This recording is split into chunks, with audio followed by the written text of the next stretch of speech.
Hello, beautiful souls. Before we begin our journey, I'd love to know which corner of the world you're listening from. Drop a line in the comments below. And if you're enjoying these immersive bedtime stories, don't forget to like and subscribe to Insomniac's Lore for more adventures that will carry you into your dreams. Now let me take you to Venice, where the canals hold secrets and music lingers in the air long after the notes have faded. The violin case was heavier than Chiara remembered. Perhaps grief added weight to ordinary things. Rain pelted the water taxi as it carved through the Grand Canal, Venice unfurling before her in watercolour greys. The city seemed to be mourning alongside her, washing itself clean in quiet tears. 3 days since her mother's funeral, and here she was, returning to the apartment that had housed Emilia Sartori's final breaths. "Just here, Signora," the driver said, guiding the boat to a weathered dock. Chiara paid him and stepped into the drizzle, her mother's vintage umbrella spreading above her like a black flower. The key to the apartment felt foreign in her hand. When she'd last visited, her mother had been the one to open the door, frail but standing, a ghost of the woman who once commanded symphony halls. Now, only stunts greeted her. Emilia Sartori had been precise about her exit from this world, just as she had been about her entrances onto stages across continents. The will was clear: cremation, no memorial concert, though 3 orchestras had already announced tribute performances, and instructions for Chiara to retrieve personal items from the Venice apartment before it was sold. "There's nothing of value," her mother had written, "only memories, and you may keep or discard those as you wish." Their relationship had been like a complex musical arrangement, beautiful in theory, difficult in execution. Chiara had chosen contemporary violin over classical, electronic experimentation over Vivaldi.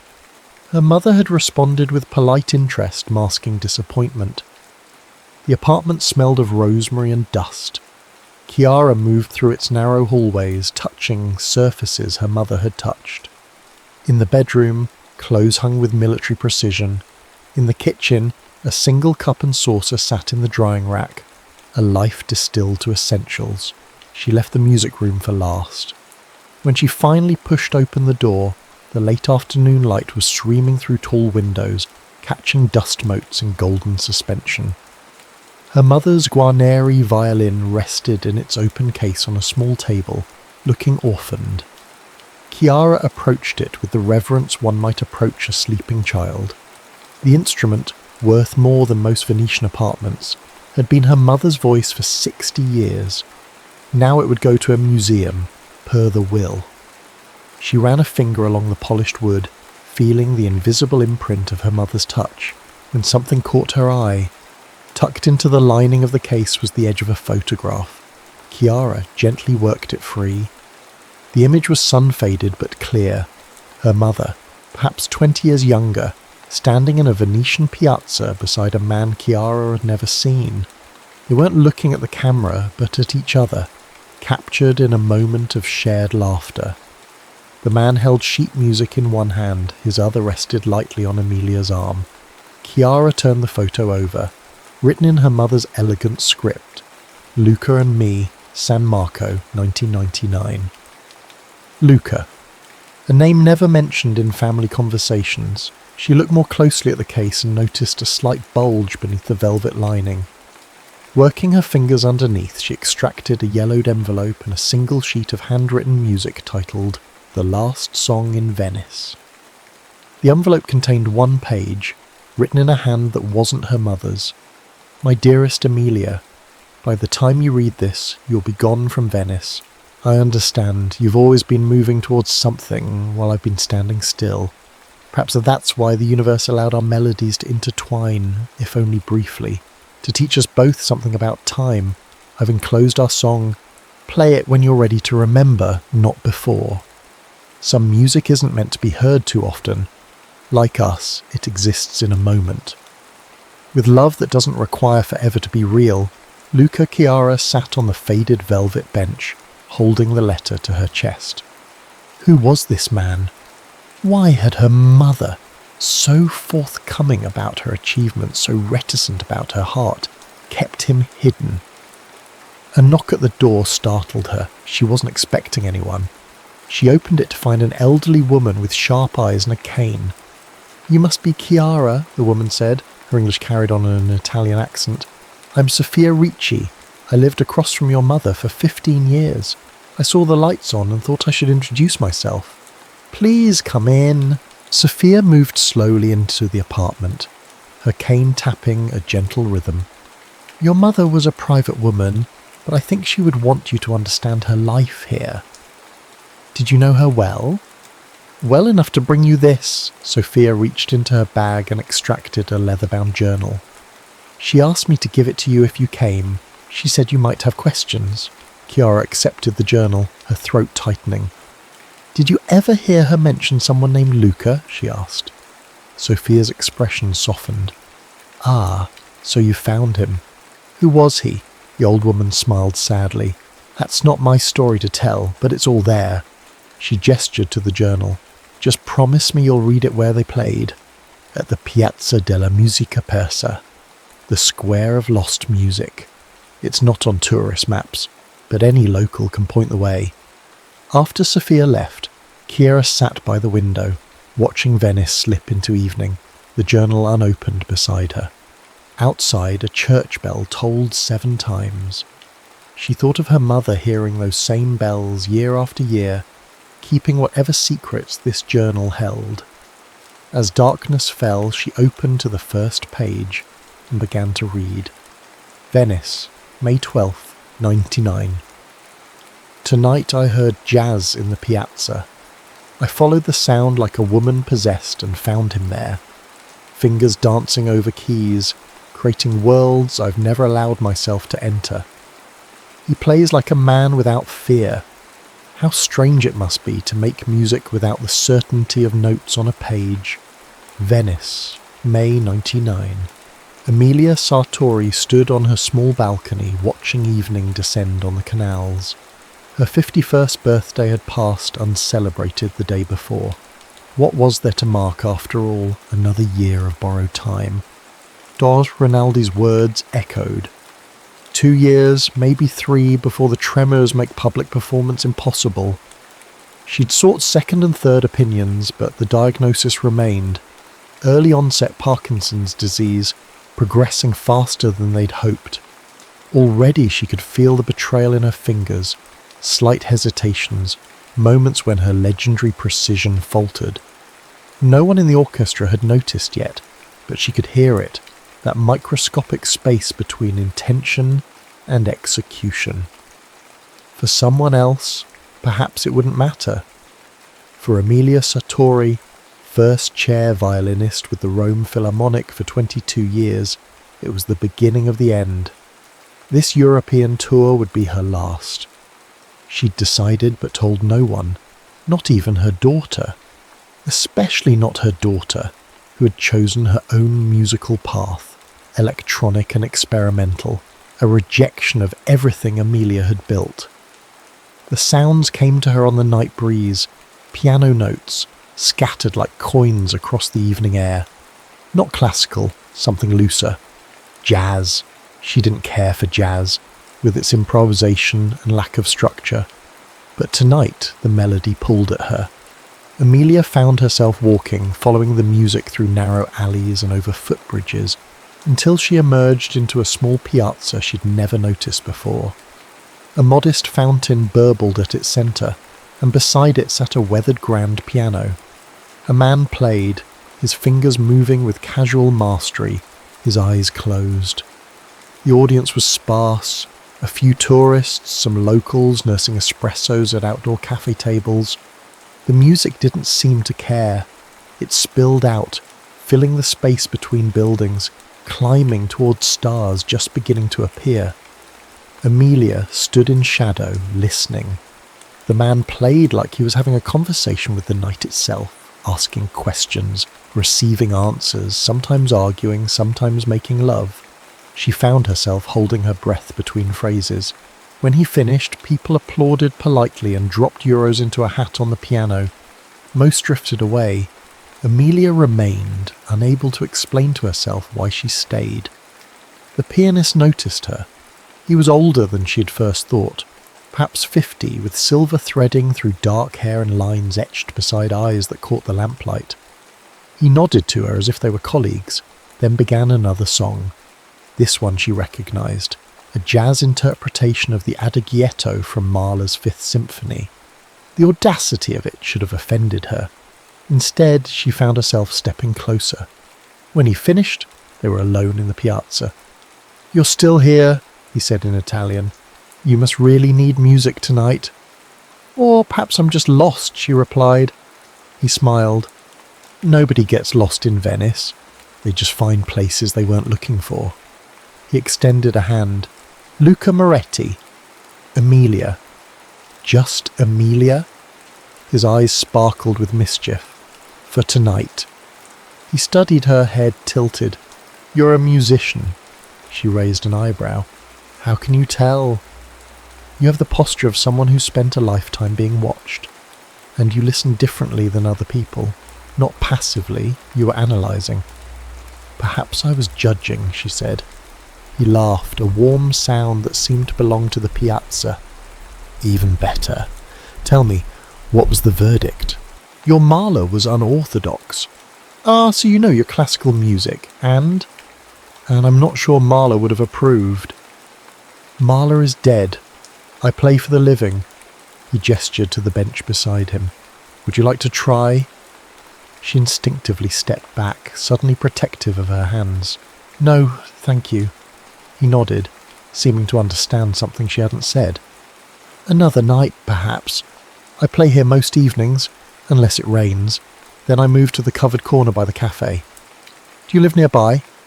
"Just there." He pointed to a narrow building with green shutters.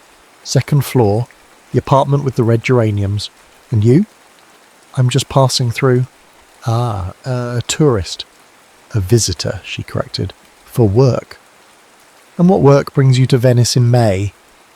She hesitated, then decided there was no harm in truth to a stranger. "I'm performing with the Rome Philharmonic. We have 3 concerts at La Fenice." His eyes widened, then narrowed in recognition. "You're not just Emilia. You're Emilia Sartori." She inclined her head, neither confirming nor denying.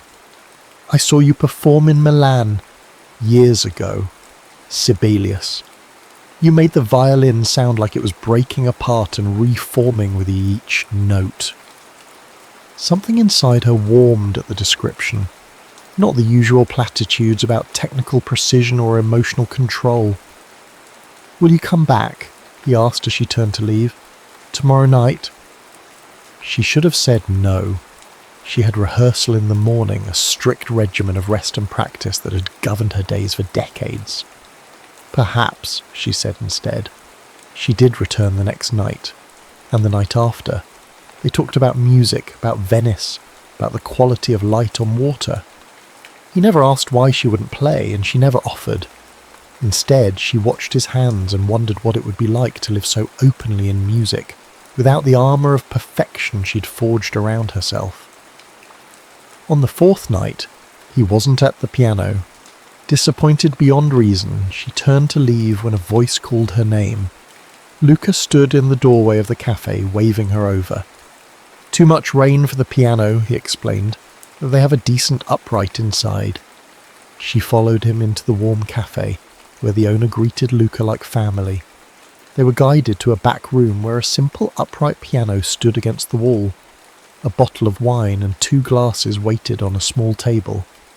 "I took the liberty," Luca said. "Unless you don't drink before performances." "Not usually," she admitted, "but I'm not performing tonight." The wine was rich and earthy. The room was intimate, just large enough for the piano and table. Through a small window she could see rain falling on the canal. "Tell me something," he said, refilling their glasses. "Why does Emilia Sartori, who can play in any concert hall in the world, spend her evenings listening to a street pianist?" "Perhaps I'm researching the enemy," she said, the wine making her bolder. "And am I the enemy? You and your kind. Jazz, improvisation, playing without a score is the opposite of everything I've devoted my life to." Is that why you won't play with me? Because I'm the enemy?" She stared into her wineglass. "I won't play with you because I can't play like you. I don't want you to play like me. I want you to play like you. And what if—" the word stuck in her throat. "What if I can't play like me anymore either?" Understanding dawned in his eyes. "Your hands." She nodded, not trusting her voice. "Show me," he said gently. She extended her right hand and he took it in both of his. His skin was warm, fingers calloused from years at the keys. For a long moment he simply held her hand, as if listening to it. "Play with me," he said finally. "Not for an audience, just for us." "I can't." "You can. I'll follow where you lead." "And if I falter?" "Then we'll call it jazz," he said with a smile that reached his eyes. She found herself at the piano bench, Luca beside her, her violin case open, the Guarneri gleaming in the low light. For the first time in her professional life, Emilia Sartori played without a score, without rehearsal, without certainty. Her hands trembled. Notes that should have been crisp blurred at the edges, but Luca followed, his piano weaving around her imperfections, transforming them into intentional deviations. They played for an hour, moving from classical fragments to jazz standards, to things that existed only in that room, on that night. When they finished, she was crying, not from shame or fear, but from something she couldn't name. "See," Luca said softly, "the music doesn't care if you're perfect, it just wants to be played." She looked at him then, really looked at him, and felt something calcified within her begin to crack. In her mother's journal, Chiara found a Venice she'd never known, a city of music-filled nights and sun-drenched mornings, of canal-side conversations and shared wine, of two musicians finding in each other what they'd lost in themselves. She read about their first kiss, on a gondola beneath the Bridge of Sighs, tourists above them completely unaware of the world shifting beneath. She read about their nights in his small apartment, how they would play music with the windows open, letting their impromptu duets spill into the piazza below. How crowds began to gather, night after night, to hear the famous violinist and the piazza pianist create something ephemeral and perfect. She read about her mother's hands, how the tremors would come and go, how some nights she couldn't play at all, and how Luca would simply hold her until the frustration passed. And she read about Luca's past, his promising career cut short when his wife fell ill, how he'd chosen love over ambition without regret, how he'd found peace in playing for the moment rather than posterity.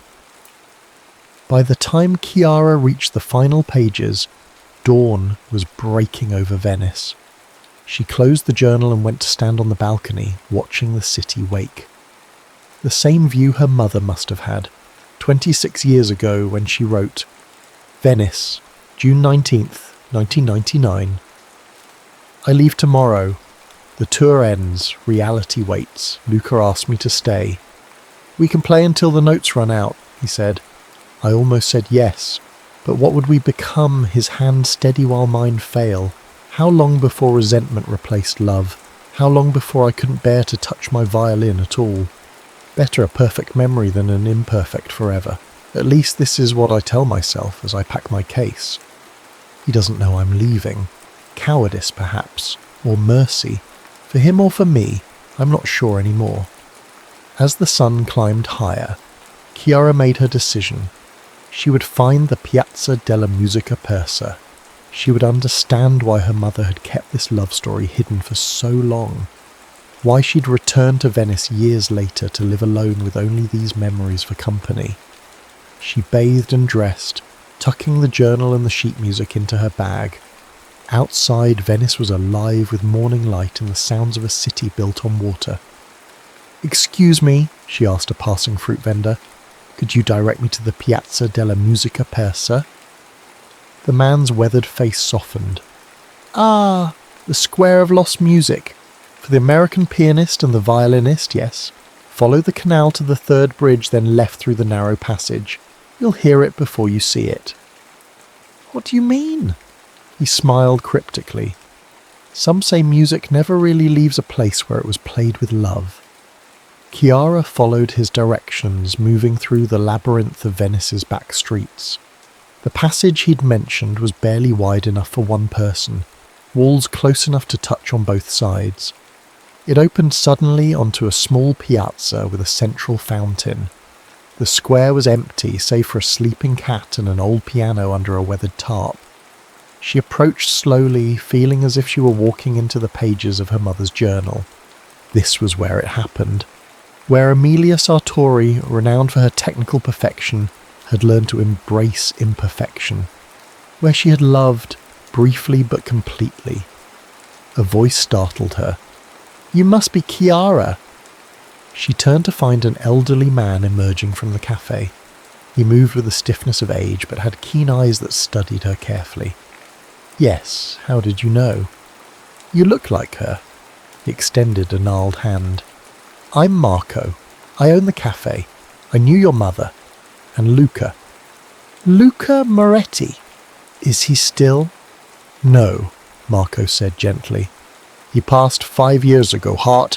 Quick, they say." Chiara felt a strange grief for a man she'd never met. Did they ever see each other again after she left?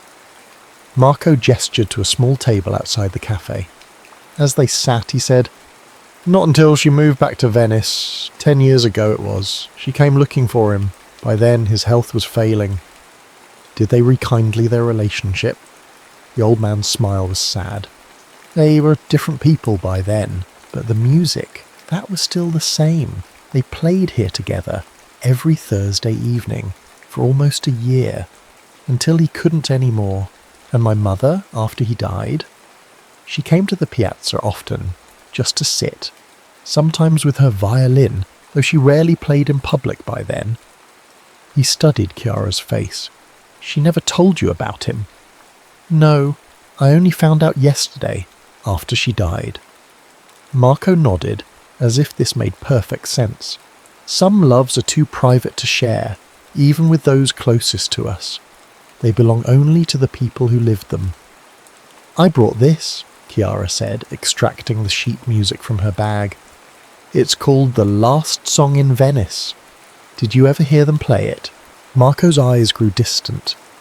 "Only once, the last time they played together. There wasn't a dry eye in the piazza." He gestured to the piano. "It's still in tune, if you'd like to try." "I don't play piano." "But you play violin, yes? I can see it in your hands." "Yes, but I don't have—" "Your mother left her guarnery to the museum, I know, but her first violin, the one she learned on, that's behind the bar. She left it for you," she said.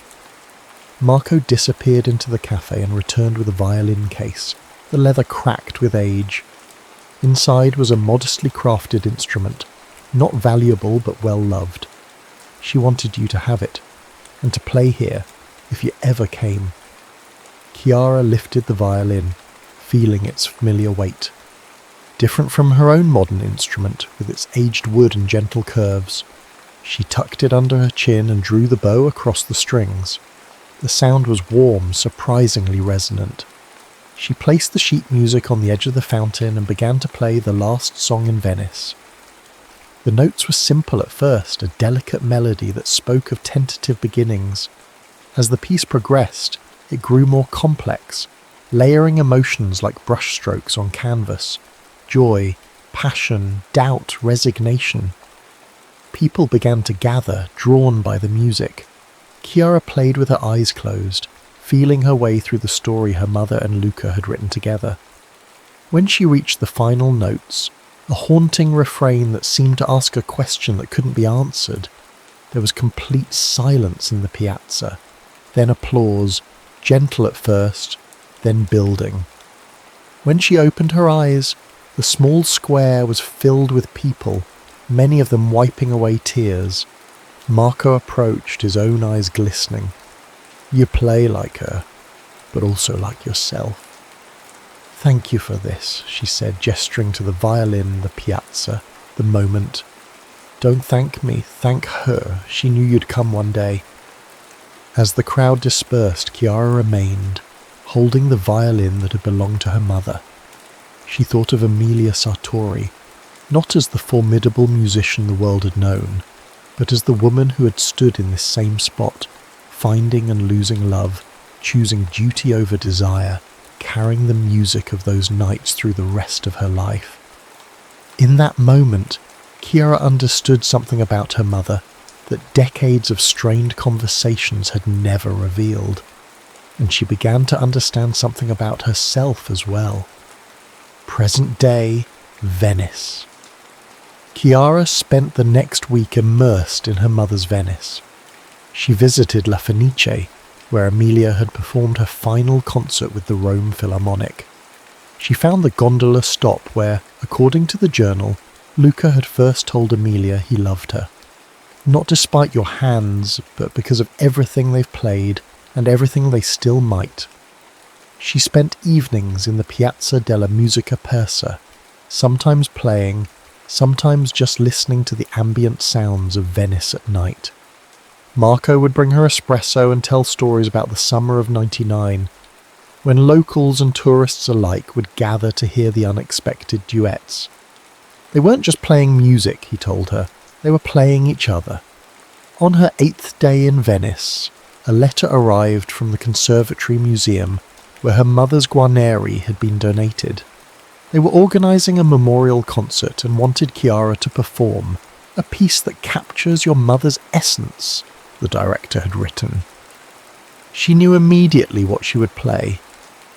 But first, there was one more piece of the puzzle missing. According to Marco, after Luca died, his piano had been moved to the home of his nephew, a music teacher who lived on the island of Murano. If anyone had recordings of Luca and Emilia together, it would be him. The water taxi to Murano cut through the lagoon, spray occasionally misting Chiara's face. She watched Venice recede, its spires and domes compacting into a unified skyline. Her mother had made this same journey many times during that final year with Luca, according to Marco. Alessandro Moretti lived in a modest home near one of Murano's famous glass factories. When Chiara introduced herself, his face registered immediate recognition. "I've been expecting you," he said, ushering her inside. Marco called. "He said you've learned about your mother and my uncle." Alessandro was younger than Chiara had expected, perhaps 40, with Luca's dark eyes and expressive hands. His home was filled with music, instruments in various states of repair, shelves of vinyl records and CDs, framed sheet music on the walls.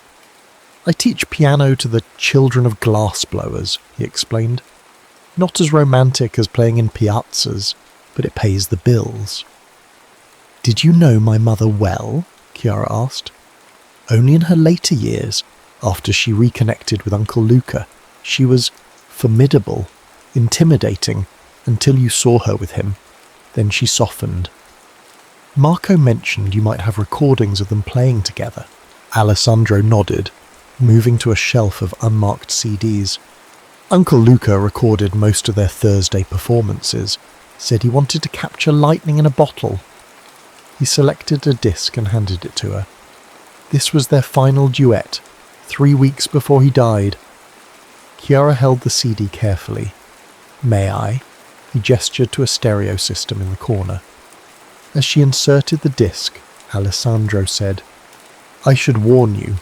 By this point, both of them were physically diminished.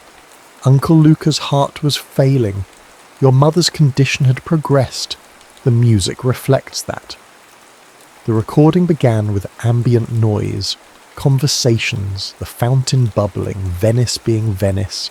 Then a piano, hesitant at first, finding its way note by note. A violin joined, equally tentative.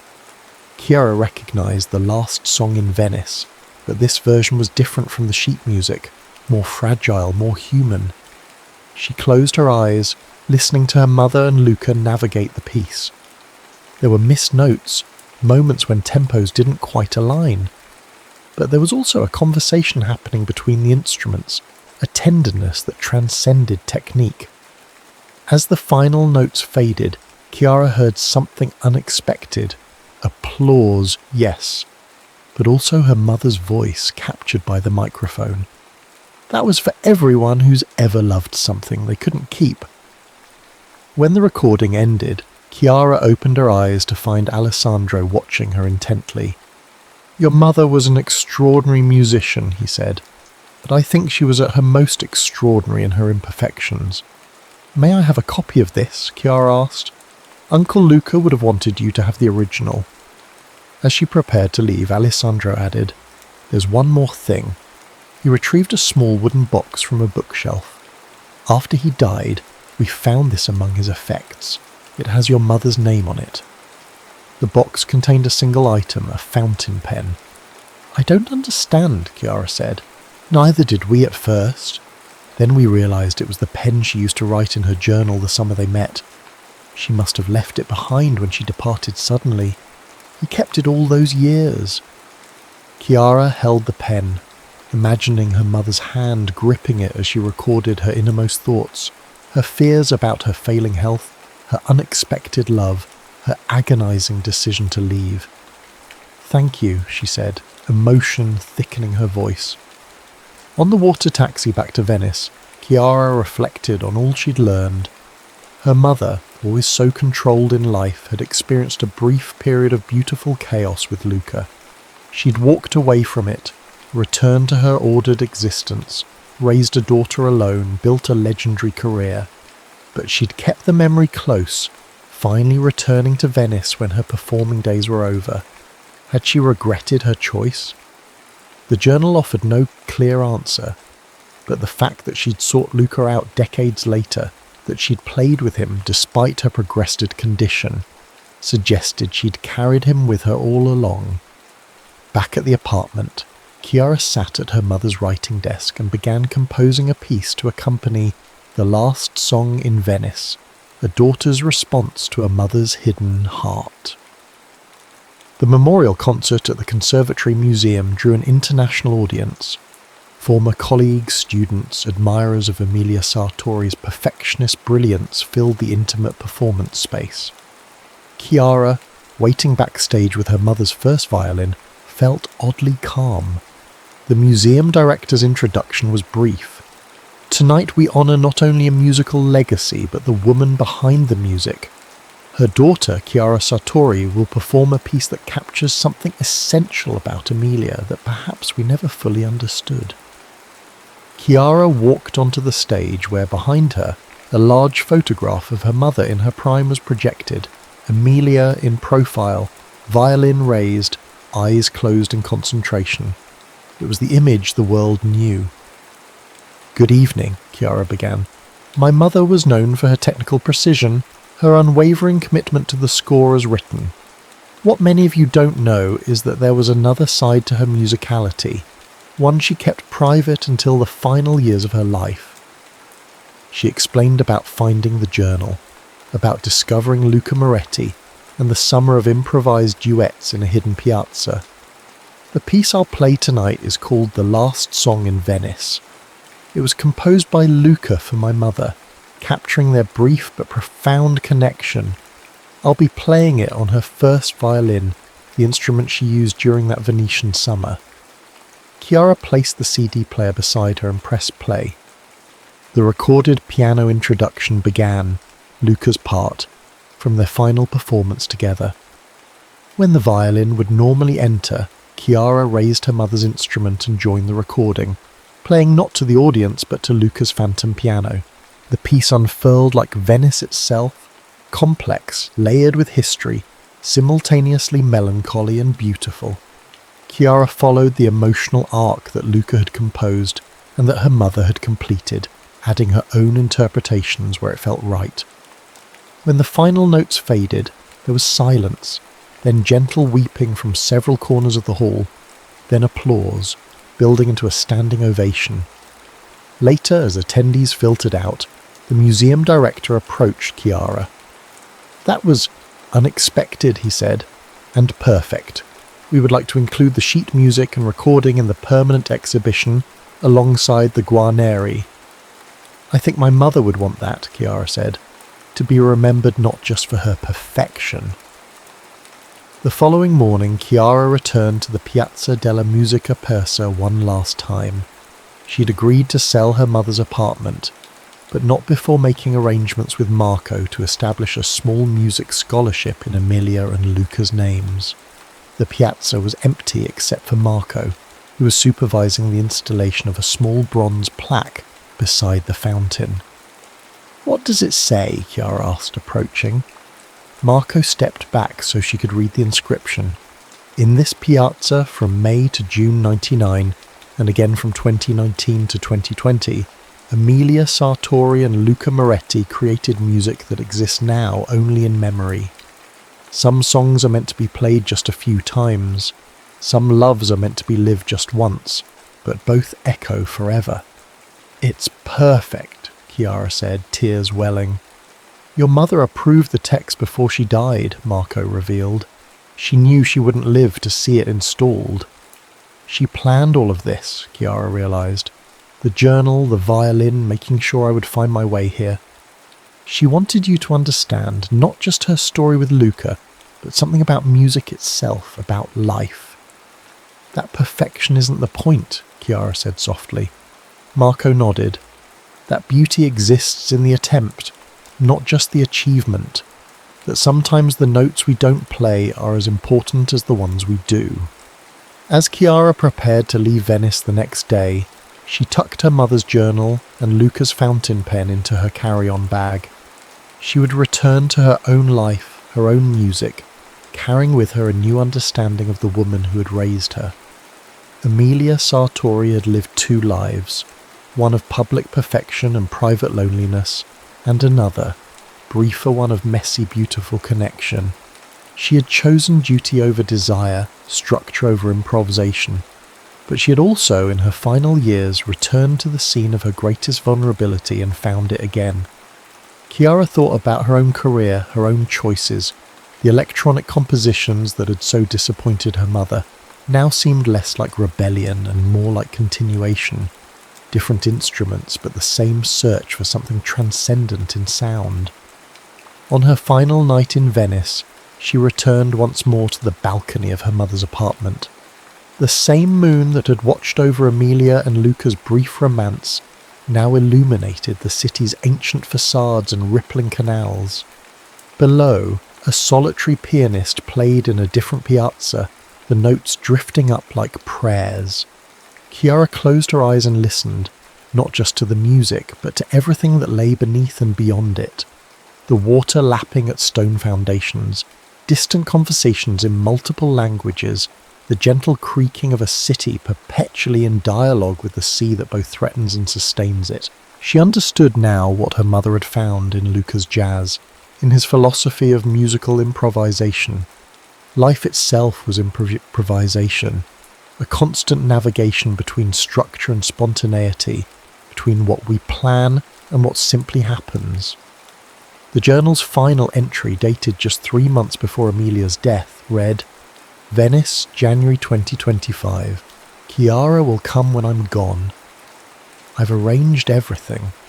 She'll find Luca, or at least his memory, and perhaps understand why I lived as I did, why I left him, why I returned, why I never spoke of him. Don't regret the life I chose. The concert halls, the recordings, the students who now lead orchestras across the world, these matter. But I regret not telling her sooner about those nights in the piazza, about music that existed only in the playing of it. I hope she'll forgive me for keeping this part of myself hidden. I hope she'll understand that some loves aren't meant to be explained or shared, only experienced.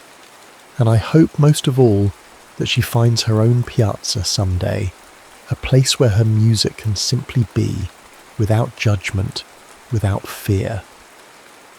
The tremors are worse now.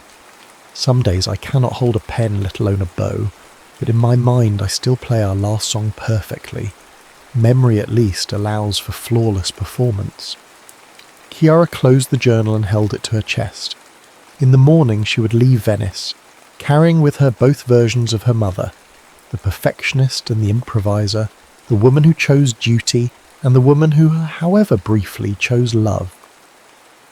But tonight, under a Venetian moon that had witnessed centuries of partings and returns, she allowed herself to simply be her mother's daughter, listening to distant music fading into night, the end.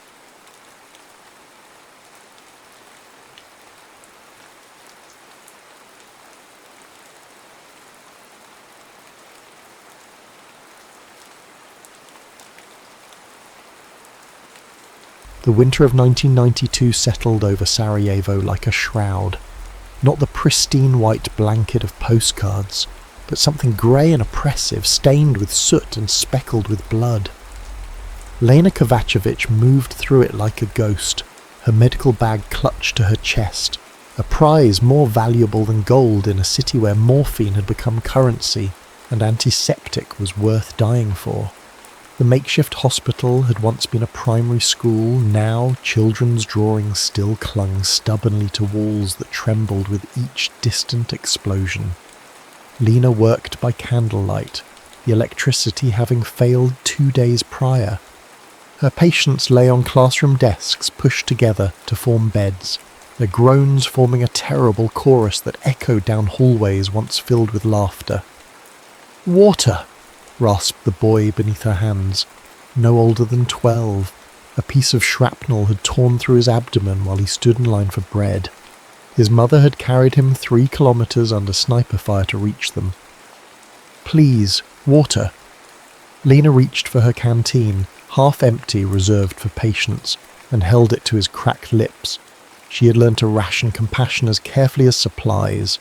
Too much, and you'd bleed yourself dry in a week. Too little, and you became something worse than the men in the hills with their guns. "What's your name?" she asked, checking his bandages. "Emir," he whispered. "Mir, you're being very brave. Your mother is waiting outside." His eyes, glassy with pain, suddenly focused. "Did they get her too?" "No, Habibi, she's safe." The lie came easily. His mother had collapsed at the hospital entrance, a sniper's bullet having found her just as they reached sanctuary. Lena had watched the life fade from her eyes while orderlies carried her son inside. Another orphan in a city manufacturing them by the hundreds. A whistle cut through the air, the unmistakable sound of an incoming mortar. Lena instinctively threw herself over Amir, shielding his fragile body with her own. The blast hit somewhere nearby, close enough to shower the windows with debris. Glass tinkled across the floor like wind chimes. When silence returned, punctuated only by the wailing of a new victim somewhere outside, Lena straightened. An elderly doctor named Farouk approached, his face a map of fatigue. "The generator's running on fumes," he muttered. "We'll lose refrigeration for the blood supplies by morning." Lena nodded, making quick calculations. "I know a way to the brewery. They have a diesel tank that... Too dangerous. The crossing is exposed to sniper positions." "I've made it before," she countered, already untying her surgical apron. "Twice last month." Farouk's eyes, sunken from months of inadequate sleep, regarded her carefully. "Your brother would disapprove." "Dragan disapproves of breathing if it isn't in service of his resistance," she replied sharply. Then softening, "I'll be back before dawn. Keep Amir comfortable." Outside, Sarajevo had transformed from the cosmopolitan city of her youth into a maze of dangers. Lena moved with practiced caution, keeping to walls, ducking beneath blown-out windows, traversing the sniper alleys with the quick, unpredictable movements that had kept her alive while friends and neighbours fell. She knew the snipers watched from the hills surrounding the valley, like wolves surrounding a wounded deer, patient, calculating, waiting for a clear shot. The thought of those scopes, those eyes behind them, sent a chill through her that had nothing to do with the bitter cold. Who were these men who watched day after day as civilians scavenged for survival? Did they see people through their crosshairs, or merely targets? Midway to the brewery, a distant memory ambushed her. sitting on a sunlit hillside with Marco, their 10-year-old legs dangling, sharing a stolen cigarette and swearing blood oaths of friendship. Those same hills now harboured men who would kill her without hesitation. Was Marco among them? The childhood friend who had taught her to skip stones across the Miljacka River, whose mother had made the best tufahija in the neighbourhood, whose last name, Yankovic, had suddenly mattered in ways neither of them understood when the troubles began. A sharp crack echoed through the street, followed by the distinctive ping of a bullet striking metal nearby. Lena froze, then dove behind an abandoned car. Her heart hammered against her ribs as she pressed herself into the cold ground, making herself smaller, invisible. Another shot followed, this one splintering the pavement inches from her hiding place. Not random fire, someone was targeting her specifically. She crawled beneath the chassis of the car, ignoring the biting cold of the metal against her back. Through the wheel well, she could see a portion of the hillside where the shot had originated. Nothing but darkness and the vague silhouette of trees. Minutes passed, stretching into an hour. The sniper was patient, but Lena had learned patience too. It was the first lesson of surviving a siege. Eventually, the distant sound of artillery drew the attention elsewhere, and she seized her chance, abandoning her mission, and instead sliding through a broken fence into the ruins of what had once been a library. The building's roof had partially collapsed, but some interior walls still stood. Lena made her way through the rubble, her boots crunching on broken glass and charred book pages. Here, at least, she might find shelter until daybreak, when movement became marginally safer. In what must have been the reference section, a portion of ceiling remained intact. Lena sank down against a bookshelf, her exhaustion finally catching up to her. She closed her eyes just for a moment and was transported back to sunlit days, to the Sarajevo that existed before the world turned upside down. A sound startled her awake, the unmistakable click of a rifle's safety being disengaged.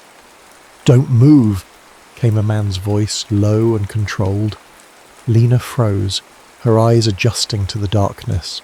A figure stood several meters away, his face obscured by the shadow, but the outline of his weapon unmistakable. "I'm a medic," she said, keeping her voice steady. "I have no weapons." The man stepped closer, and moonlight slanting through the damaged roof illuminated half his face. Recognition hit her like physical blow. "Marco?" she whispered, disbelief coating each syllable. The rifle's aim faltered, then lowered slightly. "Lena Kovacevic," he breathed, her name emerging like a prayer and a curse entwined. For a moment, they were just two ghosts from each other's past, surrounded by the ashes of a civilization that had once prided itself on tolerance. Then reality reasserted itself. He in a Serbian military uniform, she with the green armband marking her as a Bosniak medical worker. "Have you come to kill me then?" she asked quietly, finding strange courage in the absurdity of their reunion. Marco's face, harder than she remembered, but still unmistakably his, twisted with something unreadable. "If I wanted you dead," he said, "you would never have seen me." 3 weeks earlier, Marko Jankovic had watched Sarajevo burn through the crosshairs of his rifle. From his nest in the hills, the city resembled a wounded animal, smoke rising from its flanks, its streets empty save for the desperate souls who risked death for water or firewood. He had not fired a single kill shot in 4 days. Instead, he aimed at walls, at abandoned cars, at anything that would make his targets dive for cover without actually striking them. It was a dangerous game. Twice now, Commander Radovic had reviewed sniper footage, eyeing Marco with growing suspicion. "Your grandfather fought the Nazis without hesitation," Radovic had said that morning, cleaning his sidearm with methodical precision. Yet his grandson seems to have developed an inconvenient conscience. Marco had maintained eye contact, his face a practiced mask. "Conserving ammunition, sir. The supply lines are stretched." Ammunition is meant to be used, Yankovic, especially on legitimate targets. There was nothing legitimate about children collecting snow to melt for drinking water, but Marco had merely nodded. Understood, sir. Now, as evening descended, Marco scanned the ruined avenues below. His spotter, Nenad, dozed beside him, having consumed most of a flask of Slivovitz to ward off the cold. The radio crackled occasionally with encoded messages from other positions, but their sector had been quiet. A movement caught his eye, a figure darting between buildings with practiced stealth. Through his scope, Marco observed the feminine form, the medical bag, the determined set of the shoulders. Something about the woman's movements triggered a memory. He adjusted the focus, bringing her face into sharp relief. The recognition hit him like a physical blow.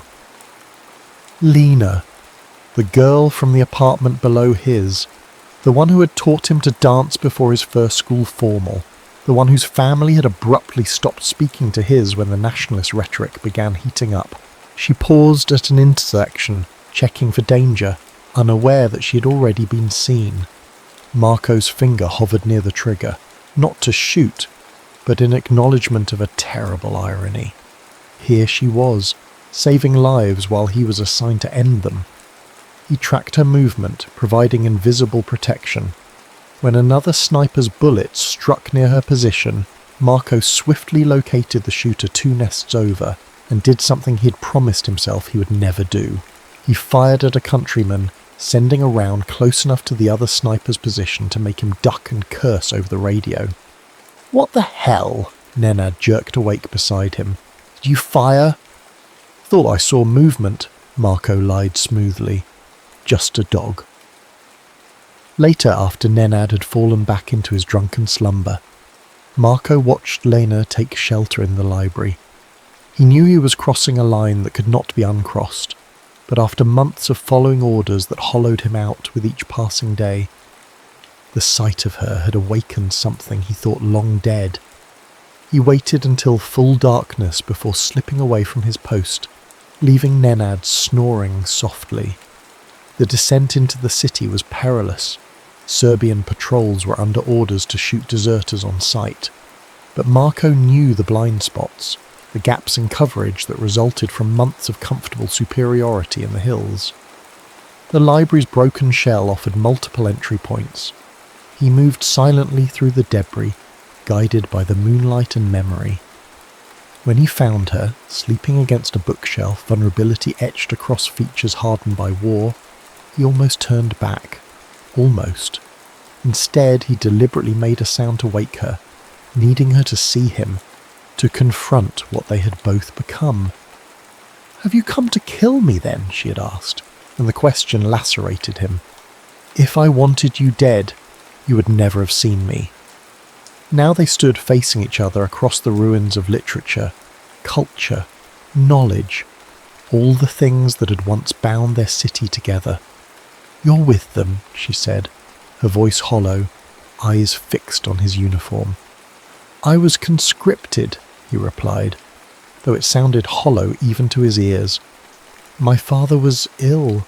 They said they would provide medicine if I served." "And did they?" Marco's silence was answer enough. Lena's laugh held no humour. "So you shoot at us for nothing."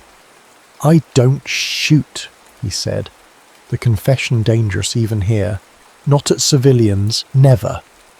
She studied him, looking for the lie. Finding none, she slowly rose to her feet, wincing slightly. "You're hurt," he observed. "The whole city is hurt, Marco." He stepped closer, rifle now slung across his back, hands visible and empty. "Let me see."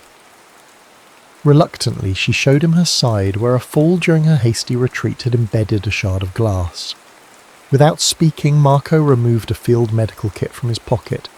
Their fingers brushed as he handed her antiseptic wipes, and the contact sent electricity through him. Not desire, but the shock of human connection after months of isolation. "Why are you helping me?" she asked as she cleaned the wound. Marco considered the question. "'Cause I remember who I was before all this. Who we were." that Sarajevo's gone. Not all of it. He gestured between them. We're still here. They talked through the night, voices low, sharing cigarettes and bitter truths. Lena told him of the hospital, of Emir and countless others. Of her brother Dragan, now a fierce fighter in the resistance.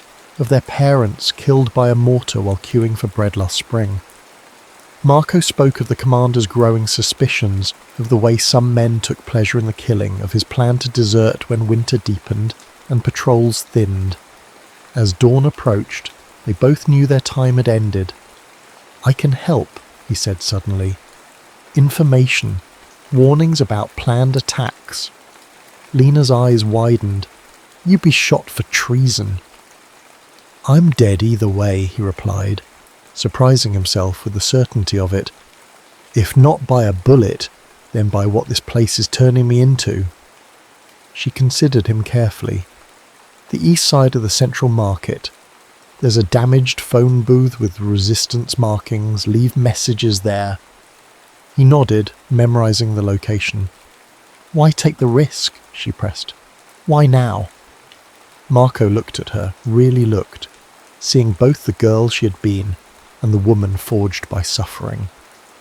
Because seeing you reminded me there are things worth dying for, and this war isn't one of them. As they parted at the edge of dawn, Lena hesitated, then pressed something into his palm, a small worn photograph. Him and her, aged 12, arms around each other's shoulders, squinting into summer sun. In case you forget again, she whispered, and then she was gone, slipping between shadows back toward her broken city. Marco touched the photograph to his lips once before tucking it securely in an inner pocket close to his heart. Then he began the treacherous climb back to a position he could no longer stomach, to comrades who would kill him without hesitation if they knew what he now planned to do. For 3 weeks they existed in separate worlds that occasionally intersected through folded papers left in a rusted phone booth. Marco's intelligence saved lives. A warning about artillery targeting the central waterline allowed repair crews to evacuate before shells rained down. Information about sniper rotations created safer windows for civilian movement. Lena never told Dragan about her source. Her brother had become hardened, viewing the world in stark divisions of friend and enemy. The resistance fighter who had once composed poetry now spoke only of vengeance, of reclaiming, of blood debts to be paid. The gentleness that had defined him was another casualty of war. We're moving the weapons cache tonight, Dragan told her one evening, as they huddled around a small stove in what remained of their family apartment. The building's upper floors had been sheared away by artillery, but their third-floor unit remained precariously intact, if missing most of its windows. They had taped plastic sheeting over the openings, creating a membrane that inhaled and exhaled with the wind. Lena tensed. Why tell me this? He gave her an odd look. Because I need you there. 3 of our men were wounded in the last raid. If something happens, I'm needed at the hospital, she countered. You're needed by your people. Dragan's eyes, once warm brown, like her own, had taken on a feverish intensity. Or have you forgotten which side you're on? The accusation stung because it brushed against her secret. Was she betraying someone by helping Marco, by accepting his help? The boundaries between loyalty and humanity had blurred beyond recognition. I'll be there, she finally agreed, knowing she could not afford his suspicion. Later, alone, she crept to the phone booth and left an urgent warning. Weapons moving tonight. Southeast Warehouse District. Keep watch elsewhere. She lingered longer than was safe, hoping Marco might appear in person. They had not seen each other since that night in the library, but the streets remained empty save for the occasional shadow of someone else making their furtive journey through the battlefield that had once been neighbourhoods. At midnight, Lena joined Dragan and a small group of resistance fighters. They moved in silence through a network of partially collapsed basements and sewers, emerging near a warehouse that had once stored imported furniture.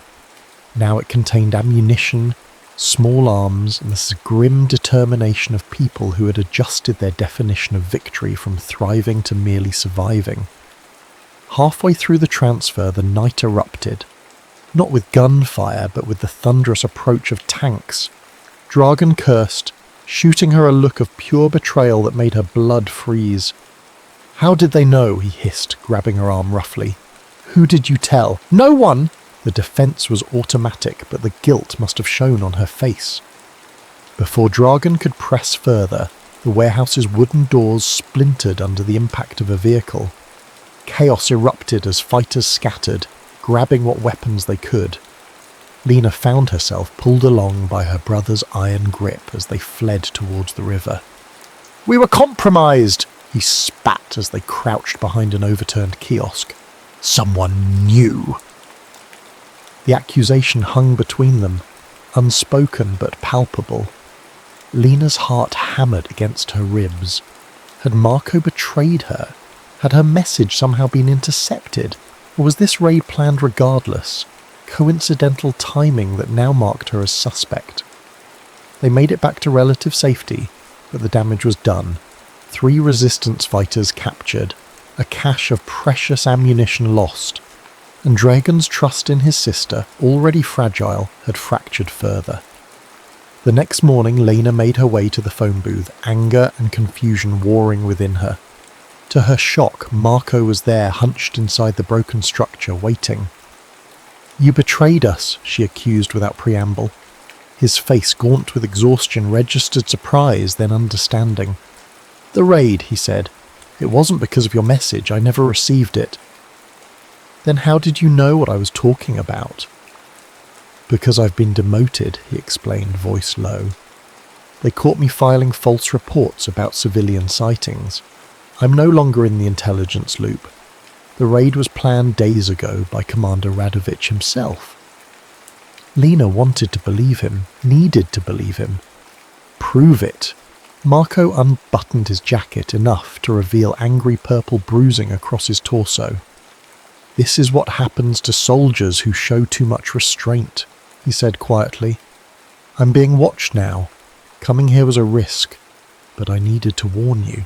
"Warn me about what?" "They're executing prisoners tomorrow at dawn, public display in the central square." His eyes met hers, conveying the gravity. "Resistance fighters captured last night are among them." The blood drained from Lena's face. Dragan had told her which of their comrades had been taken. Young men she had treated for previous wounds. One was barely 19. "We have to stop it," she said automatically. "We can't. The area will be heavily guarded." "Then we need to break them out tonight, from wherever they're being held." Marco shook his head. "Suicide." "Then what?" Lena demanded, desperation rising. "We just let them die? Write it off as an acceptable loss in this godforsaken war?" "No," he replied, reaching for her hand. The contact was electric, dangerous. "We leave. Together. Tonight." The proposal hung between them, radical in its simplicity. "Leave," she echoed. "There's a supply convoy heading to the Croatian border. The driver owes me a favour. He'll take us if we can reach the checkpoints by midnight."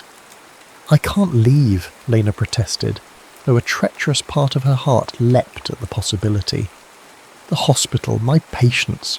Dragan will die here," Marco said, the bluntness like a slap. "So will most of the people you're trying to save. So will I, eventually. This siege isn't ending, Lena. It's just grinding everyone down until there's nothing left." She pulled her hand away. "That's why I need to stay. And if I stay, I'll be forced to become something neither of us can live with." His voice dropped to a whisper.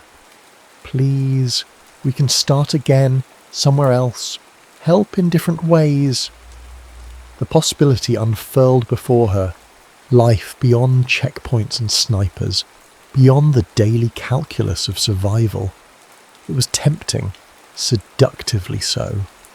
"I need time to think," she said finally. "We don't have time," he countered. "Meet me at the library at 10 tonight if your answer is yes." If not. He let the sentence hang unfinished. They parted ways, both aware they might never see each other again. Lena returned to the hospital, going through the motions of bandaging, stitching, comforting, her mind elsewhere. That evening she approached Dragan as he cleaned his rifle. "If you could leave," she began carefully, "would you?" Her brother's hand stilled. "Leave what?" "Sarajevo. The fighting." He looked at her as though she had suggested growing wings to fly to the moon. "This is our home, our fight. But if there was a way out..." "There is no out," he cut her off, voice hardening. "There's only through. We fight or we die, or worse, we become refugees begging for scraps at the world's table." He set the rifle down. "Why are you asking this? Has someone offered you passage?" The direct question caught her off guard. "I was just thinking," she hedged, "about options." Dragan's eyes narrowed. "The only options are victory or death," he said, with the certainty of one who had simplified the world to make its horrors bearable. "Anyone suggesting otherwise is not your friend."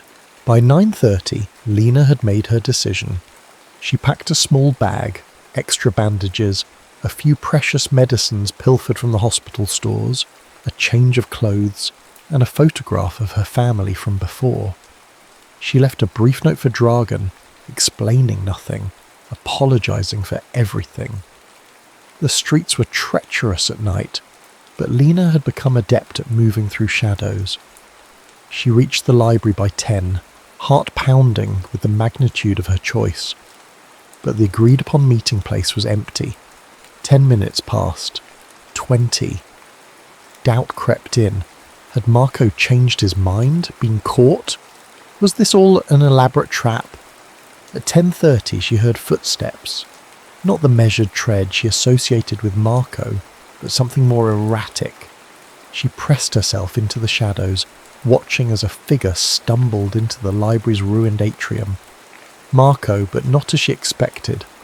Blood soaked his left side. His face was battered almost beyond recognition, and he struggled to remain upright. "Lena?" he called softly, voice ragged.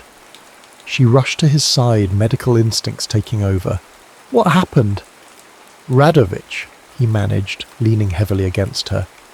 "He knew about us, the messages." "How?"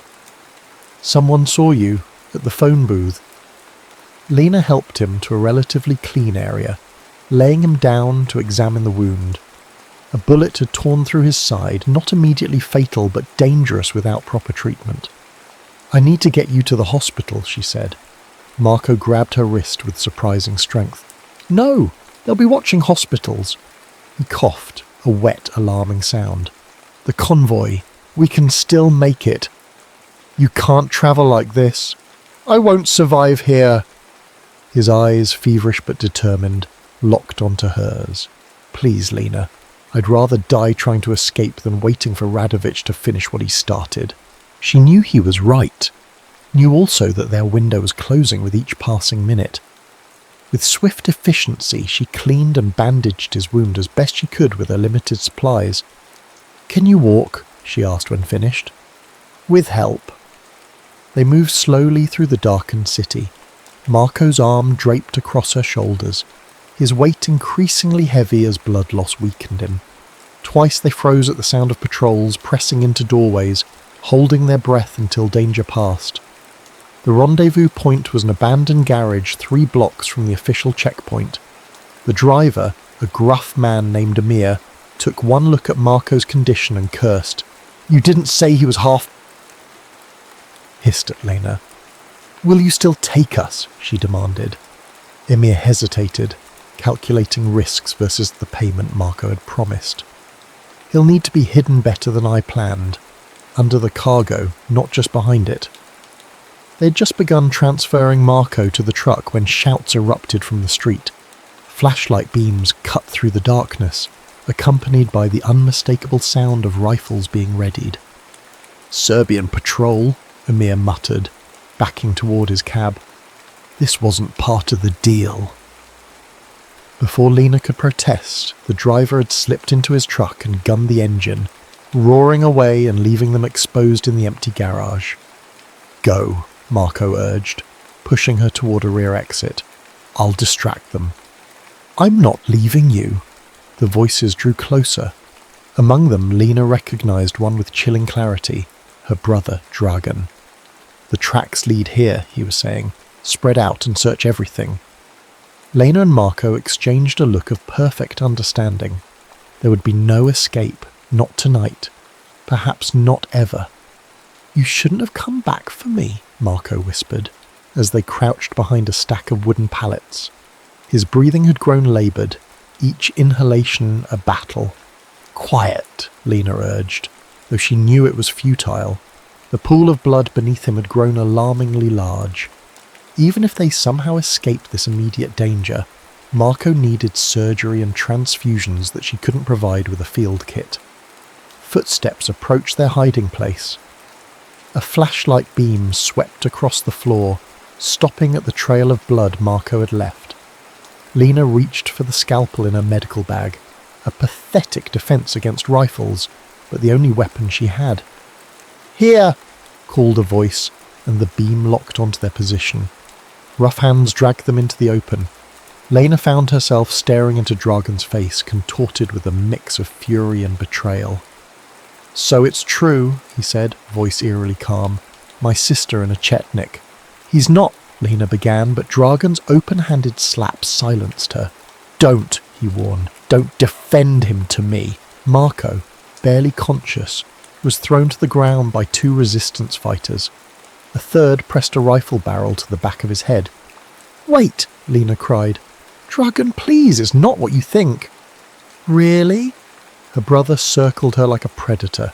"'Cause I think my sister has been feeding information to the enemy. Information that got Hassan and Edin captured." His voice broke slightly. "They're scheduled for public execution tomorrow." "I was trying to prevent that," she pleaded. "Marco has been helping us, warning us about attacks." "Helping?" Dragan laughed bitterly. "Is that what you call it when tanks show up at our weapons transfer? When snipers know exactly when our water teams will attempt repairs?" "The weapons raid wasn't me," Marco managed to say, earning himself a boot to the ribs. "Shut up, dog," spat one of the fighters. "We know what you are." Dragan turned to his men. "Take him to the cellar beneath the old bakery. We'll decide what to do with him after we deal with more pressing matters." "And her?" asked one of the fighters, nodding toward Lena. Dragan's expression hardened. "My sister is confused. She needs time to remember which side she's on." "I know exactly which side I'm on," Lena shot back, finding courage in desperation. "The side of people who are suffering. All of them." She gestured around the devastated cityscape. "Look at what we've become, Dragan. Serb, Croat, Bosniak. We're all just starving and dying together while the world watches." "Pretty words," her brother replied. "Tell them to Edin's widow, to the parents of children killed by snipers from his side." He jabbed a finger toward Marco. As the fighters began dragging Marco away, he locked eyes with Lena one last time. "Don't give up," he mouthed silently. Dragan led Lena back to their apartment in silence, his grip on her arm bruising. Once inside, he secured the door and faced her. "What were you thinking?" he asked quietly, and the genuine confusion in his voice was somehow worse than anger. "I was thinking that not everyone in uniform is a monster," she replied, sinking onto their threadbare couch. "Maybe there are people on both sides who want this madness to end." "Naive," he muttered. "Dangerously naive." "Is it naive to remember that Marco's family shared Eid meals with us? That his mother taught me to make baklava?" "That world is dead, Lena." Dragan ran a hand through his unkempt hair. "They killed it. What's left is just survival." "Survival isn't enough." He studied her, as though seeing a stranger. "You were going to leave with him, weren't you? Leave all of us to die here." The accusation struck deep because it contained a kernel of truth. I thought, maybe we could find help outside, bring attention to what's happening. The world knows, Dragan replied bitterly. They watch it on television with their dinners. Our suffering is background noise to them. Exhaustion suddenly overwhelmed her. What will you do with Marco? That's no longer your concern. If you kill him, I'll never forgive you. Dragan laughed humorlessly. Add it to the list of things we won't forgive each other for. He moved toward the door. Stay here. I've posted Tarek outside. Don't try to leave. After he departed, Lena sat motionless, mind racing through possibilities, each more desperate than the last. A daring rescue? Impossible without knowing exactly where they'd taken Marco. An appeal to reason? Her brother had abandoned reason months ago, replacing it with the clarity of hatred. Around midnight, the door opened to reveal Nera, the elderly woman who ran a shelter for orphaned children in the building's basement. Her lined face was solemn as she placed a small bundle on the table. Your brother asked me to check on you, she said, to make sure you had eaten. Lena hadn't, but food was the furthest thing from her mind. Thank you, Nera. The old woman lingered, seemingly hesitant to leave. I've lived through 3 wars, she said finally. Always the same story. Young people dying for old hatreds they didn't create. This one feels different, Lena replied. More personal. They all feel personal to those living through them. Nera's gnarled hand covered Lena's. You're Serbian, boy. You love him? The question caught Lena off guard. Did she love Marco? Or was it simply that he represented everything the war had stolen? Normalcy, possibility, a future? I don't know, she admitted, but I can't let him die. Nera nodded, as though the answer confirmed something. The bakery cellar has a secondary entrance, through the adjoining building that once sold fabric. The entrance is hidden behind a fallen beam. She rose to leave. I tell you this because I buried 2 sons in the last war. Enough mothers have lost children in this cursed place. After Nera departed, Lena waited until the building fell silent before gathering essentials, her medical bag, a kitchen knife, a small flashlight. Tarek was slumped outside her door, snoring softly, a half-empty bottle of rakia explaining his negligence. The journey to the bakery was perilous. Serbian patrols had increased, likely in response to Marco's capture. Twice, Lena had to hide for long minutes, pressed against cold stone, barely breathing as boots passed within meters of her position. She found the fabric shop as Nera had described, its elaborate storefront now reduced to rubble. Inside, the darkness was near complete, forcing Lena to risk using her flashlight in brief controlled bursts. The fallen beam concealed a narrow passage that might once have been used for deliveries between businesses. The air grew thick with dust and the lingering smell of flour as she descended into the bakery's cellar. Voices reached her from below, 2 men speaking in hushed tones. Execution at dawn along with the others, one was saying. Dragan wants it done publicly, a message. Seems excessive, replied the second voice. The Chetnik is half dead already. Orders are orders. Lena extinguished her light and proceeded by touch alone, each step carefully placed to avoid creating noise.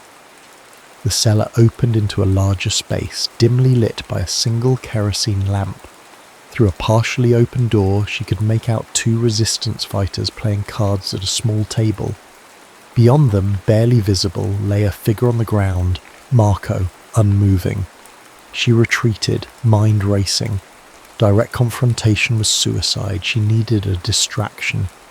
Inspiration came from an unexpected source, the building's ancient electrical system. Though power was unreliable in the besieged city, the resistance had rigged a generator for essential operations. If she could trigger a short circuit, using her scalpel, Lena carefully exposed wiring in a junction box she found near the stairs. The resulting spark when she connected 2 frayed cables was more dramatic than she'd anticipated. A flash, a pop, and then total darkness as the building's limited electricity failed. Confusion erupted below. Lena seized the moment, rushing toward the guards with surprising ferocity. The kitchen knife caught the first man across the forearm, his cry of pain masked by the general confusion. The second received a strategic elbow to the throat, an efficient method Dragan himself had taught her just in case. "Marco," she hissed, kneeling beside his prone form. "Can you hear me?" A faint groan was her only answer. His skin burned with fever. The bandages she'd applied earlier now soaked through. Moving him would be dangerous, but leaving meant certain death. "I need you to try standing," she urged, "just for a little while." With monumental effort, she helped him to his feet. His weight threatened to topple them both as they staggered toward the passage she'd used to enter. Behind them, shouts indicated reinforcements were arriving. The journey back through the war-torn streets was an exercise in agony. Twice they had to hide from patrols, crouched in rubble as searchlights swept past. Each time they resumed their painful progress, Marco's condition deteriorated further. His breathing grew more his skin clammy despite the fever. Blood seeped through the hasty bandages, leaving a trail Lena desperately tried to conceal. She knew the signs of shock, knew that without proper medical intervention, he had hours at most. The hospital was too risky. Dragan would check there first. Instead, she guided their faltering steps toward Nera's orphanage in the basement of her apartment building. The old woman had basic medical supplies and, more importantly, decades of experience treating wounds with limited resources. They arrived just before dawn, Marco barely conscious. Nera took one look at him and gestured toward a small back room where a narrow cot stood ready. "The children mustn't see," she explained, helping Lena lay Marco down. "It frightens them to see adults so vulnerable." Working together by candlelight, they cleaned and redressed his wounds. The bullet had passed through cleanly, but infection had set in. Without antibiotics, his chances were slim. "I know someone who might have medicines," Nera said, reading Lena's thoughts. "It will take time." Time was the one thing they didn't have. By now, Dragan would have discovered Marco's escape and Lena's involvement. The city would be crawling with resistance fighters searching for them. "We need to leave Sarajevo," Lena said quietly as they finished their work. "Tonight, if possible." Nera nodded, unsurprised. "There is a tunnel," she said, "under the airport. The resistance uses it for supplies. Dragan never mentioned it to me, because it is reserved for the most essential personnel and goods, not for deserters." She spoke the word without judgment. "How do we access it?" "There is a house on the edge of the Dobrinja district, marked with 3 red lines on the door. Tell them Nera sent you." Lena squeezed the old woman's hand in gratitude. "Why are you helping us?" Nera's smile was tinged with ancient sadness. "'Cause love is rare in wartime. When you find it, you must protect it." She moved toward the door. "Rest now. I will bring medicines when I can." Hours passed like centuries in the dim confines of Nera's back room. Lena dozed fitfully beside Marco's cot, waking at each change in his breathing, each small sound from the children's quarters beyond the thin wall. His fever neither broke nor worsened, a precarious plateau that could tip either way. Near noon, the door opened to reveal Nera accompanied by a stranger, a gaunt man with a doctor's careful movements. "Dr. Karacha," he breathed, recognizing a surgeon from the central hospital. "Your friend here has been quite insistent," he said, nodding toward Nera as he set down a small case of supplies. "Something about a patient who couldn't come to the hospital." He examined Marco with professional detachment, the kind necessary when practicing medicine in a war zone. Gunshot wound, infected, beginning stages of sepsis. He should be dead already. "But," Lena prompted, hearing the unspoken qualification, but he's young and apparently stubborn. Dr. Karich opened his case, revealing several vials of antibiotics, precious beyond measure in the besieged city. I can give him enough to fight the infection, if his body is strong enough. As he administered injections and changed dressings, the doctor maintained a deliberate ignorance about his patient's identity. Better not to know, his silence suggested. Better not to ask why a young woman was hiding an injured man who clearly wore parts of an enemy uniform beneath his civilian clothes. Keep him still for at least 12 hours, Karich instructed as he prepared to leave. After that, if he's stable enough to move... He left the sentence unfinished, but his meaning was clear. Get him out of Sarajevo if you can. Nera returned later with troubling news. Your brother has men watching the hospital, the checkpoints, even the black market areas. They're showing Marco's photograph. And mine? Lena asked. No. Dragan tells people his sister was kidnapped by a Serbian soldier. He's positioned himself as the grieving, vengeful brother. The revelation wasn't surprising. Dragan would never publicly admit his sister had chosen to help, much less flee with, a man he considered the enemy. It would undermine his standing in the resistance, call his own loyalty into question. How long until the tunnel? Lena asked. Tonight, after curfew. Nera hesitated. There's a complication. I've arranged passage, but my contact says only one of you can go. Space is limited. Priority is given to wounded resistance fighters being evacuated for treatment. Then Marco goes, Lena said without hesitation. And you? I'll find another way out. Or she left the alternative unspoken. Staying in Sarajevo meant eventual discovery, and Dragan's sense of betrayal would not allow for mercy. As evening approached, Marco regained consciousness. His eyes clearer now as the antibiotics fought back the infection, found Lena's. You came for me, he said, voice hoarse. Of course I did. He reached for her hand, his grip weak but determined. They'll kill you if they find you helped me escape. They'll have to find me first.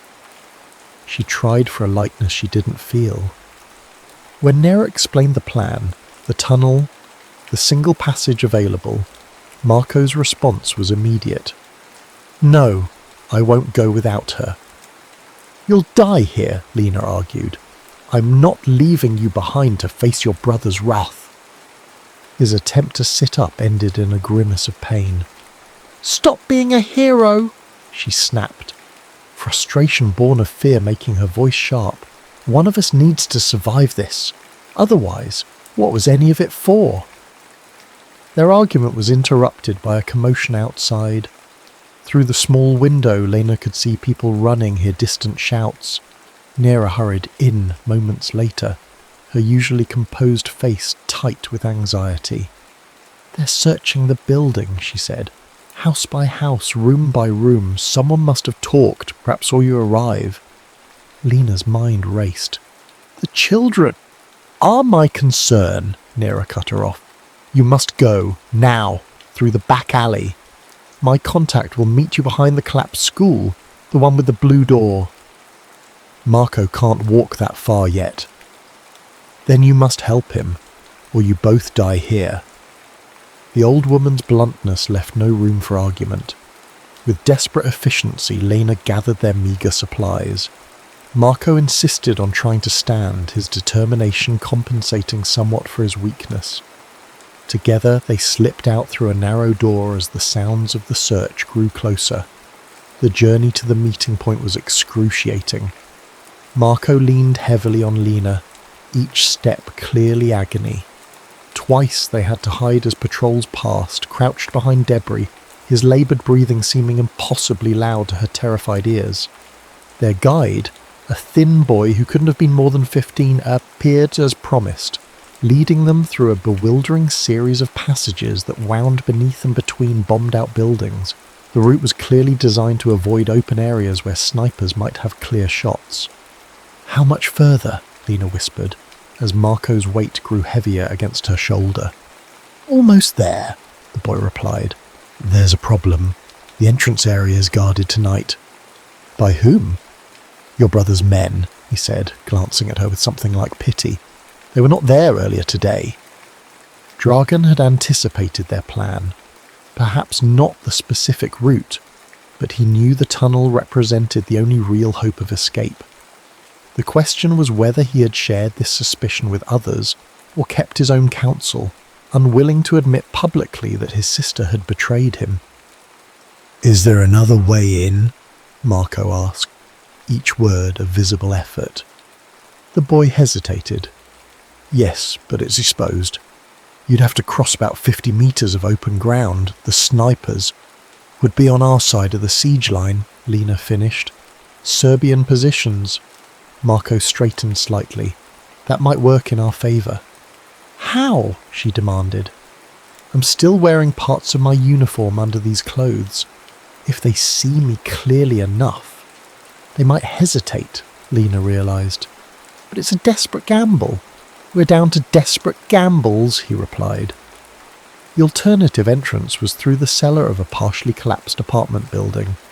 From their vantage point in a neighbouring structure, Lena could see the 2 resistance fighters guarding it, men she recognised from Dragan's inner circle. "I'll create a distraction," the boy offered unexpectedly. "Draw them away for a few minutes. That's all I can give you, before they could protest." He was gone, slipping through the ruins with the agility of youth. Moments later, they heard a crash from the opposite direction, followed by shouts. The guards, after a brief hesitation, moved to investigate. "Now," Lena urged, helping Marco to his feet.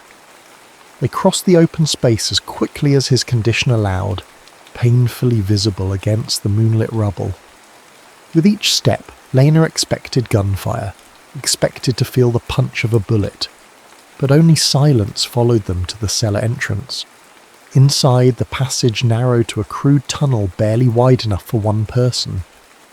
The ceiling was so low they had to crouch, making their progress even more difficult. Water dripped from above, the ground beneath their feet a mess of mud and debris. "Keep moving," Lena encouraged when Marco faltered. "We're almost there." The tunnel seemed endless, winding beneath the airport runway in near total darkness. Air grew scarcer, the close confine threatening to trigger claustrophobia even in the most stable mind. For Lena, each meter was a battle against panic, not for herself, but for Marco, whose breathing had grown increasingly laboured. After what seemed like hours, a faint glow appeared ahead. The tunnel's end, and with it the promise of safety beyond Sarajevo's death grip. They emerged into a small clearing surrounded by trees, the open space disorienting after the tunnel's confines. Several resistance members manned a small outpost that marked the tunnel's exterior entrance. They eyed the newcomers with suspicion that quickly turned to recognition.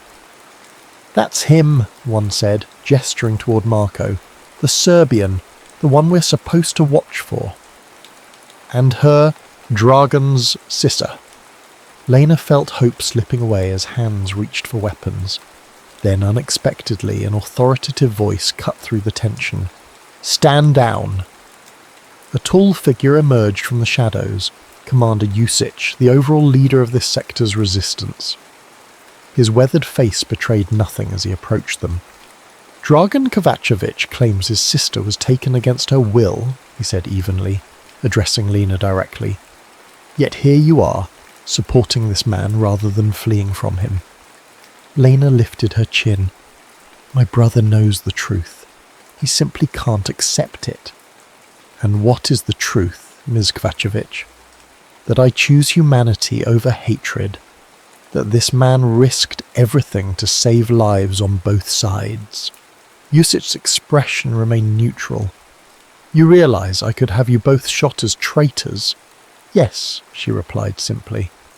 A long moment passed as the commander seemed to take their measure. Finally, he turned to his men. "I saw no one come through the tunnel tonight," he said. "Is that clear?" Confusion gave way to understanding as the fighters nodded their assent. "The supply truck leaves in 20 minutes, Jusic continued. addressing Lena again. "It can take you as far as the UN checkpoint at Kisseljack. After that, you're on your own." He stepped closer, voice dropping. "This is not forgiveness. This is recognition that this war has stolen enough from all of us." 19 minutes later, hidden beneath tarps in the back of a battered truck, Lena felt the vehicle lurch into motion. Beside her, Marco's hand found hers in the darkness. "Why?" he whispered. "Why did Usich let us go?" Lena thought of the commander's final words to her, spoken privately as they boarded the truck. "He lost his son and daughter in the first months of the siege," she replied.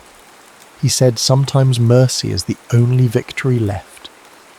The truck wound its way through mountainous roads, each kilometre increasing the distance between them and the broken city they had once called home. Neither spoke of the future. Such planning seemed presumptuous when survival itself remained uncertain. Hours later, as dawn broke over unfamiliar hills, the truck slowed at a checkpoint manned by blue-helmeted UN peacekeepers. The end of one journey, the uncertain beginning of another. "What happens now?" Marco asked as they prepared to reveal themselves. Lena looked eastward, where the rising sun had begun to illuminate the landscape. Beyond their vision, Sarajevo continued its struggle. Her brother continued his fight, and countless others faced another day of a siege that seemed without end. "Now we live," she said simply. "We live, and we remember, and someday we find a way to help rebuild what was broken. Together." Her hand tightened around his. "Is there any other way?" As they emerged from hiding, stepping onto ground free from the constant threat of snipers and shells, Lena felt the weight of guilt and grief that would always accompany their escape. But alongside it grew something she had thought lost forever in the ashes of Sarajevo. The fragile, defiant bloom of hope. Sarajevo, 2005. The rebuilt bridge spanned the Miljacka River like a declaration, not of victory, but of survival. Lena stood at its centre, the spring sunlight warm on her face, watching the city that had once been her entire world. Beside her, Marco adjusted the camera hanging around his neck. The years had added silver to his temples, lines at the corners of his eyes, but had softened nothing of the intensity with which he observed the world. His photographs of the siege, published years after they had found safety in Germany, had helped ensure the world remembered what had happened here. "Smaller than I remembered," she said, gazing at the hills that had once held such terror. "Most battlefields are," he replied. They had returned for the memorial 10 years since the official end of the siege, though the true end had come earlier for them. Their presence was both pilgrimage and penance. They had survived when so many had not. The cemetery had expanded beyond what Lena could have imagined. White stones stretching across the hillside in ordered rows. They moved among them slowly, reading names, placing flowers. At one marker, more elaborate than the others, Lena knelt longer. Dragan Kovacevic. Beloved son, brother, defender of Sarajevo. He had survived the war, only to die in a car accident 3 years later. They had never reconciled. Some wounds, Lena had learned, remained beyond healing. "Do you regret it?" Marco asked quietly as they walked away from the cemetery. "Leaving?" The question surfaced periodically between them, less frequently as years passed, but never fully laid to rest. "No," she answered, the same response she always gave. "But I regret that it was necessary."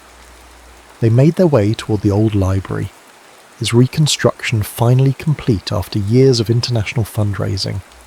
Inside, beneath the magnificent restored dome, children sat reading while sunlight streamed through stained glass windows. This was why they had returned, not just to remember, but to witness the city's rebirth, to see that life had continued, that beauty had managed to emerge from the rubble of hatred. Later, as the evening settled over Sarajevo, They stood on the balcony of their hotel room. In the distance, lights twinkled from homes built atop the ruins of others. Music drifted up from a cafe below. Young people laughed, living their lives in a peace that must sometimes seem fragile, but was peace nonetheless. "We did the right thing," Marco said softly, arms encircling her from behind. And for the first time since they had fled through that dark tunnel, Lena believed it without reservation. Their love had not been a betrayal of her city or his duty, but rather an affirmation of the humanity that war sought to destroy. In a city that had once burned with hatred, they had found a love worth surviving for, and in surviving, they had kept alive the memory of what was lost, and the promise of what might yet be rebuilt from the ashes. The end.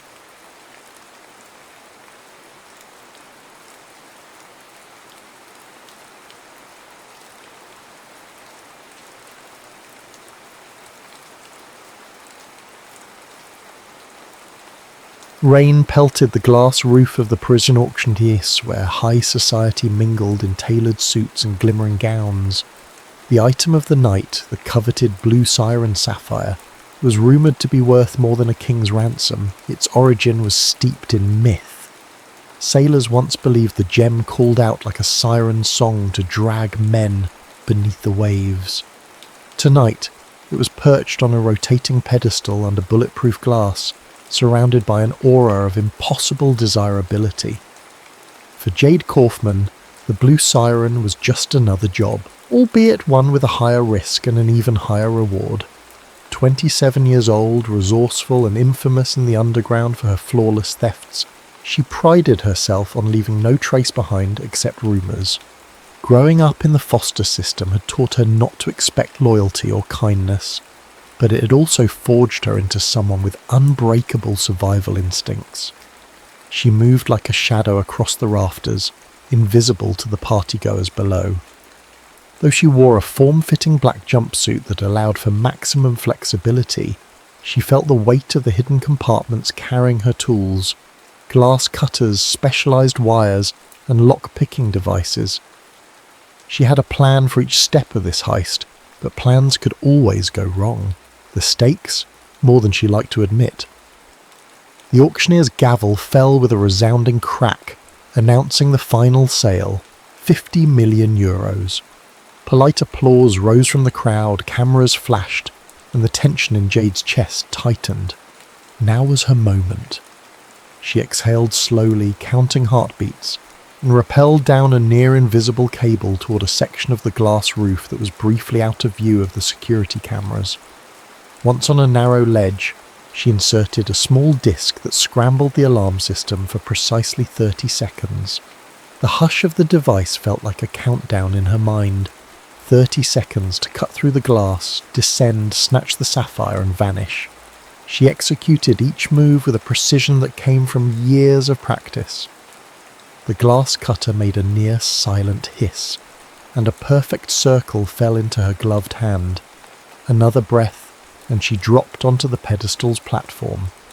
The vaulted ceilings and the swirling lights created a surreal glow around the blue siren.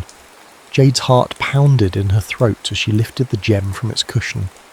For a millisecond, the large sapphire shimmered in the palm of her hand, its facets catching every glare of gold from the overhead chandeliers. 15 seconds left. She braced herself, replaced the gem stand with a weighted dummy to keep the sensor from triggering, and latched onto her cable. She soared upward gracefully, adrenaline singing through her veins. She'd done it again, or so she thought.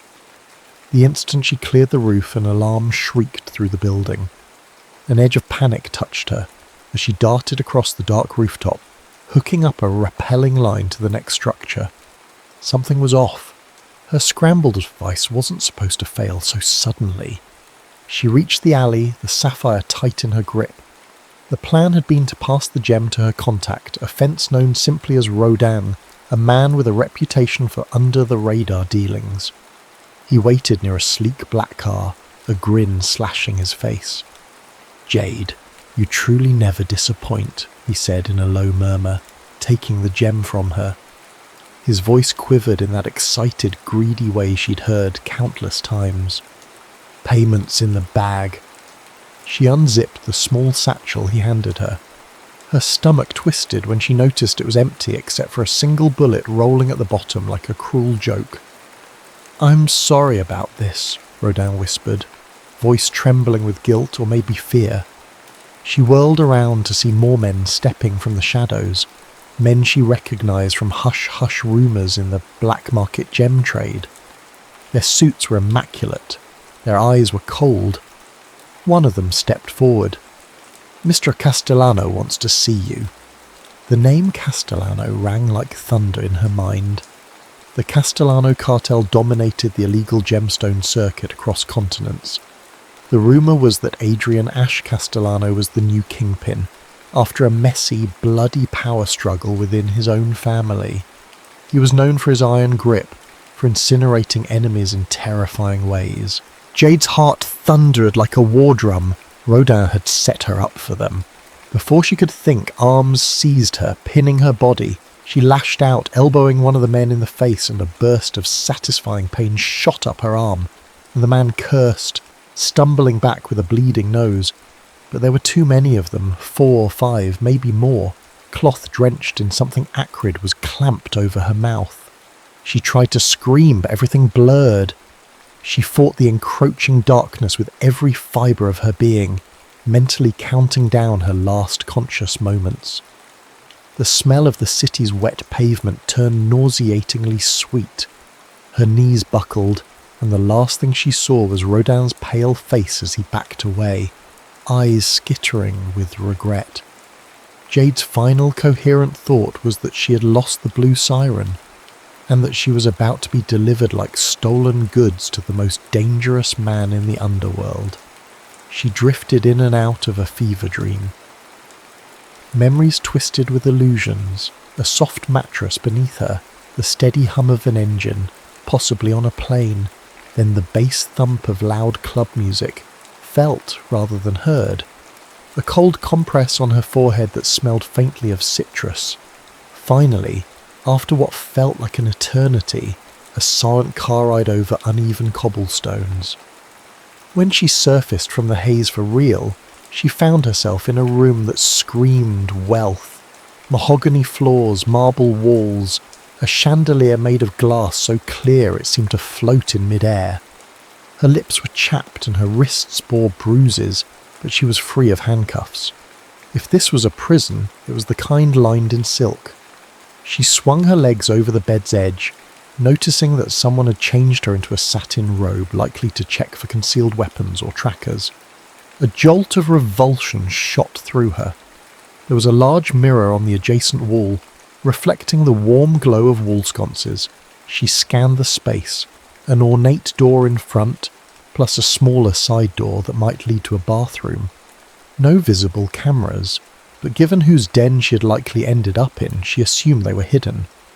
On the nightstand, a single red rose in a crystal vase stood next to a folded note. She lifted it with trembling fingers. "Your talents precede you. Welcome to Barcelona. AC." Suddenly, footsteps approached.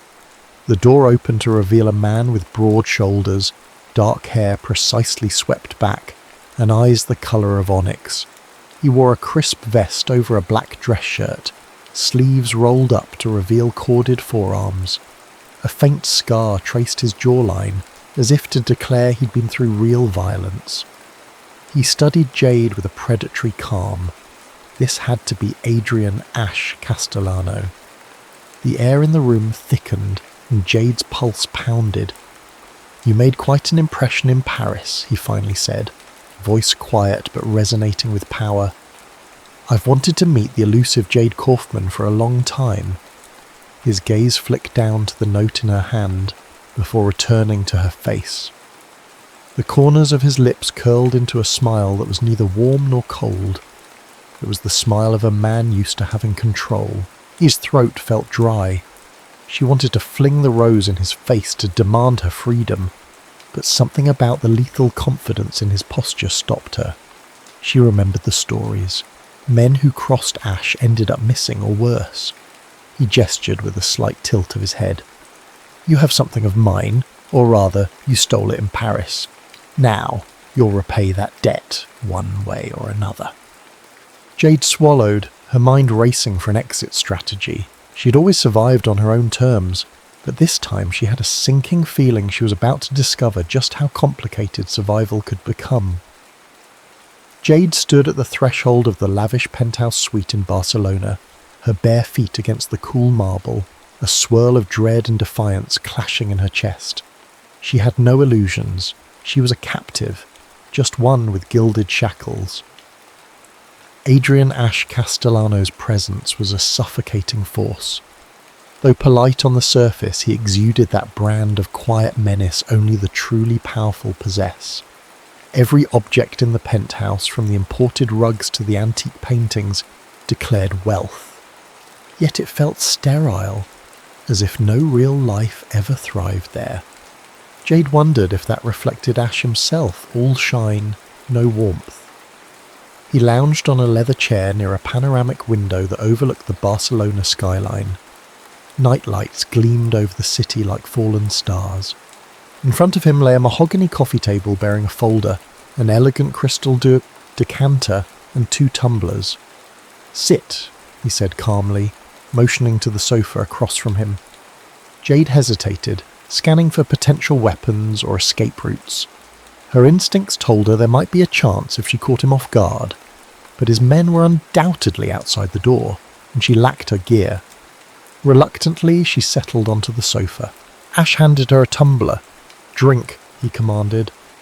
When she made no move, he rolled his eyes and took a small sip from his own glass. "It's not poisoned, if that's what you're afraid of." Jade sniffed it. Whiskey, smooth and strong. She took a measured sip, hoping the burn would sharpen her frayed nerves. He leaned forward. "So, let's talk about the Blue Siren. You cost me a great deal of inconvenience. And money."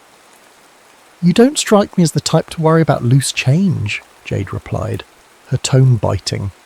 She wanted to provoke him, to see cracks in his composure. A flicker of amusement lit his gaze. Bravado. Admirable, if not misguided. I knew you would try for the sapphire in Paris. That's why I had Dan in place. She set her glass down. "Then you know I'm worth more to you alive than dead. So what's your plan? Ransom? Torture for kicks? Or do you fancy turning me into your personal cat burglar?"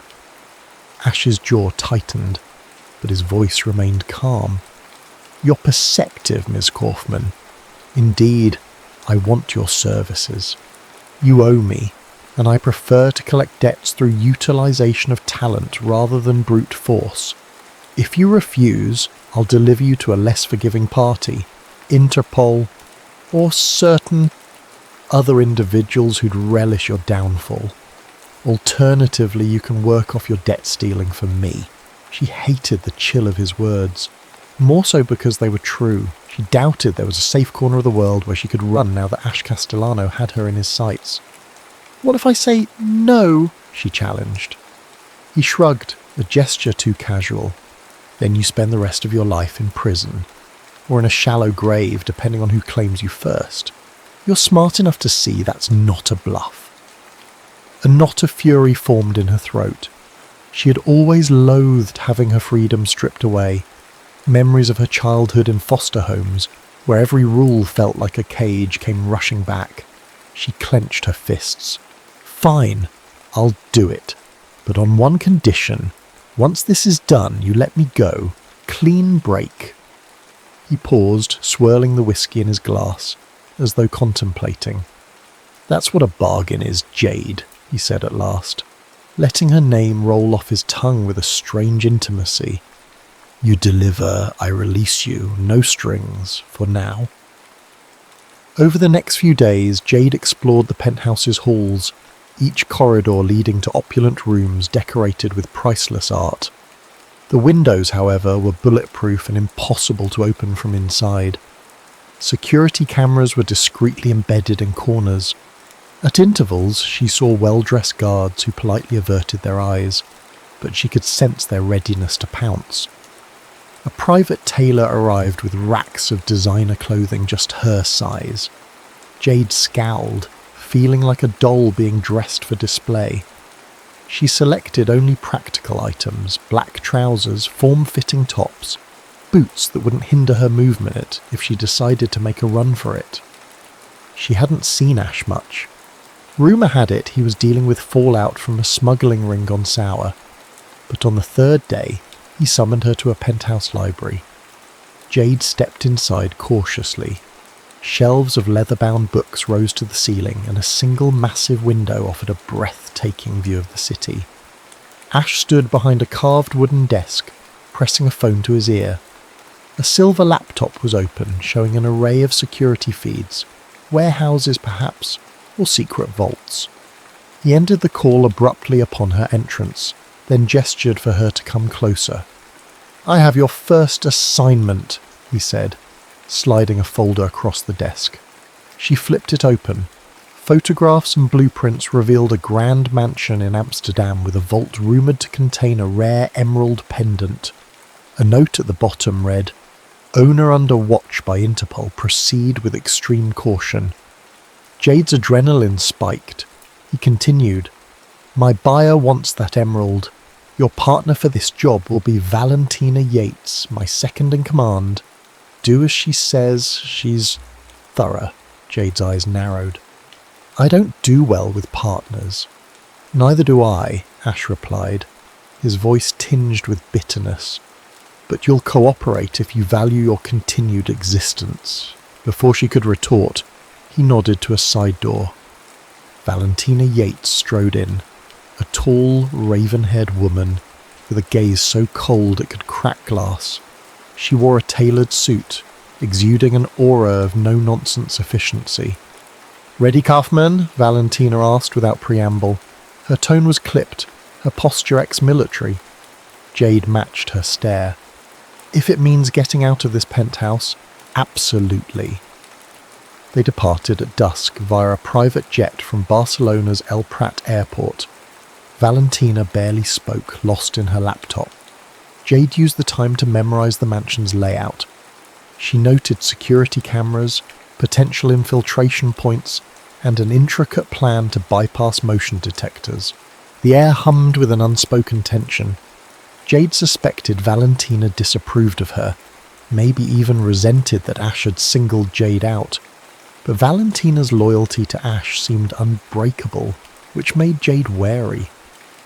Hours later they arrived in Amsterdam's cold drizzle. A sleek black SUV whisked them away to a discreet hotel. Valentina gave Jade a final set of instructions. "We strike tomorrow night. Our insider at the mansion has arranged a window of opportunity lasting exactly 15 minutes. There will be Interpol presence in the area, so keep your head down." Jade nodded. "And Ash? Where is he?" Valentina's expression hardened. "He's got his own matters to handle. Don't worry yourself about him. Focus on the job."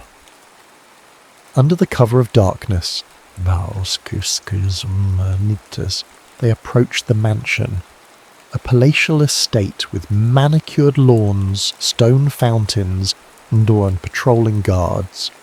Jade wore a black bodysuit under a dark hooded cloak. Valentina coordinated from a vantage point near the gates, scanning security frequencies. Once Jade scaled the high fence, her muscle memory took over. She avoided the cameras by slinking along the estate's blind spots. The drizzle turned the grass slick, forcing her to dig her fingers into the soil for stability. Near the side entrance, she used a keypad scrambler to unlock the door, stepping inside with cat-like silence. Her heart pounded in her ears, but she kept her breath even. The mansion's interior was an opulent labyrinth. She crept to a hidden corridor leading to the vault.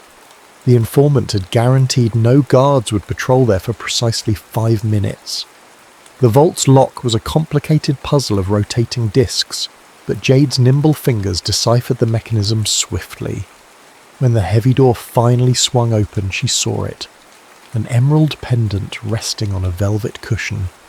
It was mesmerizing, the gem reflecting a deep green glow in the dim light. Her earpiece crackled with Valentina's voice. "Move quickly! We have 2 minutes left." Jade slipped the pendant into a protective pouch. Just as she closed the vault door, footsteps echoed down the corridor. The insider's timing had failed, or perhaps Interpol had changed their pattern. She had no time to worry about whether it was a double cross or mere bad luck. She pressed herself against the wall, listening to the footsteps pass.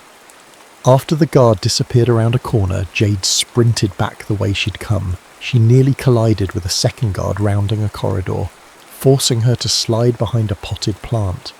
He paused, scanning the area, but moved on.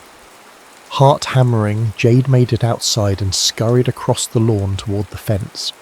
Once over, she darted into the cluster of hedges where Valentina was waiting, disguised as a groundskeeper. Valentina slid a glance at the emerald pouch.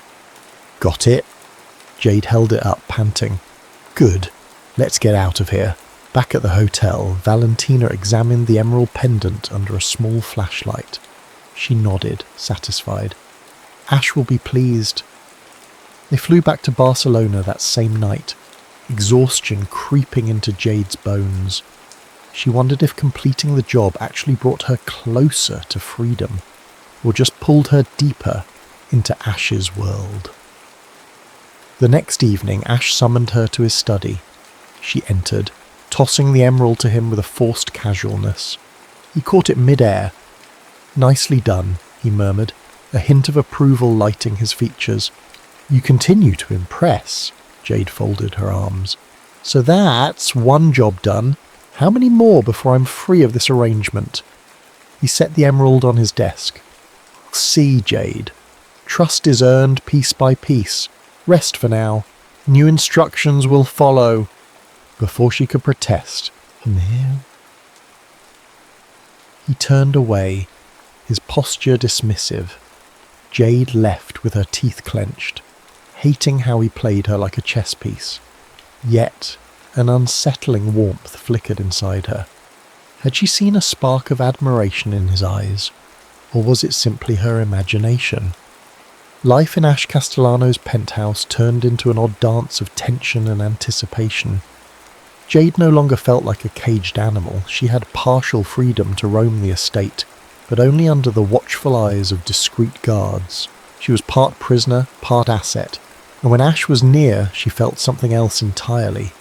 He invited her to high-stakes poker nights where the world's elite and underworld met in a swirl of tuxedos, diamonds, and swirling cigar smoke. Jade, despite her distaste for such gatherings, recognized an opportunity to glean information about Ash, his operations, and a possible weakness to exploit. Yet each time she studied him, she found his guard up, face unreadable except for fleeting moments of curiosity when their eyes met across the room. Late one evening, after a particularly tense game, Ash pulled Jade aside. He handed her a small velvet box. Inside was a sapphire pendant, darker in hue than the blue siren, but still mesmerizing. "For the fire in your eyes," he said, his voice low. Jade laughed bitterly, unsure whether he was mocking her or sincerely offering a gift. The tiny sapphire felt heavy with meaning. She hesitated. "Why?" she finally asked, eyes drifting to the gem in her hand. His lips curved into a half smile. "Because I can." It was an answer that told her everything and nothing. The power dynamic was still in his favour. He might view her as a treasure he'd acquired, but there was a peculiar gentleness in his tone, as though he saw something in her that mirrored a part of himself. That night, she paced in her room, the sapphire pendant glinting on the bed. She wanted to throw it out the window to demonstrate she couldn't be bought, but a deeper part of her ached. For years she'd kept the world at arm's length, relying only on her skill. Yet something in Ash's eyes, his loneliness perhaps, resonated with her own sense of isolation. While she wrestled with her thoughts, there came a soft knock on the door. Ash stepped inside without waiting for permission. He wore a black silk shirt, unbuttoned at the collar, and the tension in his posture hinted he was waging a silent war within himself. "I should have knocked properly," he said quietly, glancing around her room. Jade raised an eyebrow. "Surprised you bother with politeness now," he let out a soft chuckle. "You're free to kick me out." "Am I?" she asked, bitterness lacing her tone. A flicker of pain crossed his face, but he pressed on. "I want to show you something." He gestured toward the hallway, and curiosity, along with a desire to end the suffocating tension, made her follow. They walked to his study. This time, instead of taking her behind the desk, he led her to a large painting on the wall, an abstract piece with violent streaks of red and black. He pressed a hidden latch, and the painting swung open, revealing a safe. Punching in a code, he opened it. Inside were documents, stacks of cash, and a single photograph that he took out carefully. It depicted two young boys with bright smiles, arms around each other, standing on a sunlit dock. "This was me and my brother Diego years ago," Ash said, his voice wavering slightly. "We were close once. Our father ran the family business, smuggling gems. Diego was older but reckless. We had dreams of taking the business legit, but things changed." He paused, gaze turning distant. "Diego betrayed us. He tried to align with a rival cartel, nearly had me and our father killed to seal the deal. I had no choice but to confront him. The confrontation escalated. Our father died in the crossfire. Diego fled. I never forgave him, or myself." Jade studied his face in the dim light, seeing the raw torment etched into his features. She'd expected a hardened criminal, not a man burdened by regret. "Why tell me this?" she asked softly. "Because you might understand," he replied, setting the photo back. "That feeling of always being alone, mistrusting everyone, including your own blood, and because you're not just a pawn in my game." His final words lingered, heated by an undertone of longing. It happened unexpectedly. Perhaps it was the weight of confessions or the vulnerability Ash rarely displayed, but Jade found herself leaning closer. The tension between them ignited. He reached out, brushing a strand of her hair aside. She closed her eyes, inhaling the faint scent of his cologne, smoke and spice. His lips hovered near hers, and in that breath of uncertainty she realized she wanted it. She wanted to feel alive in a way she'd never allowed herself. Their mouths met in a fierce bruising kiss that tasted of desperation and pent-up desire. They stumbled against the desk, scattering papers. Jade poured years of anger and longing into that moment. Ash responded with an intensity that sent a shiver down her spine. This was more than a power play. It was two people drowning in the same darkness, clinging to each other for a taste of light. When they finally broke apart, gasping, Ash's forehead rested against hers. "You're the storm I never saw coming," he whispered. Jade opened her eyes, heart pounding. She saw fear in his, a fear of losing control, of caring too much.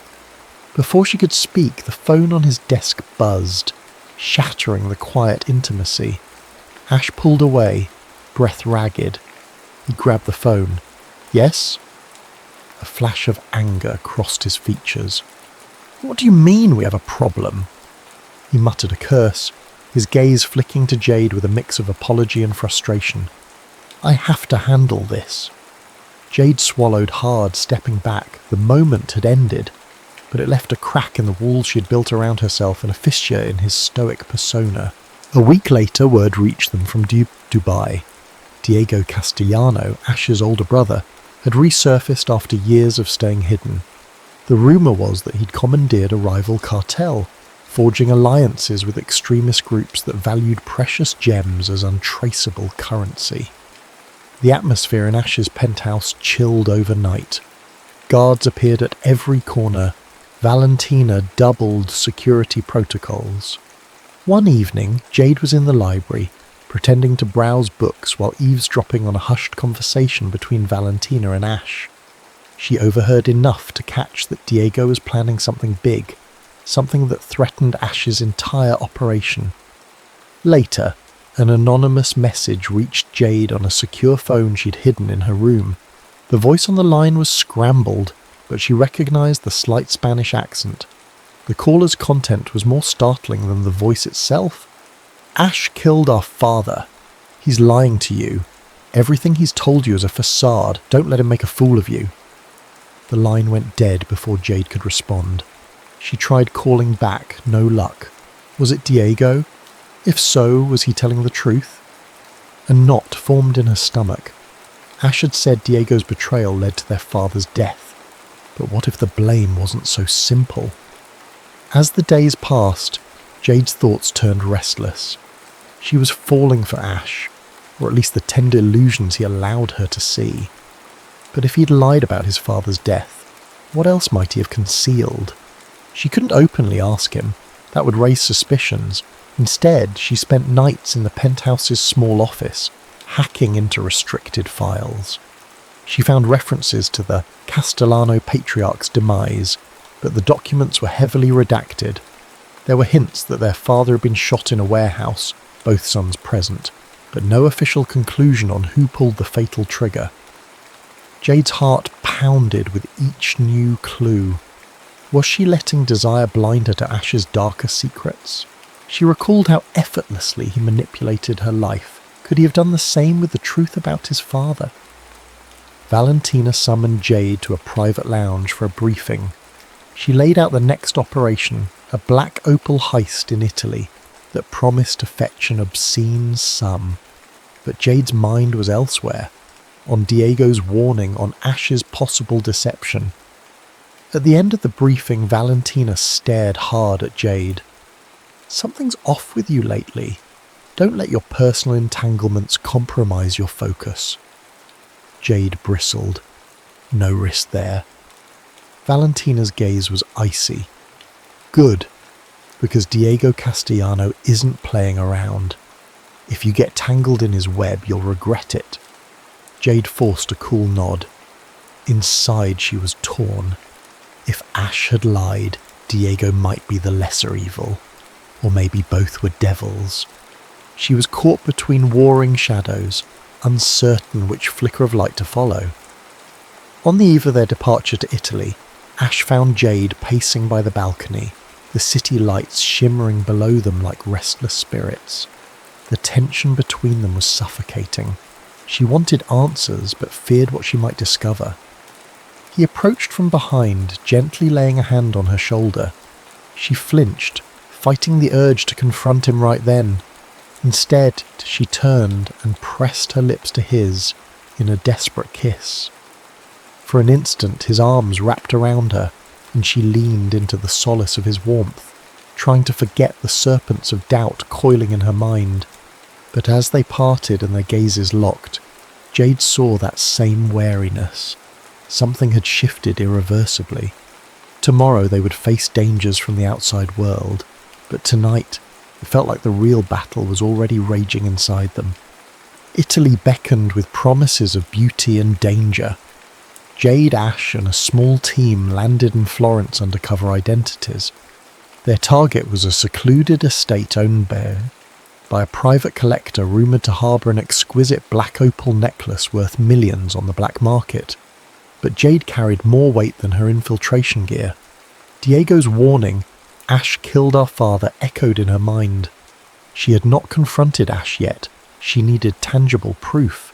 Anxiety gnawed at her, threatening to undermine her razor-sharp focus.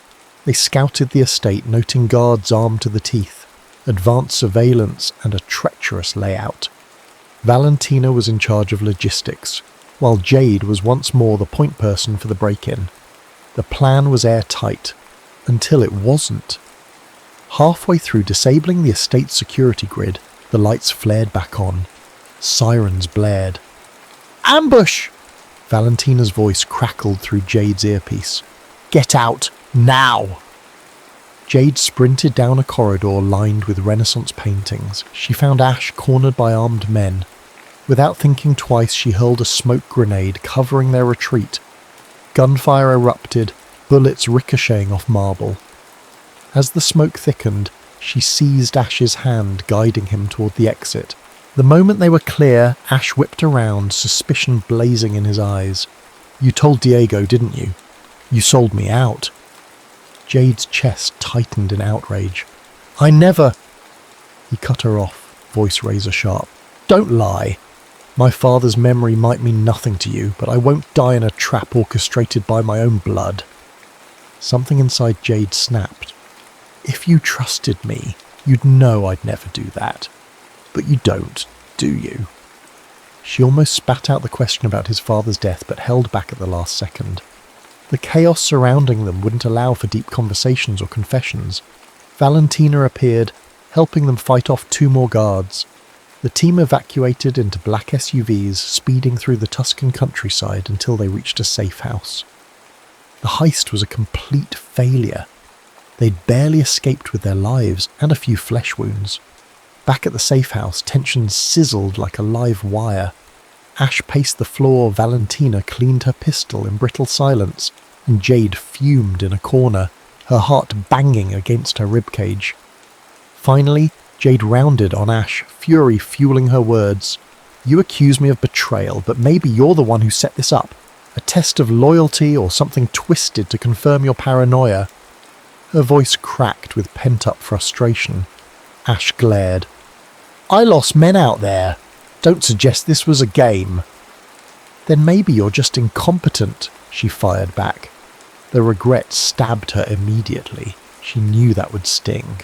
Ash's jaw clenched, but he said nothing. Valentina intervened, stepping between them.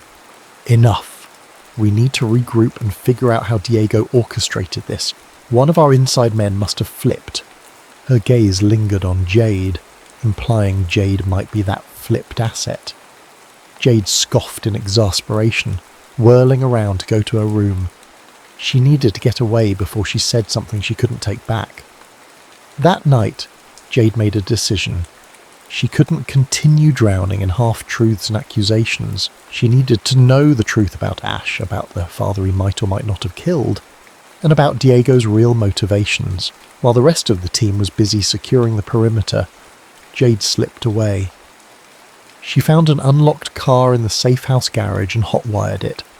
She realized she had no clear destination, only an overwhelming urge to be free from the swirl of lies. Driving down a moonlit road, she called a contact in Paris, someone who specialized in forging new identities. If she could confirm Ash's story and find a safe place, she'd decide her next step.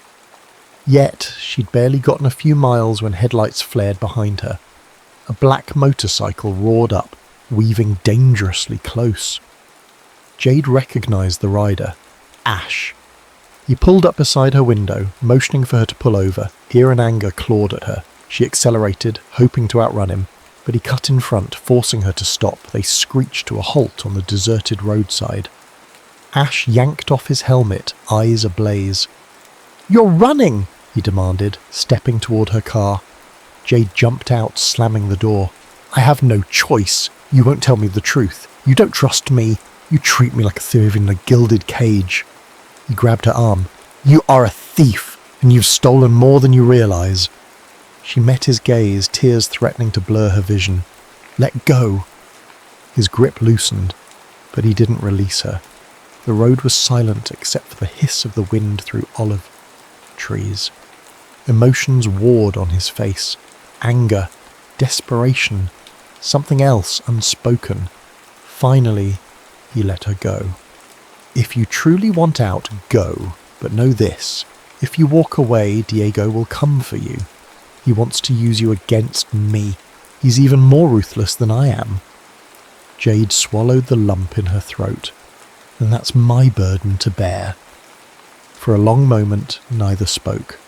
Then Jade got back into the car and drove off, leaving Ash standing in the glow of the motorcycle's headlight, his expression a portrait of heartbreak and rage.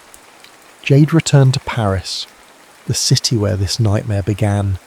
She rented a cheap room in a nondescript building, feeding the landlord a fake name.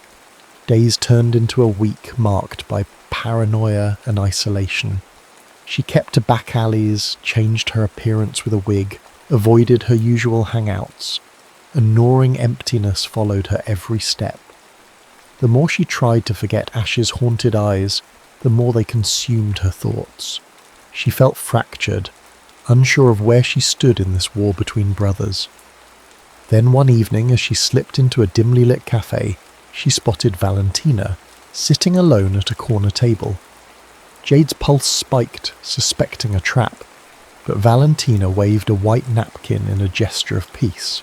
Cautiously, Jade joined her.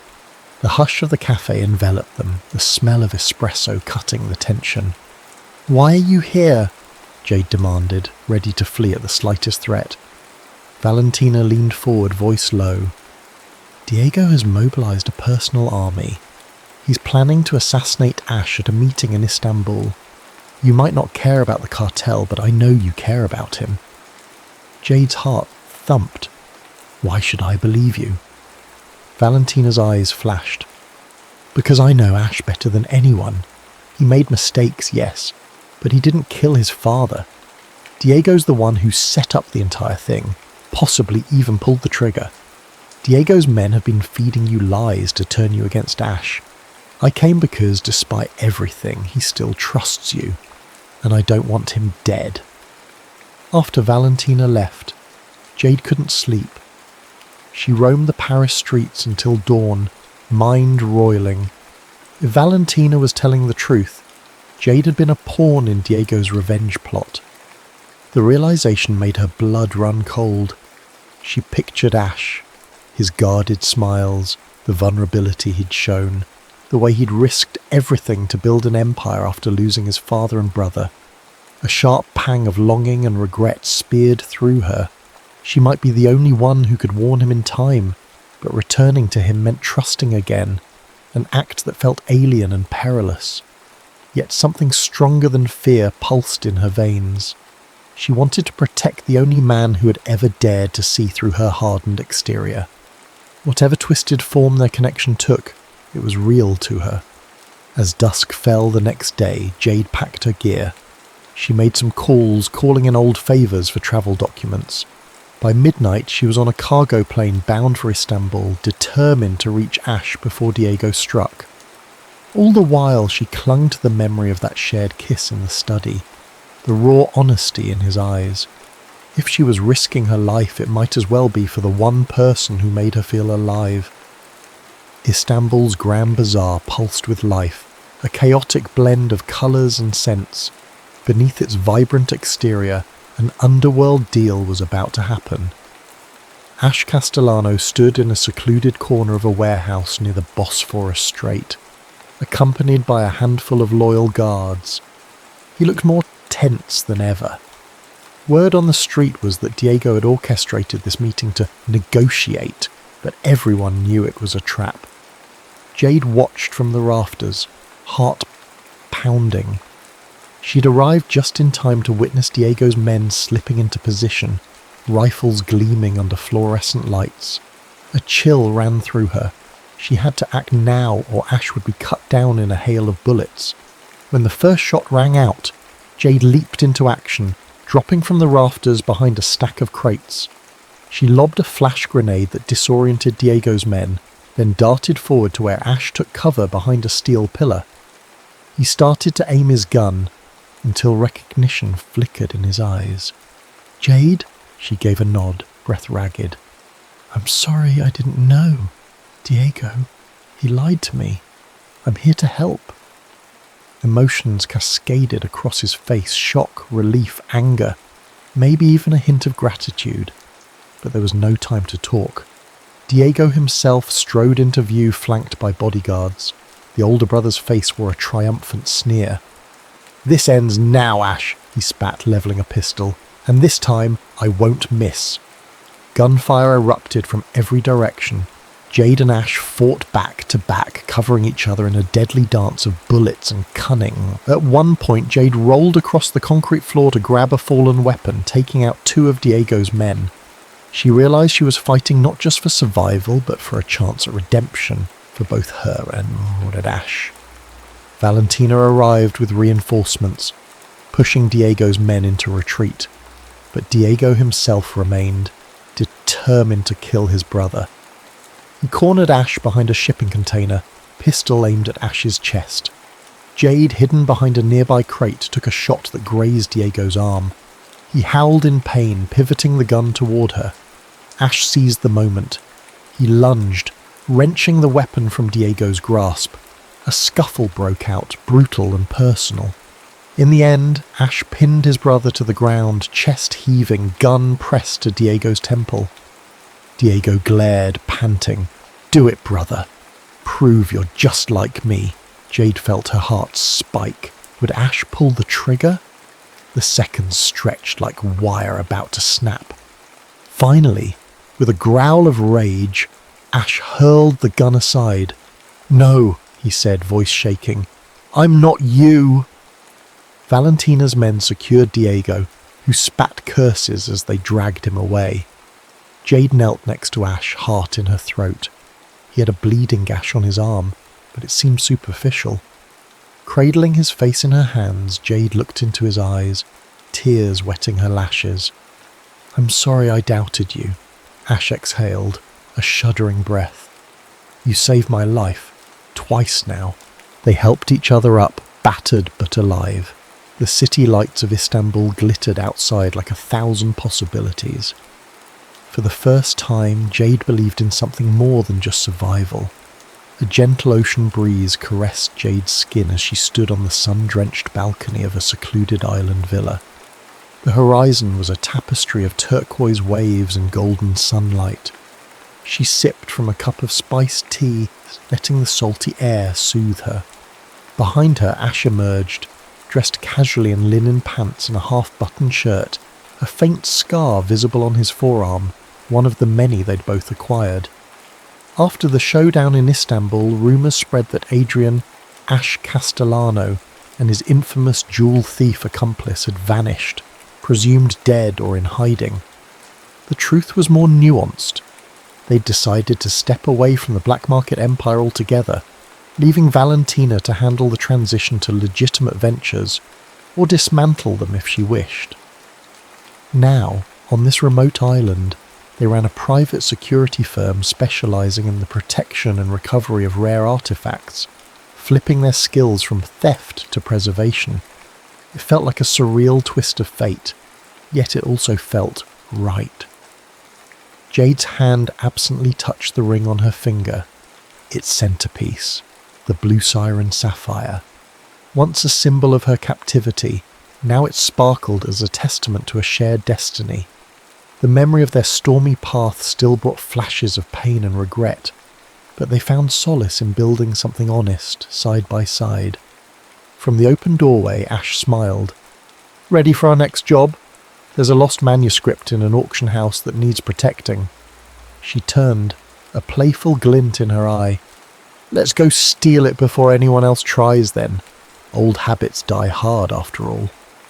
He chuckled, crossing the balcony to stand beside her. Their hands entwined, and for a moment, the ghosts of their pasts receded, replaced by the pounding of the ocean against the shore and the simple warmth of each other's presence. No matter the shadows that lingered, they had found a form of freedom in the very thing that once bound them: trust in one another. Even if tomorrow brought fresh storms, tonight they stood together, hearts still beating in unison amidst the quiet hum of the surf.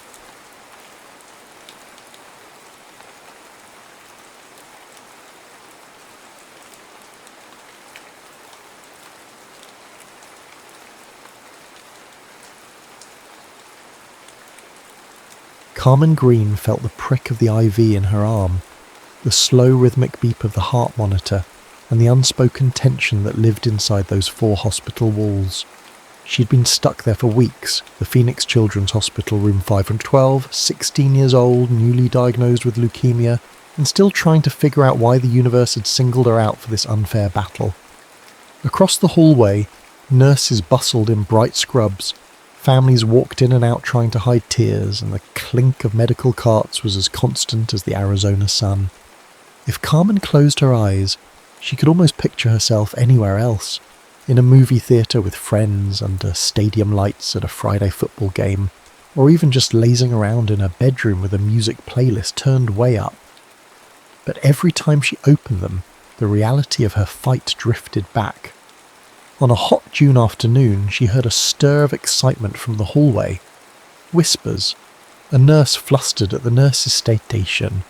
Carmen sat up straighter, curiosity piqued.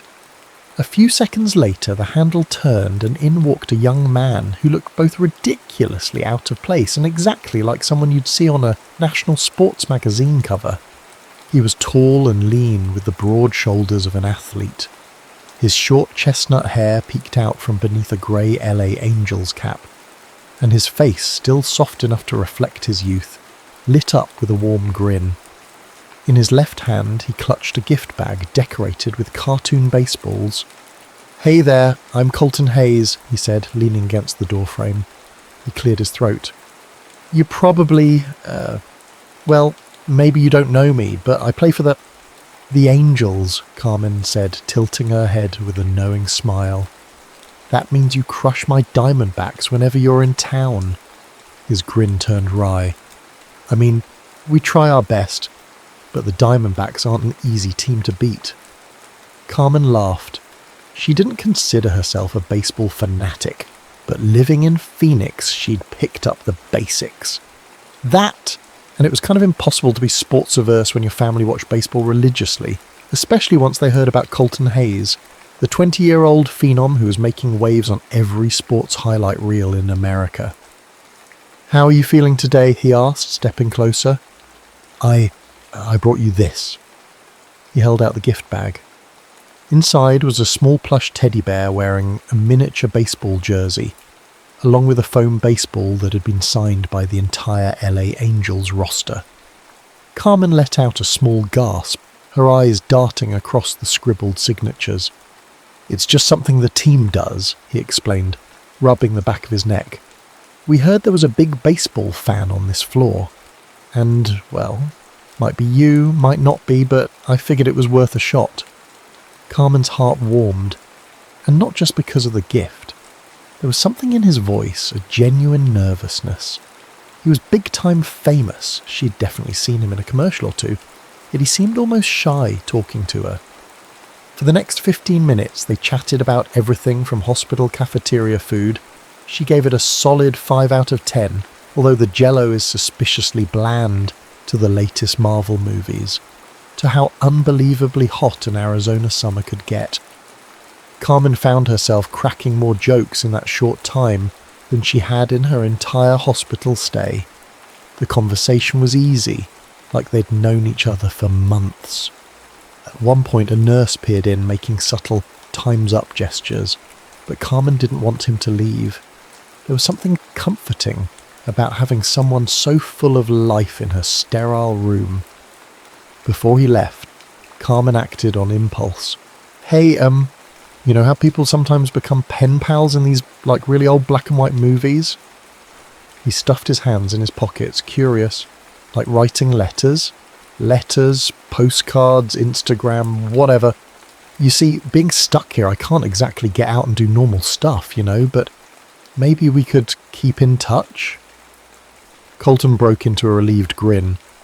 "That sounds awesome, actually."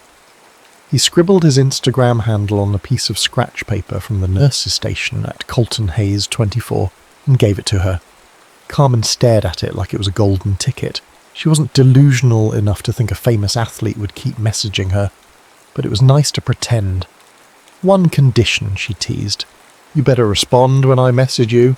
No ghosting allowed, even if you're some big baseball star." He laughed. "Deal. Although my DMs might be a dumpster fire, I'll keep an eye out for your name. Promise." And with that, he left, giving her a quick wave from the threshold. The moment the door closed behind him, Carmen squeezed the foam baseball in disbelief. Yes, he was a national star, rumoured to be the next big thing in the MLB. But in that short visit, he'd felt more like a friend than a celebrity cameo. Days passed, and Carmen was sure it was just a fun memory. one she could replay in her head on nights when chemotherapy made her feel lonely. Then early one morning, her phone buzzed with a new notification on Instagram. She opened it, her mouth dropping when she saw the direct message. At Colton Hayes, 24. Hey Carmen, how's it going in there? On a scale of 1-10, how terrible is the hospital food? Her heart flipped. She typed back, Carmen G, probably a 6. However, the lemonade is worse than dish soap, so that drags the overall rating down to a 4.5. He responded almost immediately, sending back an audio clip of him pretending to interview her about culinary atrocities in the healthcare system. Carmen laughed so hard that a nurse poked her head in to make sure she was okay. From there, they talked every day, or as close to every day as possible. Between his workouts, travel schedules and interviews, Colton always found a moment to reply to her messages, and Carmen looked forward to each notification. She would send him photos of the silly craft she made with other patients, or jokes on sticky notes plastered to her IV pole. He reciprocated with behind-the-scenes glimpses of the Angels' training facilities, short video clips of him signing merchandise, or telling cringy dad jokes that his teammates apparently loved. It felt surreal. Two people from very different worlds forging a bond through phone screens and hospital walls. Then, against the odds, Carmen's doctor delivered miraculous news. Her white blood cell counts were back to near normal range, and the latest scan indicated that her leukemia was in remission. "We're moving in the right direction," the doctor said, smiling for the first time in what seemed like forever. "If this continues, you'll be home soon." It happened so fast that Carmen barely had time to process it. One day she was reviewing the next chemotherapy appointment, the next she was packing up her things, hugging nurses who'd become her surrogate family. As the elevator doors opened to the hospital lobby on her last day, she inhaled the sweet, antiseptic-free air of freedom. Outside, her mother waited, tears streaming down her face as she embraced her. For Carmen, it felt like stepping into a brand new life. She returned home to a surprising package on the doorstep. Inside was a large baseball-themed gift basket. Peanuts, Cracker Jacks, a plush blanket stitched with angels across the front, and a simple handwritten note. "Congrats on beating the biggest rival of them all. I always knew you could do it. Colton." Carmen's heart hammered in her chest. It was a friendly note, sure, but something about it told her he'd been thinking of her. Already she felt excitement bubbling up. She was 16, healthy again, and there was this unbelievably kind, funny, handsome baseball player who cared. But then life slowly returned to normal. Carmen went back to high school, where the biggest dramas involved homecoming dresses, pep rallies, and who asked whom to the dance. She studied, joined yearbook club, and tried to make up for lost time with her friends. Colton remained in her periphery. He was travelling around the country, doing press appearances, playing in sold-out stadiums. Occasionally the gossip columns would mention him dating a certain actress or musician. The first time Carmen saw a headline, something about him being photographed with a rising pop star, her stomach twisted. But she reminded herself they were just friends, pen pals who lived worlds apart. That was the reality, or so she thought. Carmen counted down the days to her high school graduation with a mix of giddiness and anxiety. Sure, she was now healthy, brimming with energy, but the world was about to shift on its axis again. She was almost an adult, about to leave behind the safety net of high school for whatever came next. In her senior year, she piled her schedule with normal teenage stuff. The Friday football games, a part-time job at a local coffee shop, and the quest for perfect prom photos. Meanwhile, she and Colton texted or DM'd on Instagram sporadically.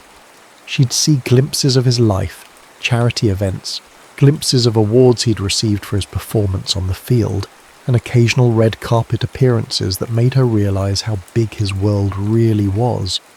Yet he was never too busy to answer her messages, usually with a playful sense of humour. One night in December, when she was stressing about an upcoming calculus exam, she typed, Carmen G, I swear if I fail this test, I'm going to join a travelling circus. Within minutes, Colton replied, at Colton Hayes, 24. Good. We need a math whiz to count the lion's teeth. Don't leave me hanging. They teased each other that way, light-hearted banter that somehow felt deeper than it looked. Sometimes, though, Carmen's mind drifted to thoughts of him in a more serious, longing way. She had to remind herself not to get carried away. He was a rising MLB star who had cameras chasing him at every turn. She was a normal, albeit resilient, high school senior whose biggest accomplishment thus far was beating cancer. Still, as her mother once said, the heart doesn't care about logic. A few months before graduation, Carmen was scrolling through Instagram during study hall. She stumbled on a paparazzi shot. Colton at a movie premiere, arms around a famous actress. The actress beamed at him, leaning in close, wearing a glamorous gown. Carmen felt a pang in her chest, an uninvited wave of jealousy. She knew it wasn't fair. He was free to date whomever he pleased. Yet she couldn't ignore the knot in her stomach. So she threw herself into normal teenage life. She let her friends talk her into going to prom with a boy from her Spanish class. He was tall, polite, academically gifted, but no sparks flew. Carmen danced, took photos for social media, and tried to pretend she was just a regular girl. Deep inside, she knew that since beating leukemia, nothing in her life had really felt routine or regular at all. Graduation day arrived with a scorching Arizona sun overhead, heating up the metal bleachers at the outdoor stadium. Carmen's bright red hair ribbons fluttered in the breeze as she lined up with her classmates. She wore the standard cap and gown, decorated with a few honor cords for her extracurricular achievements.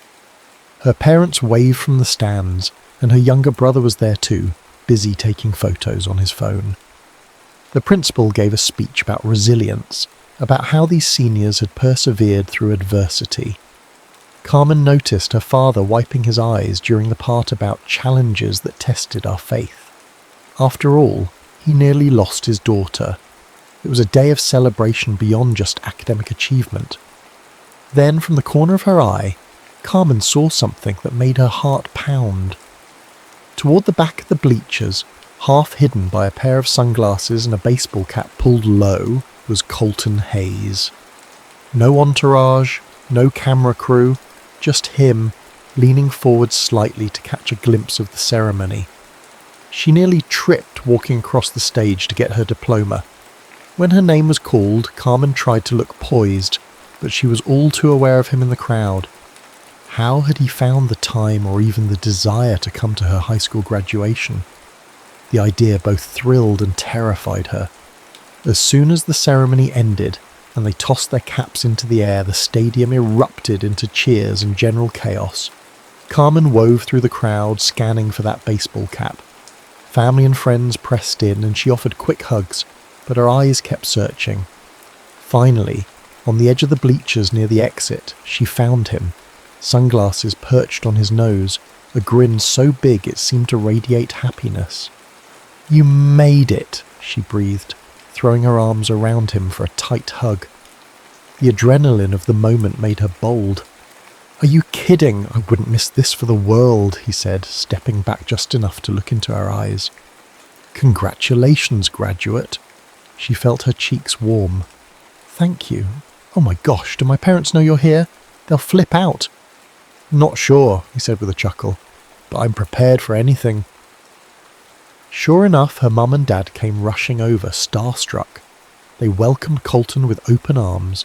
Everyone knew him from the baseball highlights, but it was the personal connection that mattered more. Her mother was practically speechless, only able to stammer out how proud she was of Carmen, and how grateful she was that Colton would come all this way just for a commencement ceremony.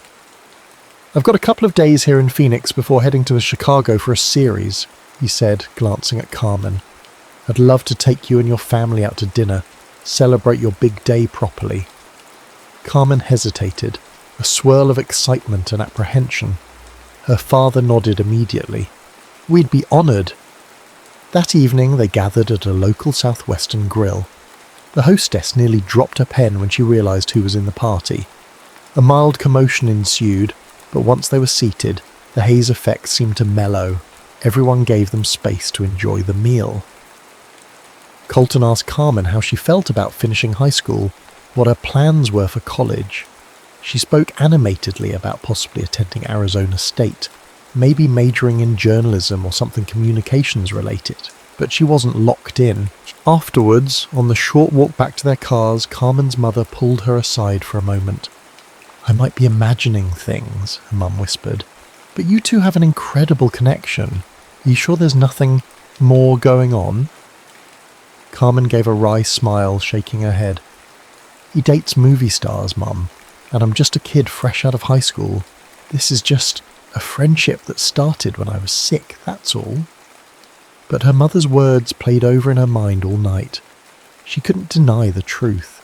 Seeing him had jolted something inside her, something that felt like more than just appreciation. But then again, it was one magical night and he was heading out soon. No sense turning it into a daydream. Still, fate sometimes laughs at our attempts to keep life simple. Weeks later, Carmen's acceptance to Arizona State University came in. She squealed with delight, calling up friends and family to share the news. She posted a celebratory picture on Instagram, then typed a quick message to Colton. "Carmen G. Got into ASU, officially a Sun Devil next year. Might see you at spring training if you're still in Arizona then." P.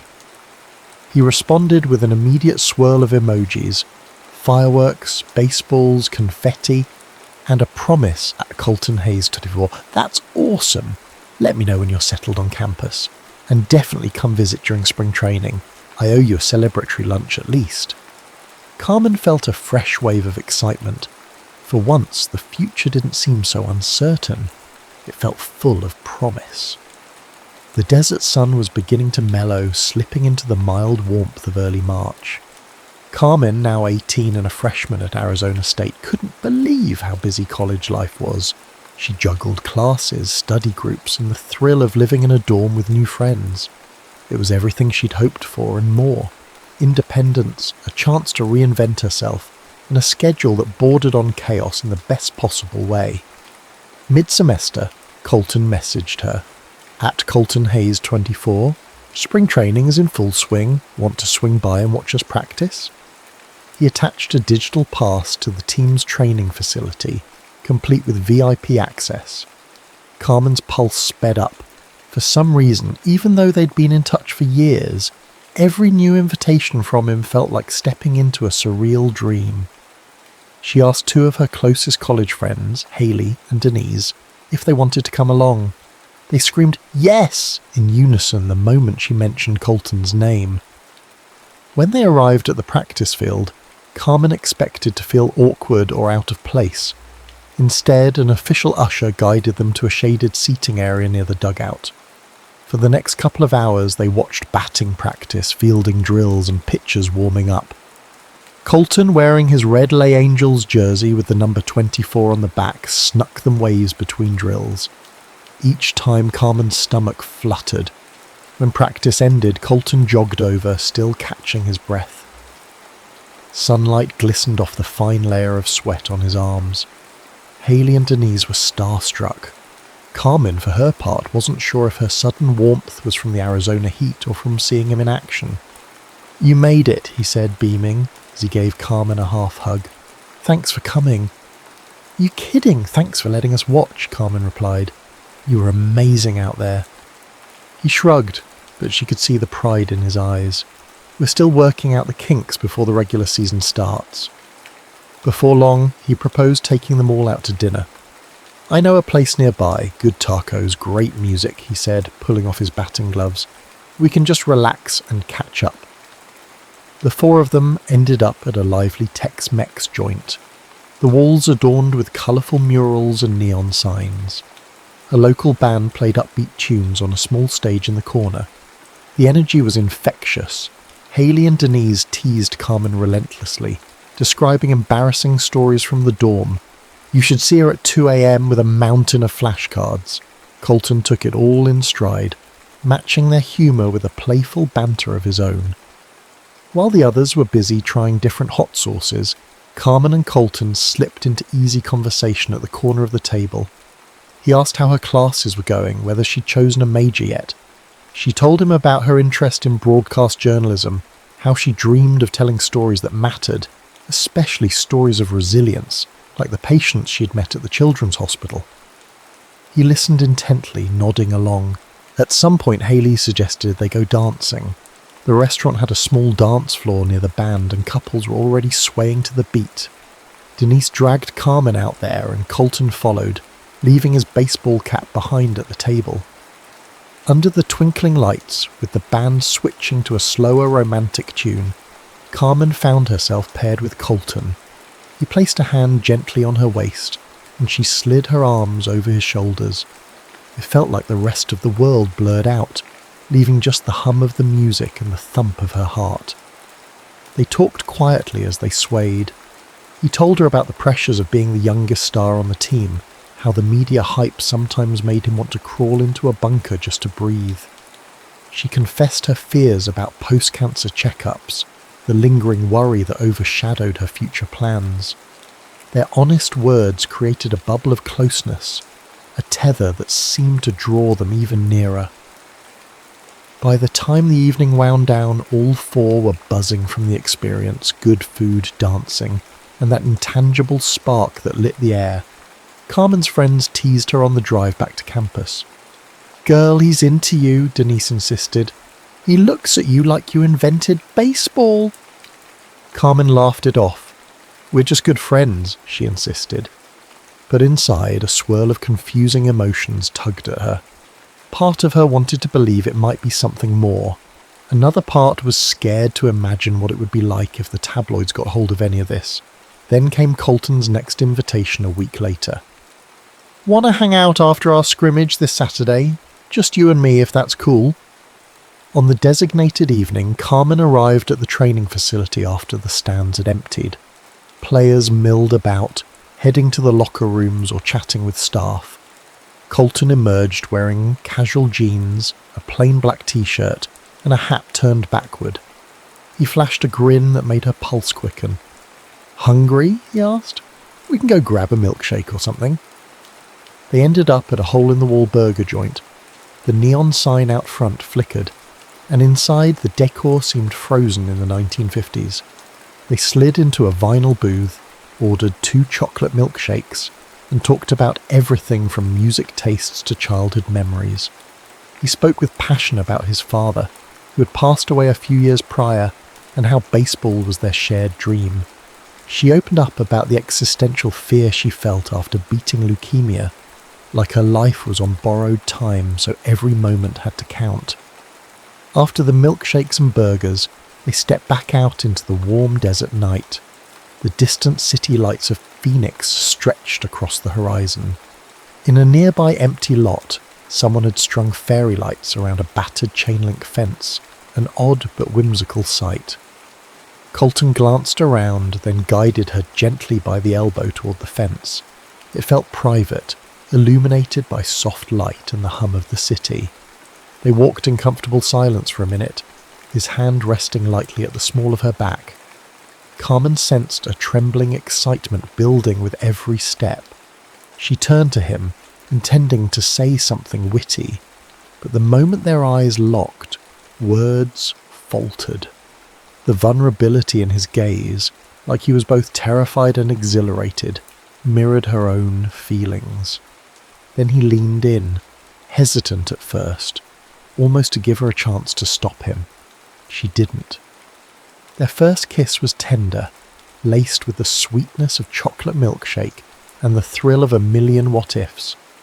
A gentle press of lips that seemed to ask an unspoken question. Could this be real?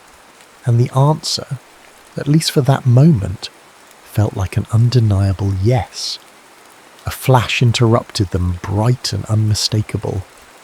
Carmen jerked away, startled, her heart thudding. Across the street, half hidden in the shadows, someone held up a phone or camera. The figure snapped another picture, then rushed off. She felt panic coil in her stomach. "Oh God, what was that?" Colton cursed under his breath. "Paparazzi, probably. I should have been more careful."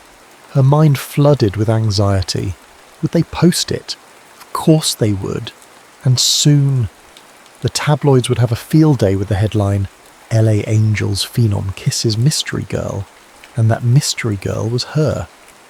She covered her mouth, trying to steady her breath. But how? What? He placed both hands gently on her shoulders. Hey, look at me. His eyes were calm, though tinged with regret. We'll figure it out, all right? I'm so sorry. I wanted this to be just our moment.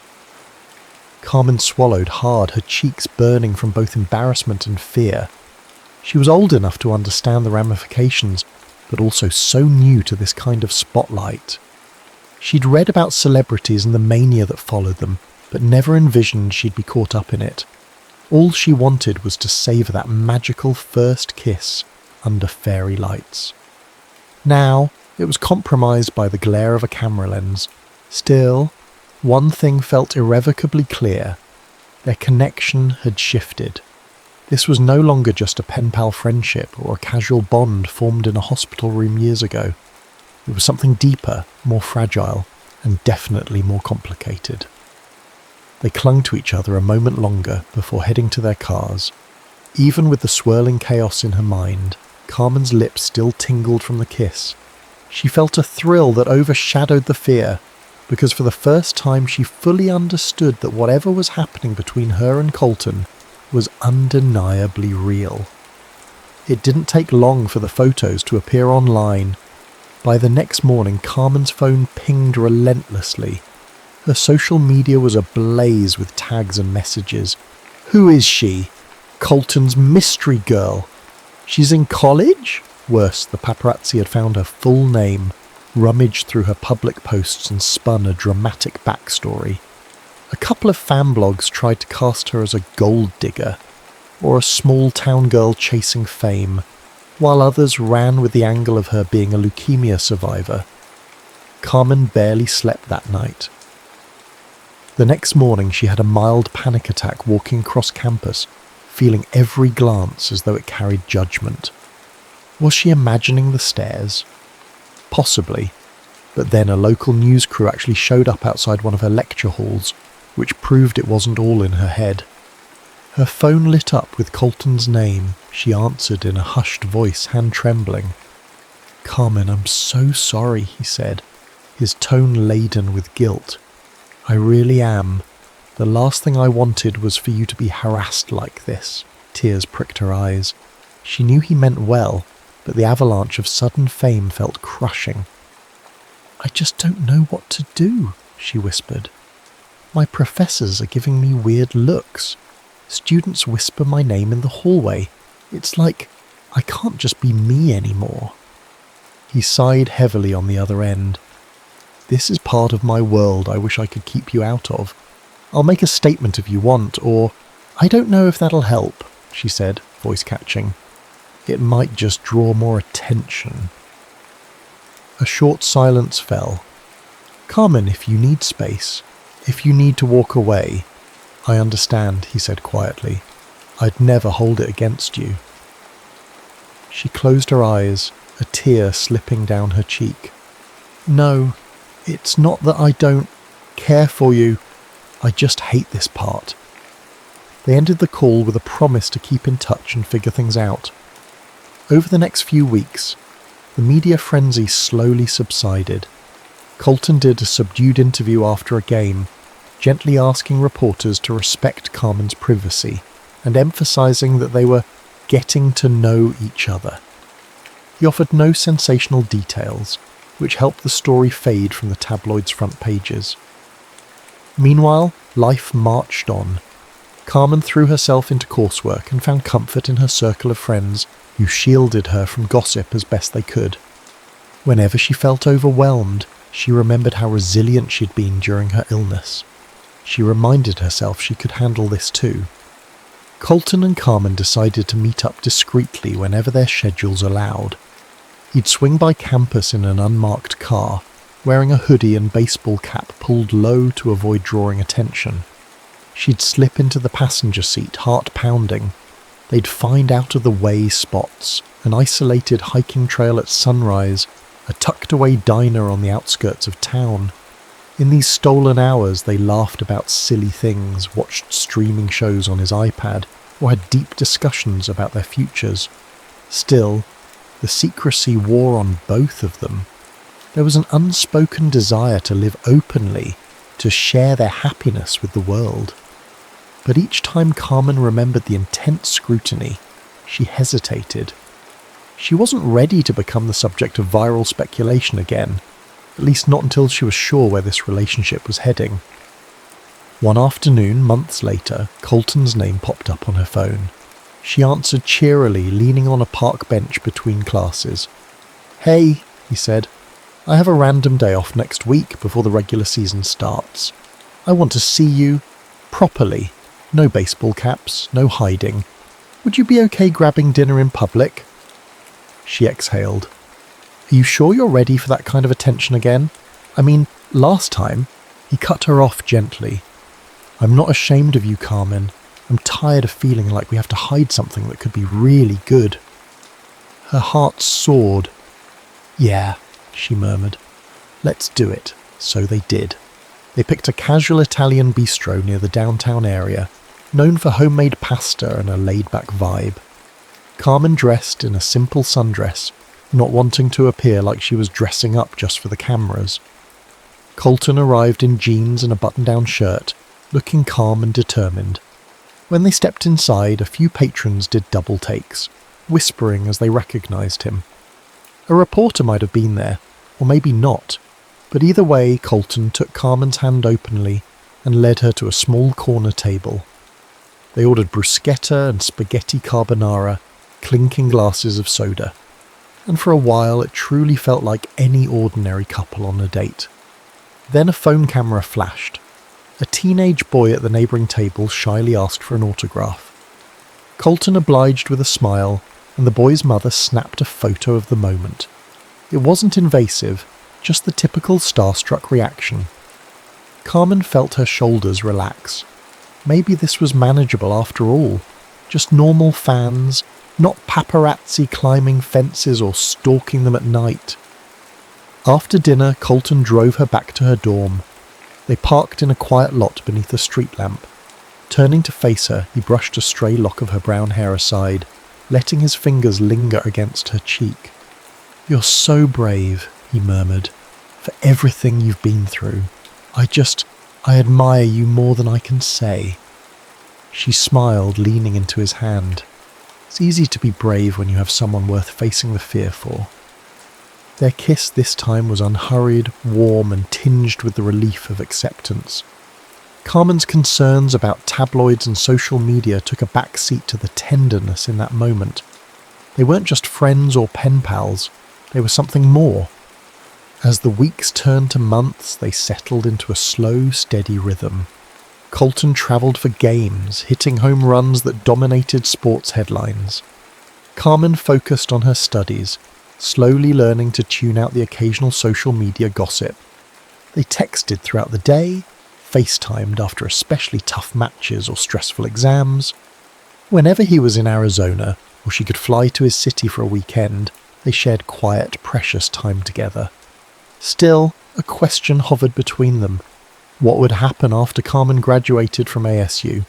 She was on track to finish in 4 years, and he was halfway through his stellar MLB contract. She told him about her dream internships, about wanting to broadcast stories of hope and survival. He told her about wanting to establish a foundation for kids with chronic illnesses, maybe even rename a wing at Phoenix Children's Hospital if that was allowed one day. Their visions seemed to intertwine, but there was also the reality of distance, media scrutiny, and the unstoppable pace of professional sports. They never pinned each other down for a define the relationship talk, because in many ways, it was obvious. They were deeply invested in each other's lives. The next big milestone that loomed on the horizon wasn't marriage or anything official. It was Carmen's upcoming checkup, her annual test to confirm she was still cancer-free. In late spring of her sophomore year, she sat in a sterile exam room once again, waiting for results. The fluorescent lighting and antiseptic smell triggered old memories, fueling her anxiety. Colton couldn't be there. He had a double header in Houston, but he sent a flurry of texts. "I'm with you in spirit. Please call the second you know anything." When the doctor entered with a small smile, Carmen released the breath she didn't realize she was holding. "Your scans are clear," he said. "Everything looks fantastic. You're healthy as can be." Tears of relief sprang from her eyes. She stumbled out of the hospital, hardly able to contain the joy. Dialing Colton felt like the most natural thing to do. He answered after one ring. "Tell me, good news, right?" She laughed, tears streaming down her cheeks. "Yeah, I'm good. I'm healthy. I'm fine." Cheers erupted in the background. His teammates must have overheard the call. "Oh, Carmen," he said, voice thick with emotion. "I wish I could be there right now." That night, a giant bouquet of orchids, her favourite flower, arrived at her dorm, along with a card that said, "You're unstoppable. Love, Colton." Sinking onto her bed, Carmen cradled the flowers and smiled through watery eyes. She realised that their relationship had survived near constant upheaval, her health scares, his fame, the media storms, and each time they'd grown closer, more certain that cliché or not, they were in this together. Junior year brought a whirlwind of busier coursework for Carmen. She honed her reporting skills at the college radio station, practicing interviews and broadcasting daily news segments. She also pitched a series of stories about real-life survivors, people who overcame illness, adversity, or personal tragedy. Her station director loved it, giving her the green light to produce a weekly spot. Meanwhile, Colton continued blazing a trail in the MLB. By 24, he'd become one of the Angels' star players, hailed as a future Hall of Famer if he could maintain the streak. His face adorned magazines and sports channels, and he was invited to every talk show imaginable. Yet he turned down many of these appearances, preferring to spend off days quietly in Phoenix or wherever Carmen happened to be. They celebrated her 20th birthday together, in a small group, a far cry from the wild parties that typically define celebrity nightlife. He surprised her with a vintage typewriter, telling her he thought her stories deserved a timeless medium. She laughed, promising to type him love letters at least once. Still, life had a habit of throwing curveballs at even the best of us. Going into the final stretch of her senior year, Carmen scored a rare opportunity, a semester-long study abroad in London, where she could work as a correspondent for a student-run international news outlet. It was a dream gig, the kind that could launch her reporting career, but it meant an ocean's distance between them for several months. They sat together one afternoon at a rooftop cafe in Phoenix, the desert wind tangling Carmen's hair. She laid out the acceptance letter on the table, biting her lip. "I really want to go, but I know it'll be tough on us." Colton read through the papers carefully. "Carmen, you can't pass this up," he said, though his voice was tight. "I can't let you hold back because of me." Tears pricked her eyes. "It's just, we've finally gotten used to being semi-normal together, and now I'm leaving for 6 months. He reached across the table, interlacing his fingers with hers. "We'll make it work. I promise. We've survived worse than a plane ride between us, right?" So she went. The first few weeks were rough. Time zone differences meant their calls were at odd hours, and they often texted each other pictures of daily life to compensate. A snapshot of him in the dugout, an image of her in a bustling London street. They left video messages, falling asleep to the other's voice. The distance stung, but it also reaffirmed that what they had was deeper than geography. When Carmen returned stateside just in time for her final semester, Colton was there at the airport holding a sign that said "Welcome home, Globetrotter." She ran straight into his arms. Tired from a long flight, she felt simultaneously euphoric, as if no time had passed. He took her to a low-key celebration with a handful of his closest friends. Under the glow of string lights, they danced in a quiet backyard, content just to be in the same orbit again. It was during one of these late-night heart-to-hearts that he confided something new. I've been talking to the team about community outreach programs, he said, brushing a strand of her hair aside. Specifically, I want to partner with hospitals for kids dealing with serious illnesses. I was thinking about naming a scholarship fund or something after my dad, and maybe you could do a piece on it? Her eyes sparkled with pride. Of course, I'd love to. Time flew. Carmen graduated from ASU with a degree in journalism, and on that scorching May afternoon, she wore a black cap and gown. Her parents sat proudly in the stands, but it was Colton's presence near them that made her heart ache with happiness. Nobody was surprised this time. He'd become a fixture in her life for years now, though they'd kept much of their romance private. When her name was called, he rose from his seat, clapping so hard the people around him shot him amused smiles. He didn't care.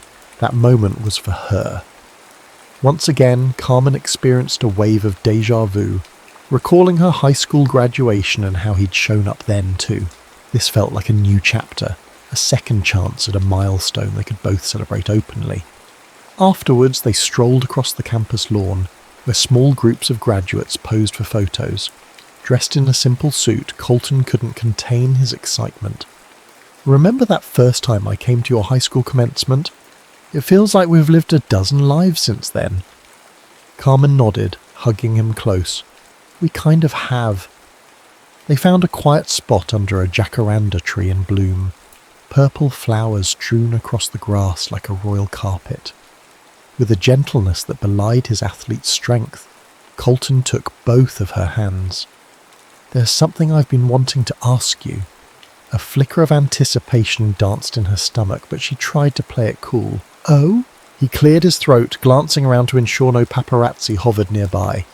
Then he met her gaze with unwavering intent.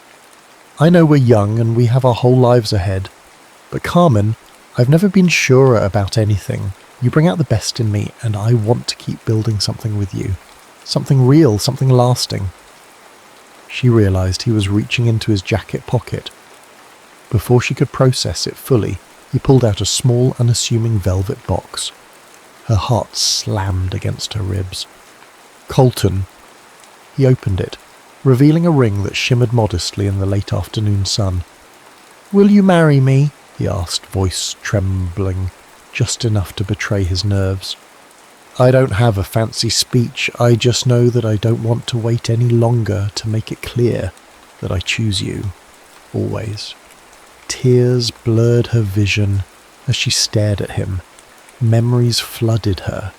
The first time he walked into her hospital room with a teddy bear, the DMs they exchanged that gave her hope during chemo, the stolen dances, the stadium waves, the heartbreak, and the joy. It all led to this. Yes, she breathed, barely able to get the word out. Yes, of course I will. He slid the ring onto her finger, and she laughed through her tears as they embraced. The moment was so simple yet monumental. Two people who started as strangers in a hospital, forging a bond that defied the odds. The jacaranda petals fell around them like confetti, drifting on a gentle breeze. Months later, the engagement was announced formally, but by then they didn't care how many headlines blared. Baseball star proposes to former cancer patient, or MLB phenom ties the knot with hometown heroine. They had each other, and everything else paled in comparison. In the end, they decided on a small wedding ceremony, family and a few close friends in attendance. As Carmen walked down the aisle, her brown hair cascading over her shoulders, her crystal blue eyes sparkling with tears of joy, Colton stood at the altar in a crisp suit, his eyes reflecting awe. No paparazzi invaded, no stadium roar, just the quiet hum of loved ones, the soft desert wind, and the vow that they would continue writing each other into every chapter of their lives. And yes, they still referred to each other as pen pals sometimes, laughing at how it all began with one fleeting question in a hospital room. Hey, would you ever want to be pen pals? Sometimes the simplest beginnings lead to the most extraordinary journeys.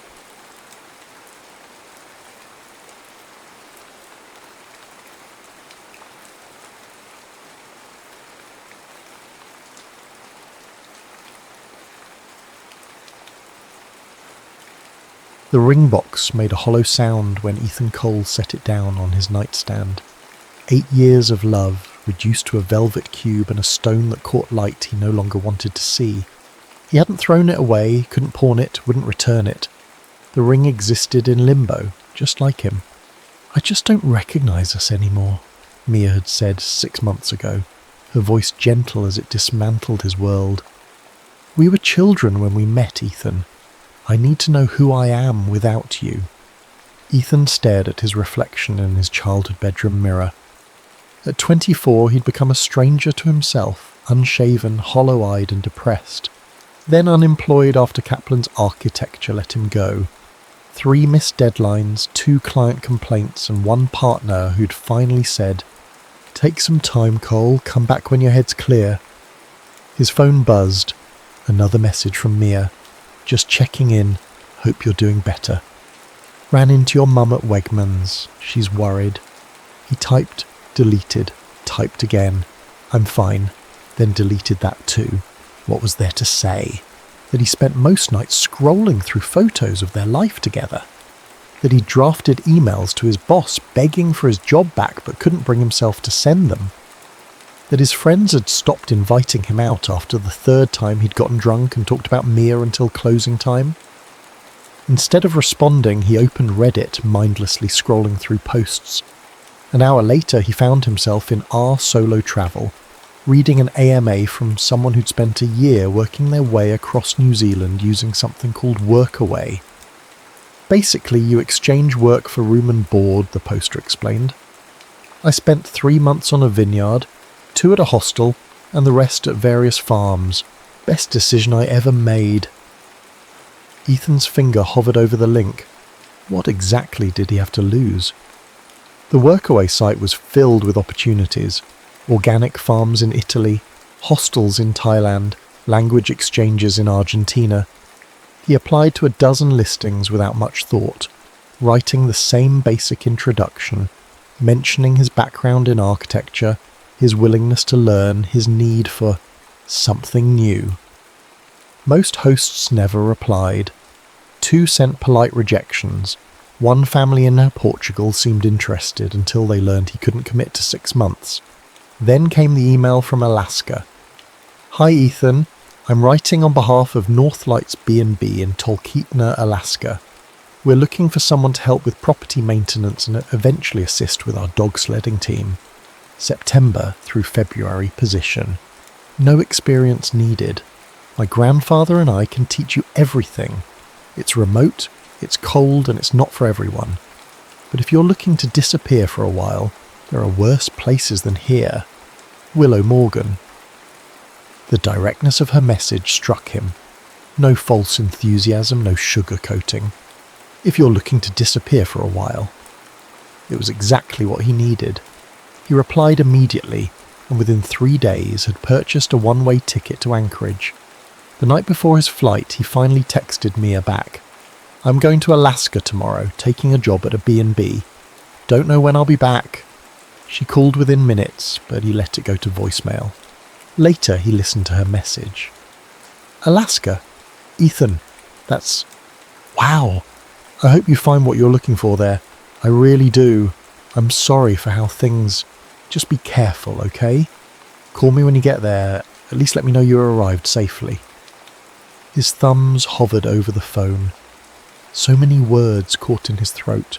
None of them right. In the end, he simply wrote, "I will." As his flight took off the next morning, Ethan watched his hometown disappear beneath the clouds. He wasn't running away, he told himself. He was running toward something. He just had no idea what that something might be.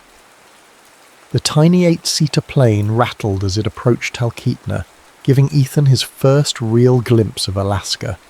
Below, endless forests spread like a dark green carpet interrupted by silver threads of rivers and the occasional clearing.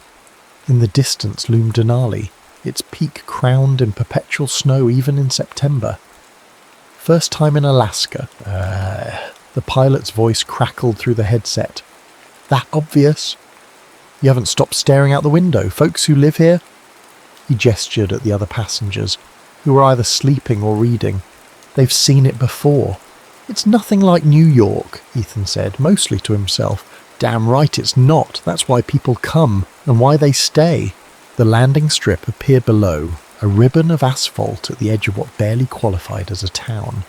As they descended, Ethan's stomach tightened with a familiar anxiety. What the hell was he doing? He'd never owned a dog, much less driven a dog sled.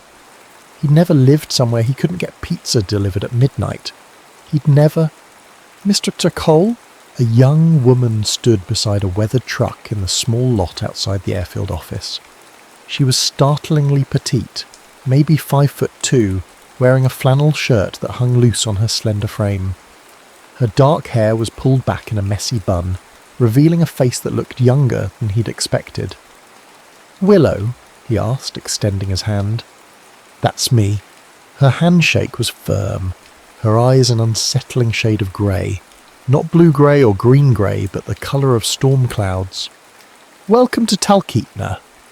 She took one of his bags and loaded it into the truck.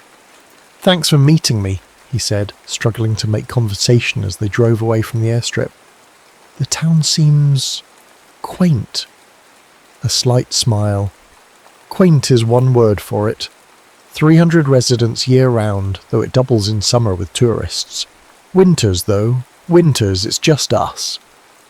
Ethan wanted to ask about her. How old she was, why she ran a B&B in the middle of nowhere, who us referred to besides her grandfather. But something in her demeanour suggested she preferred keeping conversation functional. Instead, he watched out the window as they passed the town's main street. A collection of log cabins converted to gift shops, a brewing company, an ice cream parlour, and a bar whose sign simply read Fairview. "That's downtown," Willow explained. "Southside is mostly residential, and we're headed north about 2 miles out." The truck turned onto a narrower road that wound through dense forest before finally emerging at a clearing. The Northlights Bed and Breakfast was a large 2-storey log structure with a wraparound porch flanked by several smaller outbuildings and what appeared to be dog kennels set further back on the property. Beyond it all, a pristine lake reflected the afternoon sunlight. "Nice place," Ethan said, genuinely impressed. "Been in my grandparents' family for 3 generations. Before the tourists, it was just a homestead." Willow parked and got out. "Grandpa's probably with the dogs. I'll show you to your cabin, then give you the tour." "My cabin?" She pointed to one of the smaller structures. "That's where you'll stay. We don't make staff sleep in the main house. Everyone needs their privacy."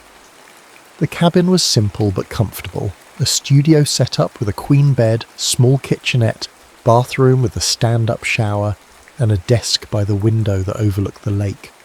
Rustic but not primitive. There was Wi-Fi, electric heat, and even a small TV. "It's perfect," Ethan said, setting down his bags. "When do I start?" Willow leaned against the doorframe. "Tomorrow's soon enough. Rest day, get your bearings. Dinner's at 6 in the main house. We don't have guests until the weekend, so it's just you, me, and my grandparents." As she turned to leave, Ethan called after her. "Willow?" She paused, those storm cloud eyes meeting his. "Thanks for taking a chance on me. I know I don't exactly have the right experience for this." Something unreadable passed across her face. "Everyone has their reasons for coming to Alaska, Ethan. Most of them boil down to needing to be somewhere that isn't where they were before." She offered a small smile. 6 o'clock. Don't be late. Gran hates when food gets cold. Left alone, Ethan unpacked methodically, arranging his belongings as though establishing this new space might help establish this new self. From the bottom of his duffel, he pulled out his field recording equipment, a Zoom F3 field recorder, a matched pair of Clippy EM272 XLR microphones, Sony MDR 7506 headphones, and an Apple MacBook Pro with Reaper installed. It was the one passion he had maintained even during his worst days after Mia. The emptiness hit suddenly as he sat on the edge of the bed. 6 hours ago, he'd been in New York. Now he was in Alaska, where he knew no one, working a job he wasn't qualified for, running from a broken heart that had followed him anyway. His phone buzzed. "Mia again. Did you arrive? Are you okay?" He stared at the message for a long moment before replying simply, "I'm here. I'm okay." Then he silenced his phone, set an alarm for 5:45, and lay back on the bed. Outside his window, the lake water rippled under a breeze, making a sound both foreign and familiar.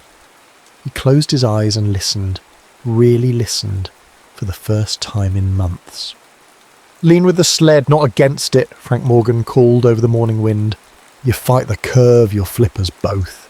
Ethan adjusted his weight, feeling the wooden sled respond beneath him as they navigated a turn on the practice trail. After 2 weeks at Northlights, he'd graduated from kennel cleaning and feeding to actual dog handling. This first run with Frank, Willow's grandfather and the unquestioned patriarch of the operation, was his first real test.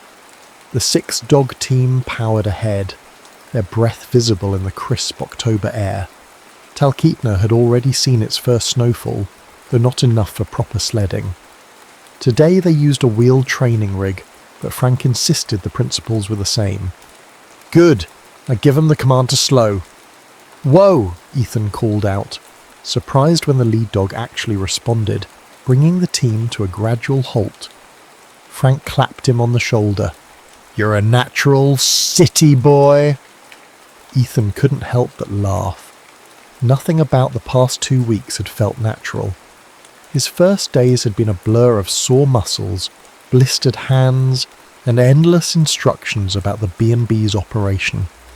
He'd painted railings, replaced rotted boards on the dock, cleaned guest rooms, and spent hours in the kennel learning the names and personalities of 16 Alaskan Huskies. Through it all, Willow had been a patient but reserved guide, teaching him the essentials with a quiet efficiency. She handled the B&B's operations, bookkeeping, reservations, guest services, while Frank managed the dogs and her grandmother Rosemary ran the kitchen. "Look alive, Cole," Frank called, breaking into Ethan's thoughts. "We're heading back. You take the commands this time." By the time they returned to the kennel, Ethan's face was chilled, but flushed with exhilaration. As they unharnessed the dogs, he caught sight of Willow watching from the porch of the main house, her expression unreadable from a distance. "Not bad," Frank said, coiling the harness lines. "Few more runs and you'll be ready to take guests out, just in time for the real snow." "I hope so," Ethan replied, kneeling to rub the lead dog behind the ears. Juno, a steel-grey female with one blue eye and one brown, had become his favourite. Though I'm not sure I'd trust me with paying customers yet. Tourists just want the experience. As long as you don't dump them in a snowbank, they'll give you 5 stars. Frank's weathered face creased with a smile. "Go on in and warm up. Rosemary's making her caribou stew, and Willow mentioned something about needing help with the website later." Inside, the main house was warm and fragrant with cooking smells. Rosemary, a soft-spoken woman with silver hair and Frank's same mischievous eyes, ladled stew into a mug and pressed it into Ethan's hands. "Drink," she instructed. "You city folk always forget to hydrate in the cold." "Yes, ma'am," Ethan said, sipping the rich broth gratefully. "Good run?" Willow asked, not looking up from her laptop at the dining table. "Your grandfather thinks I'm a natural." Grandpa thinks anyone who doesn't fall off the sled on their first day is a natural. But there was amusement in her voice. "When you're done with that, I could use your help with some web design issues. Grandpa mentioned you had a background in architecture."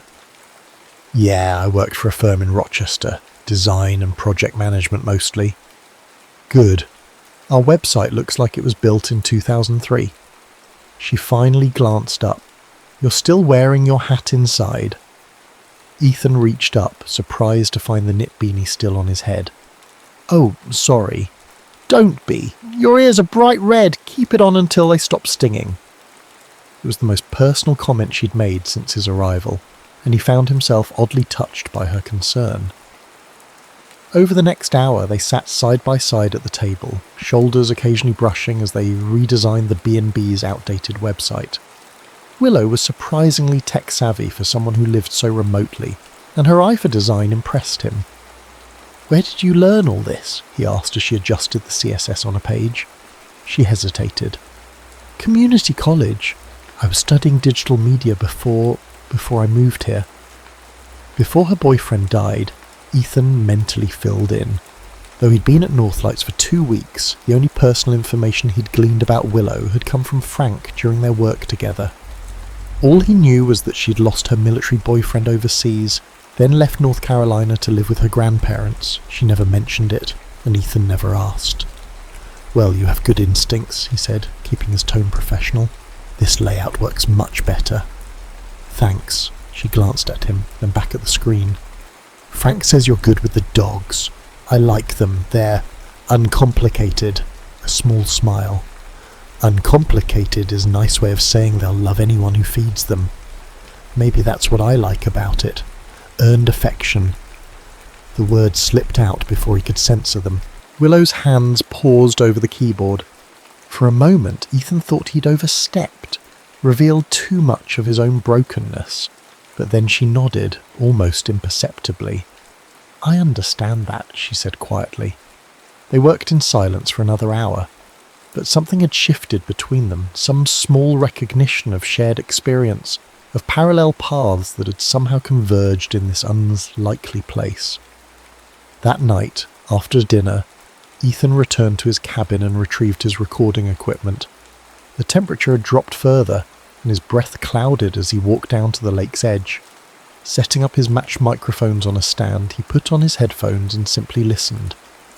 The world through the amplified microphones was a revelation. Water lapping gently at the shore, the distant call of an unseen bird, wind rustling through pine needles. He adjusted levels, finding focus in the technical details, then hit record. For 30 minutes he stood motionless, capturing the sounds of a world so different from the one he'd left behind. No car horns, no voices, no constant hum of urban life, just wilderness breathing around him. What are you doing? He hadn't heard Willow approach. Pulling off the headphones, he turned to find her standing a few feet away, hands tucked into the pockets of her parka. Field recording, he explained. I collect natural sounds. For what? Sometimes I sell them to sound designers for films or games. Mostly I just collect them for myself. She tilted her head. Can I hear? He hesitated, then handed her the headphones. Willow put them on, and her eyes widened slightly as the amplified sounds of the night surrounded her. For several long moments she stood completely still, listening. When she finally removed the headphones, her expression had softened. It's like hearing the world with new ears, she said. That's exactly what it is. Ethan smiled. Want to try recording something? To his surprise, she nodded. For the next hour they moved around the property, capturing different sound perspectives. The creak of the dock, the hushed whisper of trees, the distant chorus of dogs responding to a faraway wolf howl. Willow proved to be an intuitive assistant, suggesting locations and even holding a reflector to capture certain audio angles. As they worked, Ethan found himself watching her more than his equipment. In the dim light, with her focus entirely on the sounds around them, she seemed different, more open, more present. When she suddenly looked up and caught him staring, he expected her to retreat back into her usual reserve. Instead, she smiled, a real smile that reached her eyes and transformed her face. What? Nothing, he said. You're just good at this. I used to help my boyfriend record guitar demos. Her voice was quiet but steady. He was always particular about microphone placement. It was the first time she'd mentioned him voluntarily. Ethan nodded, not wanting to press. Some things translate across different types of recording. Yeah, she looked at the lake, then back at him. It's getting late. We should head back. As they packed up the equipment, their fingers brushed while coiling a cable. Neither of them acknowledged it, but neither pulled away too quickly either. At the fork in the path between the main house and his cabin, Willow paused. Thanks for showing me that. Anytime, Ethan said. Really? She nodded, then added, "We have guests arriving tomorrow. 2 couples from Seattle. They've booked the half-day dog sledding experience for Saturday." "Am I running it?" "With Frank, yes. He thinks you're ready." She hesitated. "I do too." Before he could respond, she turned and walked toward the main house, her silhouette gradually disappearing into the darkness. Ethan stood watching long after she was gone, aware of a warmth in his chest that had nothing to do with his heavy coat. Back in his cabin, he transferred the evening's recordings to his laptop and began editing almost automatically, his mind elsewhere. Partway through, his phone buzzed with a text from Mia. Their occasional check-ins had continued, growing more infrequent but strangely less painful with time and distance. "How's the great wilderness treating you?" He considered his response more carefully than usual. "Better than I expected. I'm learning to drive a dog sled." Her reply came quickly. "That sounds both terrifying and amazing. Are you still planning to come back in February?" The question gave him pause. February had been his original return date, the end of his 6-month commitment to Northlights, but for the first time the thought of returning to New York didn't bring the comfort of familiarity. Instead, it felt like an approaching deadline, a countdown to leaving something that had, somehow, begun to feel more substantial than mere escape. "That's the plan," he wrote finally, but plans change. He sent the message, then returned to his editing, losing himself in the captured sounds of Talkeetna and in memories of storm-grey eyes that had, for a brief moment, looked at him with something like connection. November in Talkeetna brought serious snow and the year's first steady stream of aurora chasers, tourists who came specifically to witness the northern lights from the pristine vantage point that Northlights B&B offered. The guest rooms stayed consistently booked, and Ethan found himself fully integrated into the daily operations. Mornings meant kennel duty and dog sled preparations. Afternoons were spent either guiding guests on beginner trails or handling maintenance tasks around the property. Evenings brought dinner service assistance and then, increasingly often, time with Willow. Their shared interest in recording had become a regular activity. 3 times a week, weather permitting, they would venture out with Ethan's equipment, capturing the evolving soundscape of the Alaskan wilderness. Willow had proven herself not just a willing assistant, but an insightful collaborator, hearing nuances in the natural environment that even Ethan sometimes missed. "The ice on the lake is making that singing sound again," she said one evening, as they stood on the partially frozen shoreline, the temperature well below freezing. "Can you hear it?" Ethan adjusted his headphones. Through the amplified microphones, he picked up the eerie, otherworldly tones of lake ice expanding and contracting, a sound like crystalline whale songs echoing across the surface. "Got it," he confirmed, watching the levels on his recorder. "This is incredible." It only happens when the temperature drops suddenly after sunset. Willow's face, half hidden by her scarf, showed concentrated interest. "My grandfather used to tell me it was the lake spirits talking to each other." "What do you think they're saying?" She considered this, her breath clouding in the frigid air. "Bundle up, idiot humans, it's 15 below. Ethan laughed, the sound carrying across the empty landscape. "Fair assessment." As they recorded, the sky above them began to shimmer with the first hints of aurora, faint green ribbons undulating against the stars. Willow pointed upward. "Looks like a good night for it," she said. "The guests will be thrilled." "Do you ever get used to it?" Ethan asked, watching the lights intensify. "Seeing something so extraordinary?" "No," she answered simply. "Some things never become ordinary, no matter how many times you see them." They stood in comfortable silence, recording equipment momentarily forgotten as the aurora strengthened, dancing across the sky in pulses of green and purple. Without conscious thought, Ethan found himself shifting closer to Willow until their shoulders touched. She didn't move away. "The first time I saw it," she said quietly, was the night I arrived here. I was such a mess. Couldn't stop crying for days. Gran and Grandpa didn't know what to do with me. She kept her eyes on the sky. That night, Grandpa practically dragged me outside, said, "Look up, girl, remember how small we are."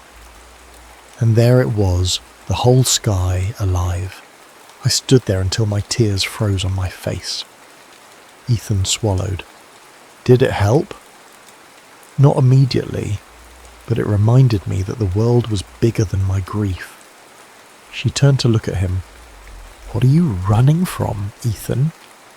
The directness of her question startled him, though perhaps it shouldn't have. After 2 months of working side by side, they'd developed a rapport built on shared silence and careful words, but neither had pushed into the tender places of the other's past. "My fiancé left me," he said, the words simpler to speak aloud than he'd anticipated. 8 years together, since high school. I thought we were forever. She didn't. Willow nodded, not with pity but with recognition. How long ago? Almost a year now. We were supposed to get married in April. And instead, you're in Alaska, freezing your ass off with me. Despite everything, he smiled. Yeah, instead I'm here. Do you regret it? Coming here? No, he said without hesitation. I needed to find out who I am without her, who I could be. Willow's eyes, reflecting the aurora above, studied his face. And? Who are you, Ethan Cole? Still figuring that out, but I like who I'm becoming. He hesitated. What about you? Do you think you'll stay in Alaska forever?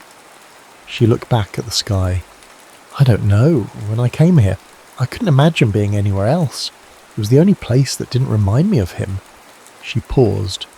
Now, I'm not running away anymore. I'm just here. And most days that's enough. The aurora intensified, casting enough light to illuminate the frozen landscape around them. On impulse, Ethan reached for his recorder again. Can I try something? He asked. Willow nodded, and he positioned the microphones carefully, then spoke into them. November 15th, Talkeetna, Alaska. Aurora, recording with Willow Morgan. He glanced at her. Say something. She hesitated, then leaned toward the microphone. Hello, night sky. We're listening. They stood recording the silence for several minutes. Not true silence, of course, but the subtle symphony of night. Distant owl calls, creaking ice, their own measured breaths, the soft rustle of their clothing when they moved. Later, back at Ethan's cabin, they huddled over his laptop, listening to the playback while warming their hands on mugs of the tea Rosemary had pressed upon them before they escaped from the main house. There's not much to hear, Willow observed, head tilted toward the speaker. That's what I like about it, Ethan replied. It's the sound of witnessing something bigger than ourselves. She looked at him with that same unreadable expression he'd seen the first day, except now he was beginning to understand the complexity behind it. Not coldness, but caution. Not distance, but careful consideration. You're different than I expected, she said finally. How so? I thought you'd be more city, soft, useless, he supplied with a self-deprecating smile. Temporary, she finished. Most people who come here are just passing through. Even when they stay 6 months, they're still just visiting. But you're present in a way most visitors aren't. The compliment warmed him more than the tea. Maybe because I didn't come here looking for something specific. I just needed somewhere to be. And now? Now I'm finding things I wasn't looking for. He met her eyes. Good things.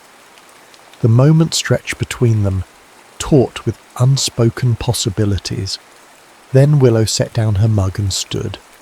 It's late, she said. We have the Henderson group arriving tomorrow, and they've booked the extended trail run. Ethan walked her to the door, suddenly reluctant to end the evening. "Thanks for coming out tonight. The recording was better because of you." At the threshold, Willow turned, her face half in. For a heartbeat, Ethan thought she might say something more, might acknowledge whatever was growing between them. Instead, she reached out and briefly touched his arm. "Good night, Ethan." "Good night, Willow." After she left, Ethan returned to his laptop, listening again to their Aurora recording. Her voice, saying "we're listening," looped in his mind as he edited the file, balancing levels and removing wind noise. When he finally fell asleep, it was with headphones still on, the sound of that night, and her presence in it, following him into dreams. December transformed Talkeetna into a winter wonderland. Snow blanketed everything. Christmas lights twinkled from the eaves of the main house, and the dog sledding business hit its peak season. Ethan now led tours independently, having earned Frank's complete trust with the team. The morning of the winter solstice, the darkest day of the year, Ethan woke before dawn to take Juno and the lead team out for an early run. With no guests scheduled until afternoon, he planned a longer trail, one that curved around the far side of the lake and through pristine forest rarely seen by tourists. To his surprise, he found Willow already at the kennel, preparing harnesses. "Morning," she said, her breath visible in the poignant pre-dawn cold. "Mind some company?" "Not at all," he replied, unable to keep the pleasure from his voice. "Special occasion?" "Solstice tradition. Grandpa and I always take a sunrise run, but his hip's bothering him, so I thought," she shrugged. "Unless you'd rather go alone." "I'd rather go with you." They worked in companionable silence, harnessing the dogs who pranced with excitement, aware of the adventure ahead. As they finished, Frank appeared, limping slightly but grinning. "Taking my place already, Cole?" he called. "Next thing I know, you'll be after my B&B too." "Just borrowing your dog, sir," Ethan replied with a smile.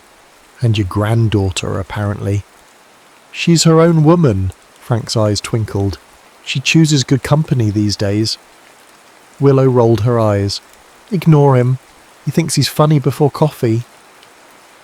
Once the sled was ready, Ethan took the driving position with Willow standing just in front of him, both of them nestled between the curved handles.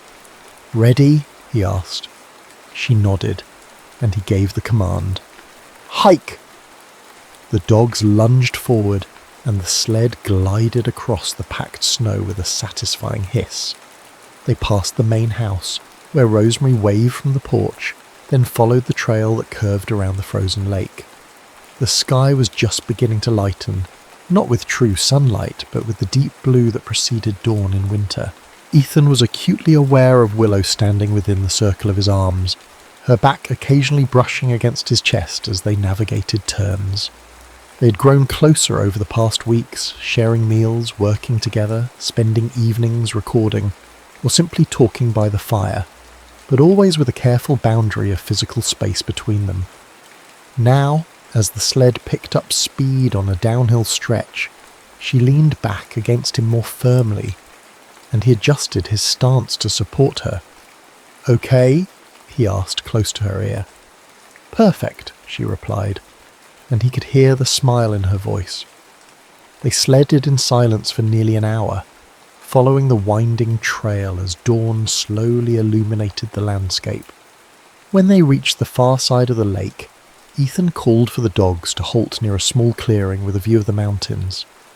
"This is beautiful," Willow said as they secured the sled. "I haven't been out this far in months. I found it last week. Thought it might make a good recording spot." Ethan reached into his pack and pulled out a thermos. "Tea?"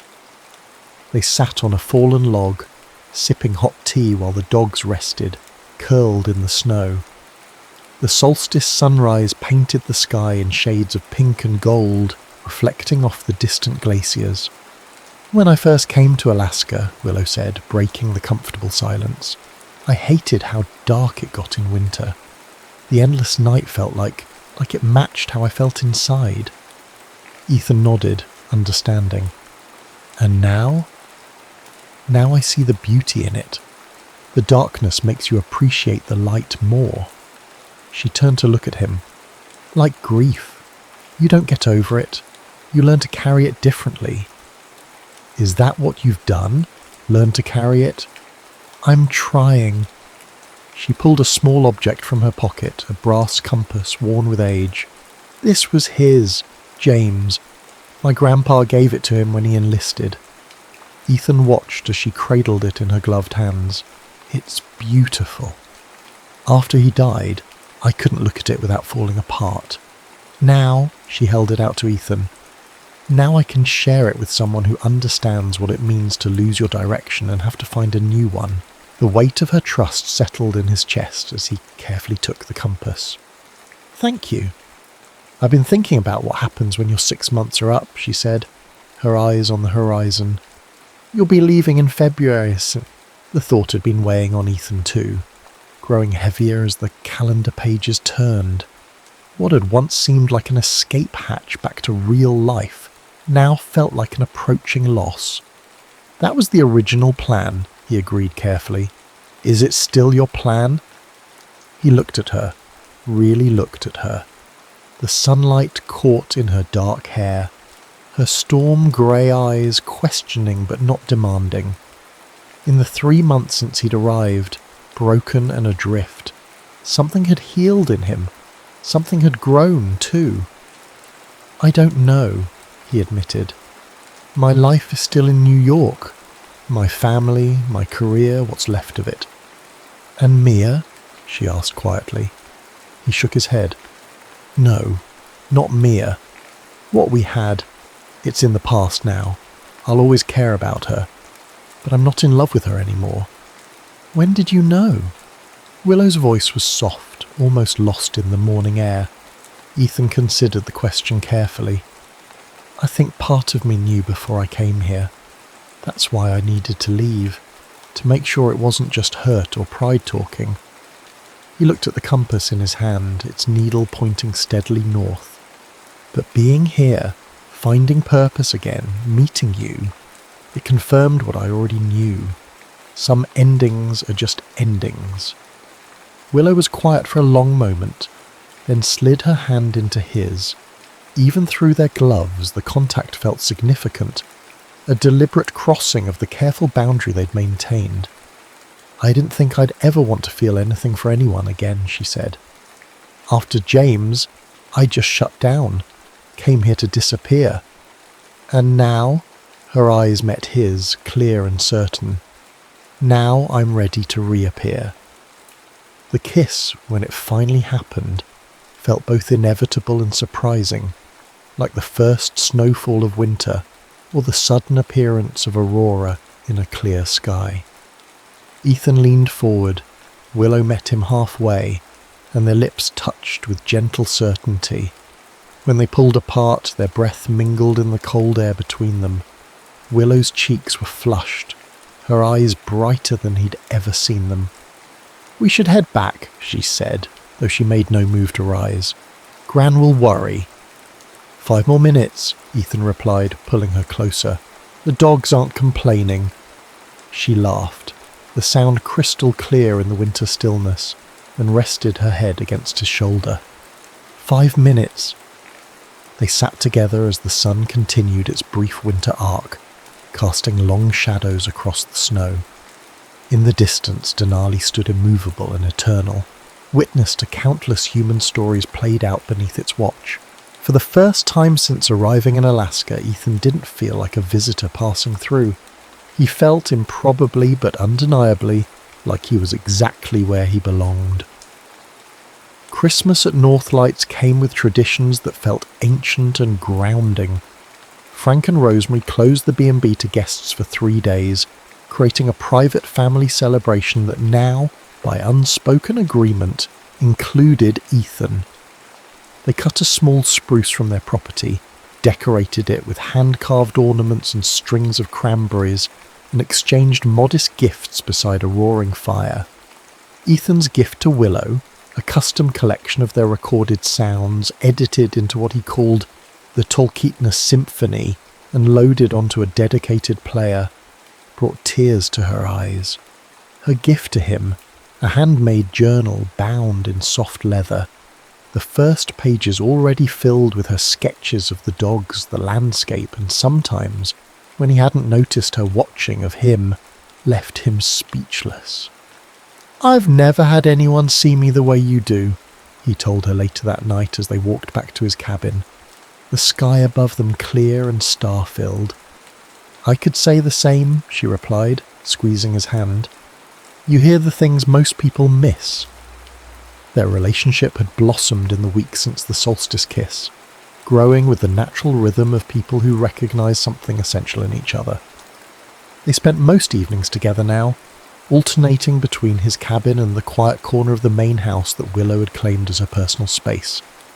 A small room off the kitchen, with a comfortable love seat and a window facing the mountains.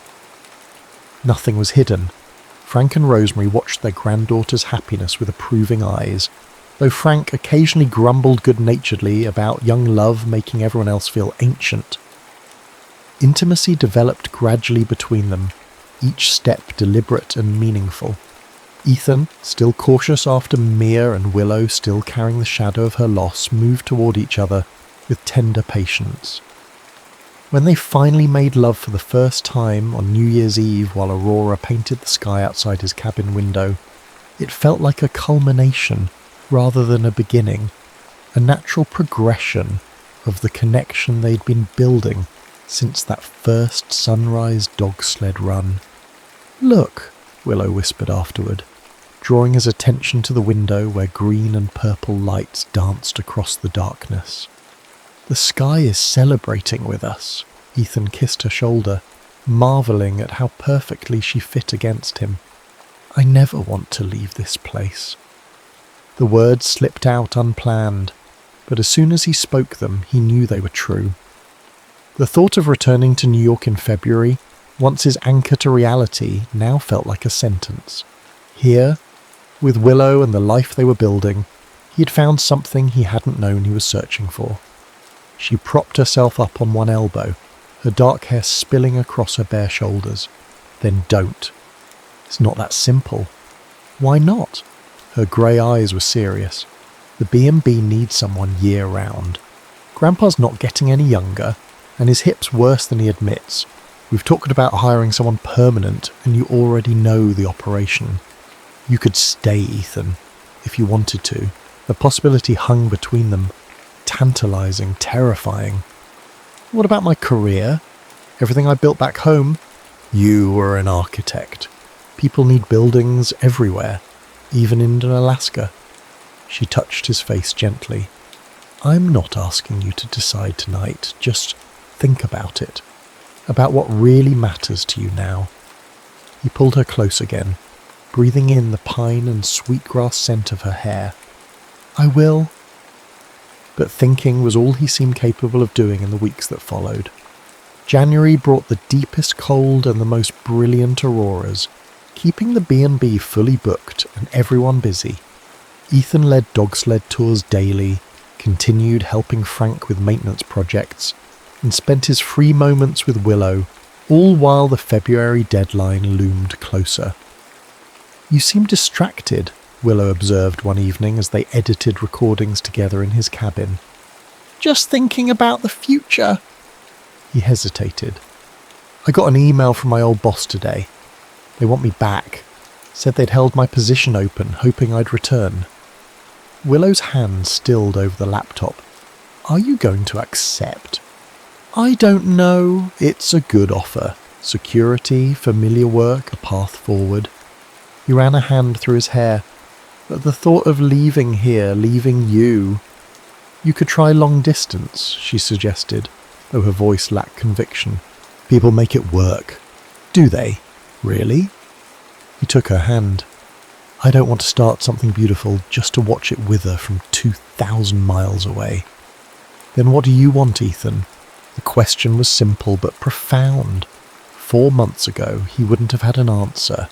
Or rather, his answer would have been to rewind time, to go back to when his life with Mia still made sense. Now, looking at Willow in the soft light of his cabin, he knew exactly what he wanted. The challenge was reconciling it with the life he'd built before Alaska. "I want both," he admitted. "I want my career, the work I trained for, and I want this, you, Talkeetna, the life we could have here." "Then go back," she said, surprising him. "Go back to New York, settle your affairs, figure out if there's a way to do both, and if there isn't," she took a deep breath. "If there isn't, at least you'll know you tried. You won't resent me or Alaska for what you gave up." The wisdom in her words struck him. "You'd wait, even knowing I might choose differently in the end. I've learnt that real love means giving people the freedom to find their own way," she said. "James taught me that, and I love you, Ethan. I want you to stay because you choose it, not because you're afraid of losing me." The declaration, their first exchange of those words, hung in the air between them. Ethan pulled her into his arms, overwhelmed by the gift she was offering him. "I love you too," he whispered against her hair, "and I will come back to you. I promise." 2 weeks later, Ethan stood at the small Talkeetna airstrip, his duffel bag at his feet. Frank and Rosemary had already said their goodbyes at the B&B, giving him and Willow privacy for their parting. "1 month," he said, holding both her hands in his. "I'll be back in 1 month, whether I've figured everything out or not." Willow nodded, her eyes bright with unshed tears. "Take this," she pressed James's compass into his hand, "so you can always find your way back. I can't take this.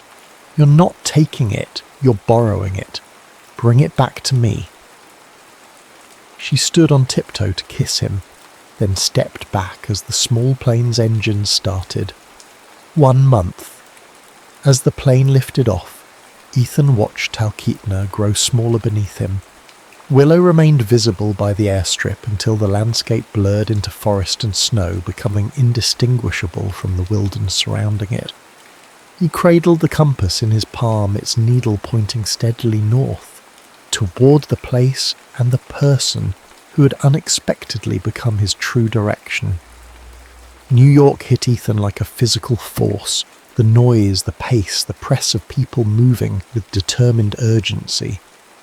After 6 months in Alaska, the city of his birth felt like a foreign country, simultaneously familiar and strange. His parents met him at the airport, their faces a mixture of joy and confusion.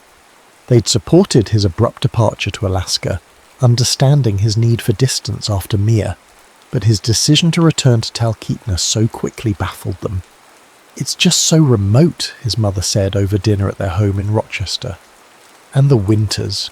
Ethan, you said it gets to -40. "Sometimes," he agreed, smiling, "but the aurora makes up for it." His father studied him across the table. "You're different. More settled." "I am," Ethan acknowledged. "Alaska changed me. Willow changed me." "Is she the reason you're going back?" his mother asked. "She's part of it, but it's more than that." He struggled to articulate the transformation he'd undergone. "I found purpose there, a different rhythm of life, a connection to something larger. The work, it's honest in a way architecture never was for me." "But you loved architecture," his father protested. "You worked so hard for that degree, that position at Kaplan's." "I know, and I'm not saying I want to give it up entirely, but I'm trying to find a way to have both." The conversation circled without resolution, but Ethan was grateful for their willingness to listen, to try to understand. By the time he left for his apartment in the city the next day, they had shifted from concerned opposition to cautious support. The apartment, once shared with Mia, then briefly occupied by Ethan alone, felt smaller than he remembered. Most of his belongings remained in storage, the space furnished with only essentials. Still, it was home enough for the few weeks he planned to stay. His meeting with Simon Kaplan, his former boss, went better than expected. The firm had indeed kept his position open, impressed by his talent and understanding of his personal setback. "We'd be happy to have you back, Ethan," Simon said, his office overlooking Central Park. "Full salary, benefits, everything as it was." "That's incredibly generous," Ethan replied. "But I'm not staying in New York, at least not full time." Simon's eyebrows rose. "Oh?" "I'm moving to Alaska. Permanently." Saying it aloud made it real. A commitment, not just an idea. "I was hoping we might discuss a remote arrangement.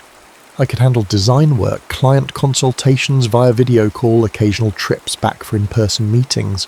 He laid out his proposal, watching Simon's expression shift from skepticism to consideration.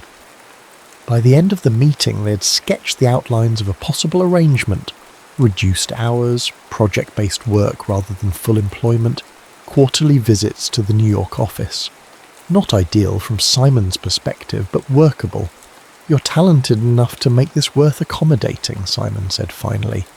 "But I have to ask, what's in Alaska that's worth rearranging your entire career?" Ethan thought of Willow, of the dogs, of the northern lights and the quiet cabin by the lake. "Everything that matters," he answered simply.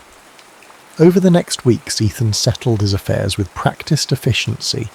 He arranged to rent out his apartment, met with clients to explain his new arrangement, and spent time with friends who had mostly given up on seeing him after the breakup with Mia.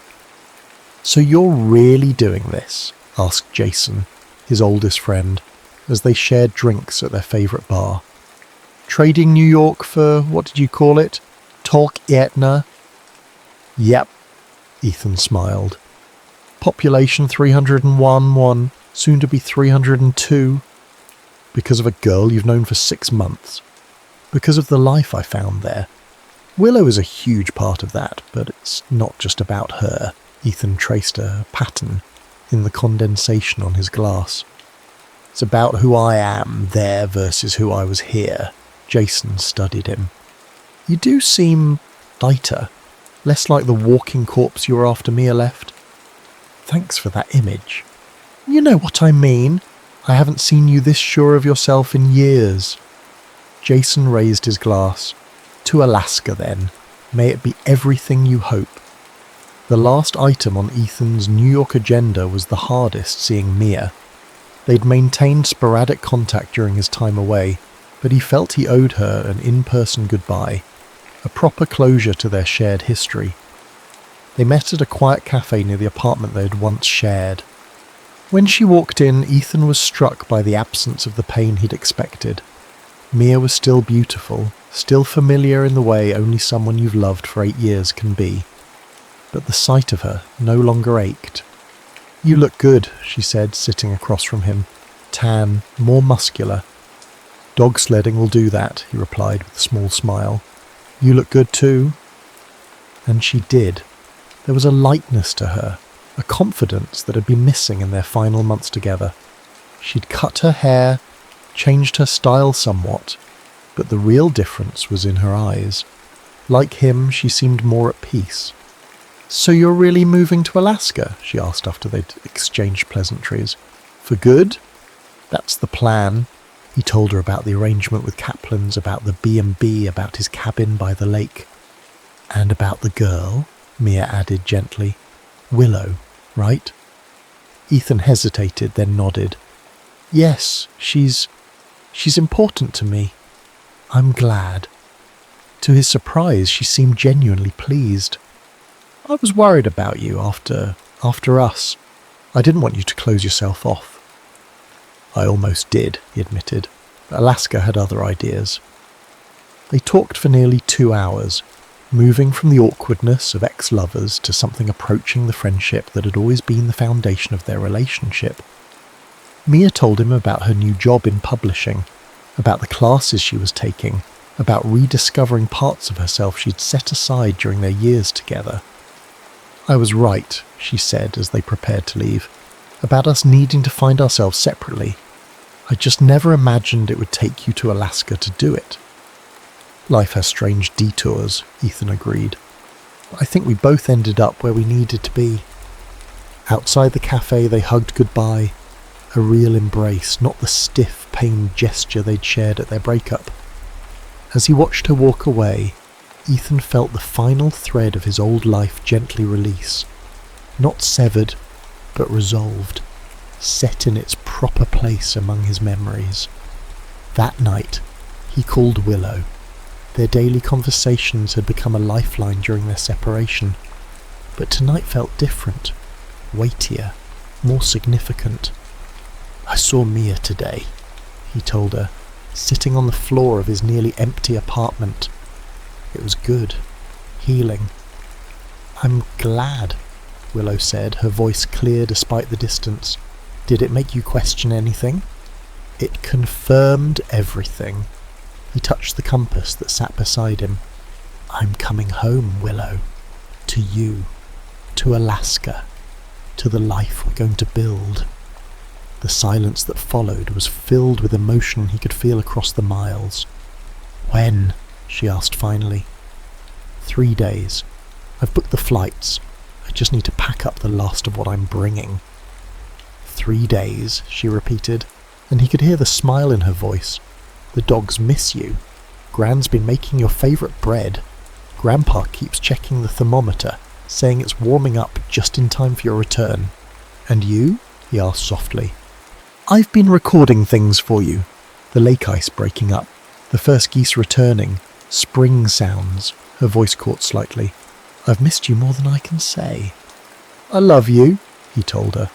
"I'll be home soon." 3 days later, as promised, Ethan stepped off the small plane in Talkeetna. The air was warmer than when he'd left, the first hints of spring evident in the patches of exposed ground where snow had melted. The familiar truck waited by the airstrip, but this time it wasn't just Willow who'd come to meet him. Frank and Rosemary stood beside her, and beyond them, to Ethan's surprise, the entire dog team harnessed to the large sled.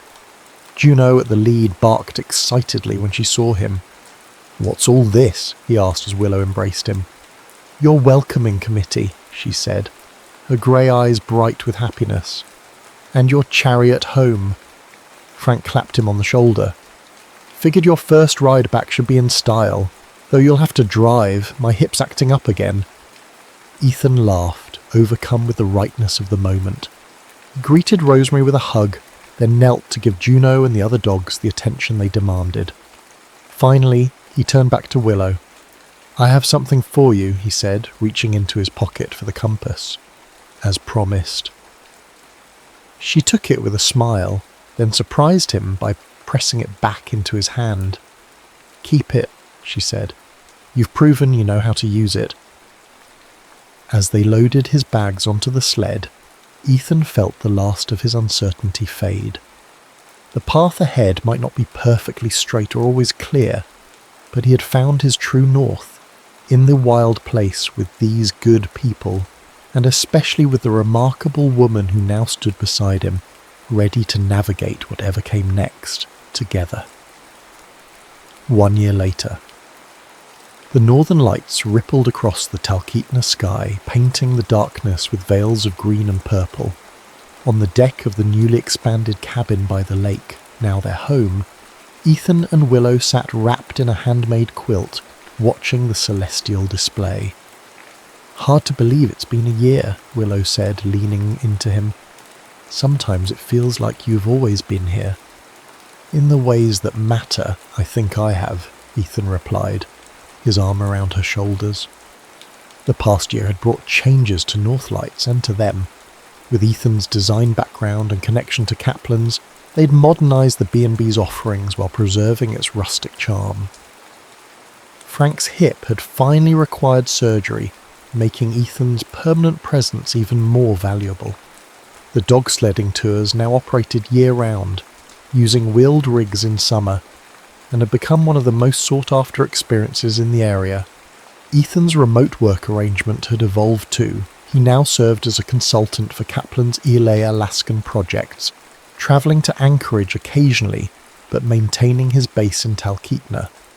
His field recordings had gained a following online, with several being licensed for documentaries about the Alaskan wilderness. But the most significant change lay between them, in the deepening of their connection that had transformed initial attraction into lasting partnership. I have something for you, Ethan said, reaching into his pocket. Or rather, something to ask you. Willow turned to him, her grey eyes reflecting the aurora above. I'm listening. He withdrew a small wooden box, hand-carved with a pattern of mountains and stars. I made this, from that spruce that fell during the November storm. She took it, running her fingers over the intricate carving. It's beautiful. Open it. Inside, nestled on a bed of soft moss, lay a ring. Not a traditional diamond, but a band of polished meteorite inlaid with local jade and tiny aurora-coloured opals. Willow Morgan was, Ethan said softly. I came to Alaska broken, looking for silence. I found music instead, in the wilderness, in the rhythm of this life, and most of all, in you. He took her hand. Will you marry me? Not because we need any ceremony to confirm what we already know, but because I want to stand under these same lights and promise you forever in front of everyone we love. Tears filled her eyes, catching the colours of the aurora. Yes, she whispered. Of course, yes. As he slipped the ring onto her finger, a particularly brilliant wave of green light pulsed overhead, as if the sky itself were celebrating their promise. Later they lay in bed listening to the faint chorus of wolves in the distance, a sound Ethan had captured many times but never tired of hearing. Willow's head rested on his chest, her breathing slowing towards sleep. Do you ever miss New York? She asked drowsily. The life you had before? Ethan considered the question, his hand absently stroking her hair. I miss certain things, good pizza, art museums, being able to get Thai food at midnight. But that life feels like a prologue now, like everything before Alaska was preparing me for this, for here, for you. She lifted her head to look at him, her expression soft in the dim light. What do you think would have happened if we'd met in New York? If we'd crossed paths there instead of here? I'd like to think we would have found each other anyway, he said. That some connections are inevitable, regardless of geography. You're getting poetic in your old age, Ethan Cole, she teased, settling back against him. Alaska does that to a person. Or maybe it's just loving you. Outside, the aurora continued its silent dance across the sky, nature's reminder that the most profound beauty often comes after the darkest nights. Inside, Ethan held the woman who had helped him rediscover not just love, but purpose, not just healing, but growth. His last thought before drifting to sleep was not of what he'd left behind, but of all that lay ahead. Seasons changing, dogs aging, a B&B thriving, a love deepening, a life being lived fully and intentionally in this wild place that had become, improbably but perfectly, home. The end.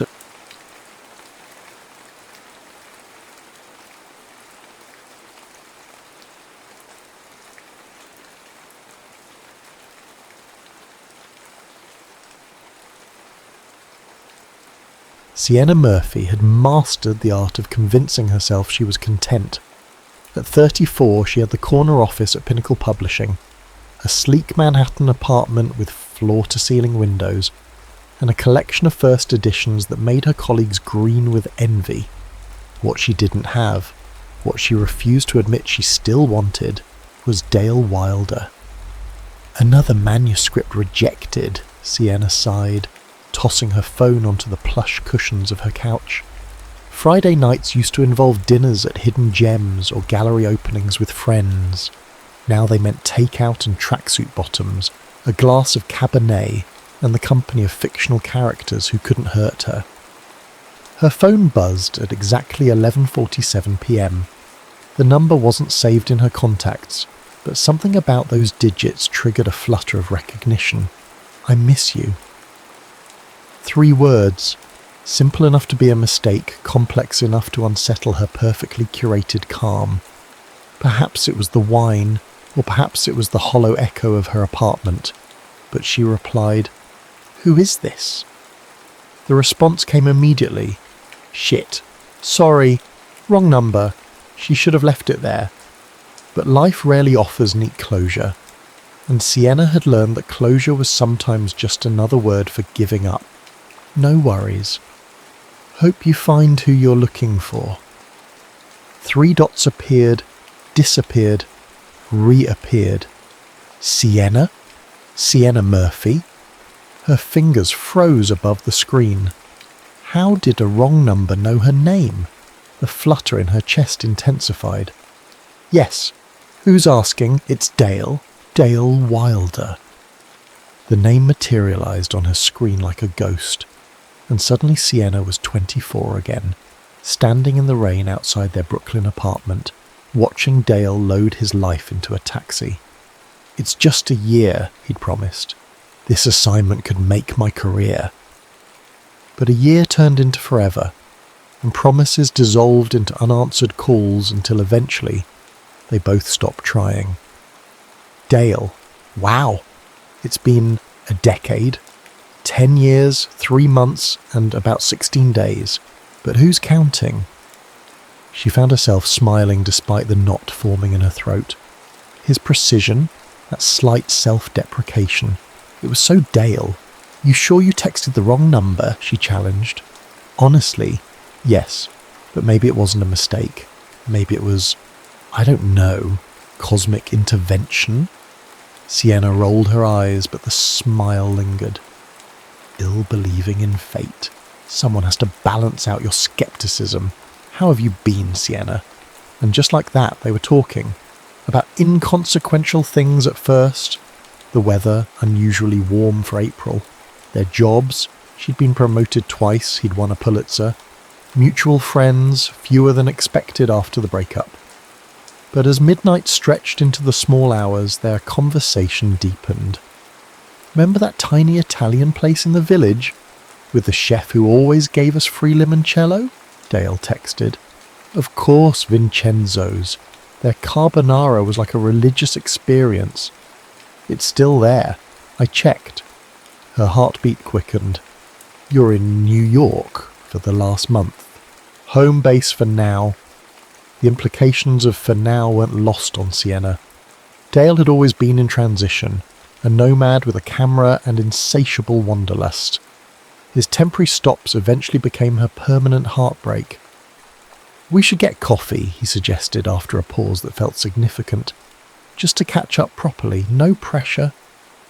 The rational part of Sienna, the part that had rebuilt her life brick by careful brick, knew that coffee with Dale Wilder was like playing with matches while sitting on dynamite. But there was another part, a part she'd tried to silence for a decade that whispered, what if? Just coffee, she agreed, setting boundaries as much for herself as for him. Tomorrow? 2 p.m. at the grounds on West 4th? I'll be there. As Sienna set her phone down, she glanced at her bookshelf where, hidden behind a row of contemporary fiction, sat a shoebox of photographs, evidence of a life she'd once imagined with the man who'd just re-entered her life with 3 simple words. I miss you. Harper Monroe's voice echoed in her head. Careful, Si. Some doors aren't meant to be reopened. But Sienna had spent 10 years being careful, and where had it gotten her? Successful, yes. Fulfilled, debatable. Alone on a Friday night, definitely. She ran her fingers through her chestnut hair, longer now than when Dale had known her. She wasn't the same idealistic 20-something he'd left behind. She was sharper, more guarded, less willing to gamble her heart. She'd built a life without him, a good life. One coffee couldn't change that. Could it? Across the city in a rented Soho loft filled with photography equipment and half-unpacked boxes, Dale Wilder stared at his phone, hardly believing his luck. He'd meant to text Rebecca, a half-hearted attempt to resurrect a relationship that had ended largely because she wasn't Sienna. His fingers had dialed from memory, muscle recollection of a number he'd once known better than his own. You're playing with fire, his friend Alex had warned when Dale mentioned being back in New York. You broke her heart. You think she's just waiting around for you to waltz back in? Dale knew better. Sienna Murphy wasn't a woman who waited. She was a woman who moved on, who built fortresses around her vulnerabilities. Getting past those walls would take more than charm and apologies. It would take the truth. And the truth was that for 10 years, he'd been running from the biggest mistake of his life. Tomorrow at the grounds, he would start making amends. Not because he expected forgiveness, but because Sienna deserved to know. Every landscape he'd photographed, every war zone he'd documented, every moment of beauty or tragedy he'd captured, he'd been looking for something that felt like home, something that felt like her. The grounds was exactly the type of place that would attract the new Sienna, minimalist but warm, with mismatched vintage furniture and an entire wall dedicated to local artwork. Dale arrived 15 minutes early, snagging a corner table that offered some privacy, while still allowing him a clear view of the entrance. At precisely 2:03 p.m, Sienna walked in. Time had been kind to her, or perhaps she'd simply mastered it as she had everything else. Her hair caught the afternoon light, revealing auburn highlights he didn't remember. She wore a simple emerald blouse that made her eyes appear almost amber, paired with tailored black pants and heeled boots that emphasized her confidence. She moved with purpose, scanning the cafe until her gaze locked with his. Dale stood, suddenly aware of his heartbeat in his fingertips. He'd spent the morning convincing himself this was just coffee with an old friend. The moment she walked in, that fiction dissolved. "Hi," she said, her voice controlled but soft. "Hi back." He gestured to the chair across from him. "I ordered you a latte. Oat milk, no sugar. Unless your coffee preferences have changed too." A flicker of surprise crossed her face. They haven't. She settled into the chair, placing her phone face down on the table, a conscious decision to be present. "You look good. The rugged photojournalist suits you. And you look successful, which isn't surprising." He smiled, taking in the subtle changes 10 years had wrought. Fine lines around her eyes that appeared when she smiled, a certain guardedness in her posture. "So," she began after an awkward pause, "a Pulitzer, huh?" Dale nodded, embarrassed by the pride that surfaced. "For the series on climate refugees in the South Pacific. It was intense, beautiful and heartbreaking." "I saw the photographs," Sienna admitted. "In the Atlantic. They were stunning, intimate without being exploitative." "You followed my work?" The revelation surprised him. "I'm a literary editor. It's my job to keep up with important cultural contributions." She took a sip of her latte, leaving an imprint of nude lipstick on the rim. "It doesn't mean anything." But it did, and they both knew it. "What about you?" Dale asked, changing the subject. "Pinnacle Publishing's rising star from what I hear." "Who've you been talking to?" she challenged, eyes narrowing slightly. "Harper. We ran into each other a few months ago. She gave me the cold shoulder at first, then grudgingly updated me on your life while warning me to stay away." Sienna laughed, a genuine sound that made something in Dale's chest tighten. "That sounds like Harper. She's fiercely protective." "As she should be," Dale acknowledged. "I didn't exactly leave on honourable terms." The statement hung between them, the first acknowledgement of their shared history. "No," Sienna agreed quietly. "You didn't." Dale had prepared speeches, rehearsed explanations, but sitting across from her, they all seemed inadequate. "I was selfish," he said simply. "I convinced myself I was doing it for us, but I was doing it for me. I needed to see the world, make my mark. I didn't realise what I was leaving behind until it was too late." "When did you realise?" Her question was pointed, her gaze steady. "In a refugee camp in Bangladesh. I was photographing this family, parents, 3 kids, grandmother, who'd lost everything in a flood. But they were laughing, sharing one mango between them, and I thought, this is what I've been trying to capture, this feeling of home, of belonging, no matter where you are. And then it hit me that I had that once, With you. Sienna's expression softened slightly, but she remained silent. I tried calling, Dale continued, about 2 years after I left, but your number had changed, and Harper told me you were seeing someone.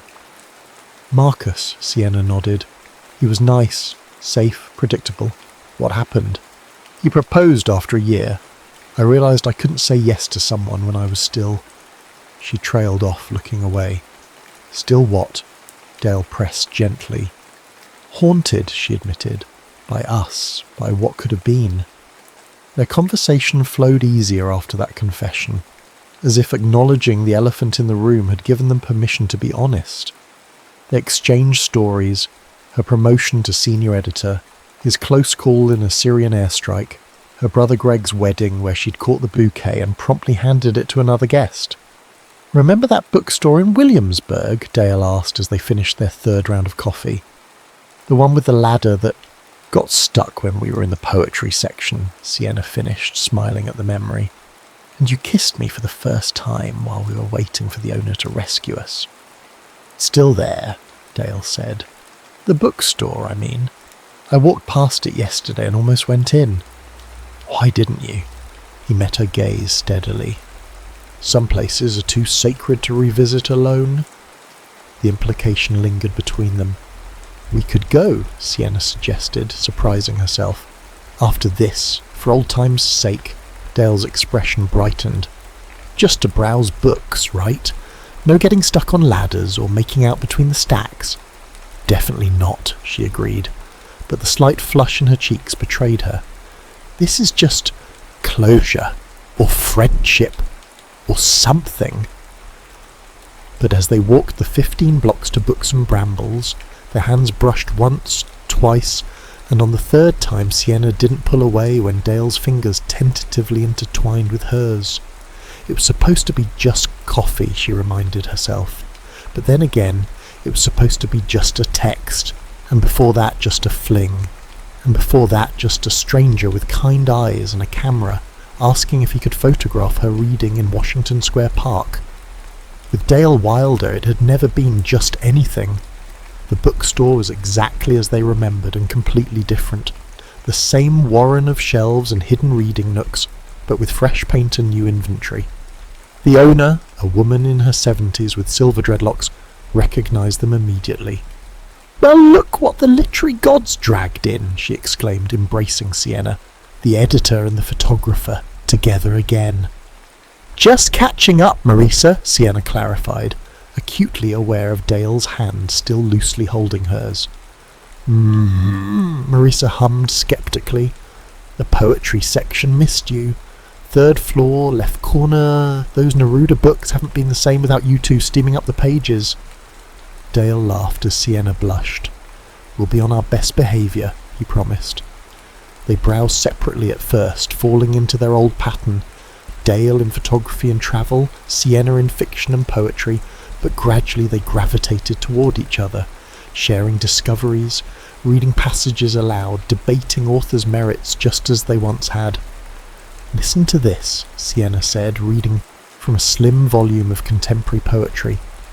"What if we are just the sum of moments we didn't turn back, roads untaken, words unpoken?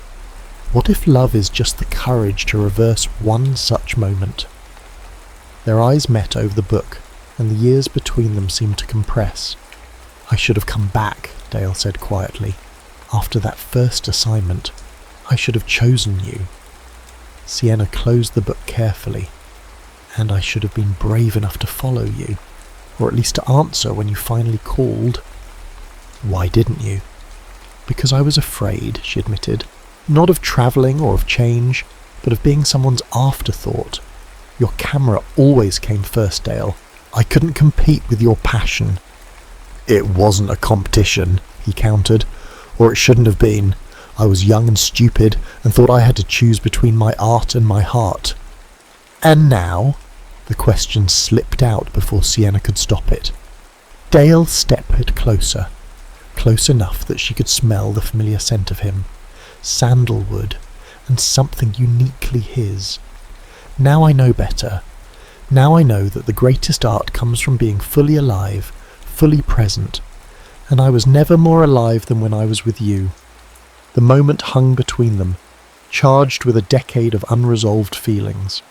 Sienna was acutely aware of every point of almost contact, his breath on her cheek, the heat radiating from his body, the magnetic pull she'd spent years trying to forget. She stepped back. "I can't do this again, Dale," she said softly. "I built a life after you left. A good life. I can't risk that for whatever this is." He nodded, respect and disappointment mingling in his expression. "I understand, but can I ask one thing?" "What?" "Let me show you New York through my lens. One day, as friends. There's an exhibit at the Whitney I think you'd love, and a new restaurant in Chinatown that serves these dumplings that would make you reconsider atheism." Sienna laughed despite herself. "That's quite a claim." "I stand by it. Saturday, no pressure, no expectations, just two old friends experiencing the city." She should say no. Every instinct for self-preservation screamed it, but there was another voice, quieter but persistent, that whispered, "What are you so afraid of?" "Saturday," she agreed. "But I'm serious, Dale. Friends, nothing more." He placed a hand over his heart. "Scout's honour." "You were never a scout." "Details, details." As they parted ways outside the bookstore, Sienna found herself watching Dale walk away, his camera bag slung over his shoulder, his stride confident but unhurried. Once, watching him leave had broken her heart. Now it sparked something else, anticipation, curiosity, and the unsettling sense that her carefully constructed life was about to be gloriously disrupted. Back at her apartment, Sienna called Harper. "You saw Dale?" Harper asked incredulously after Sienna explained.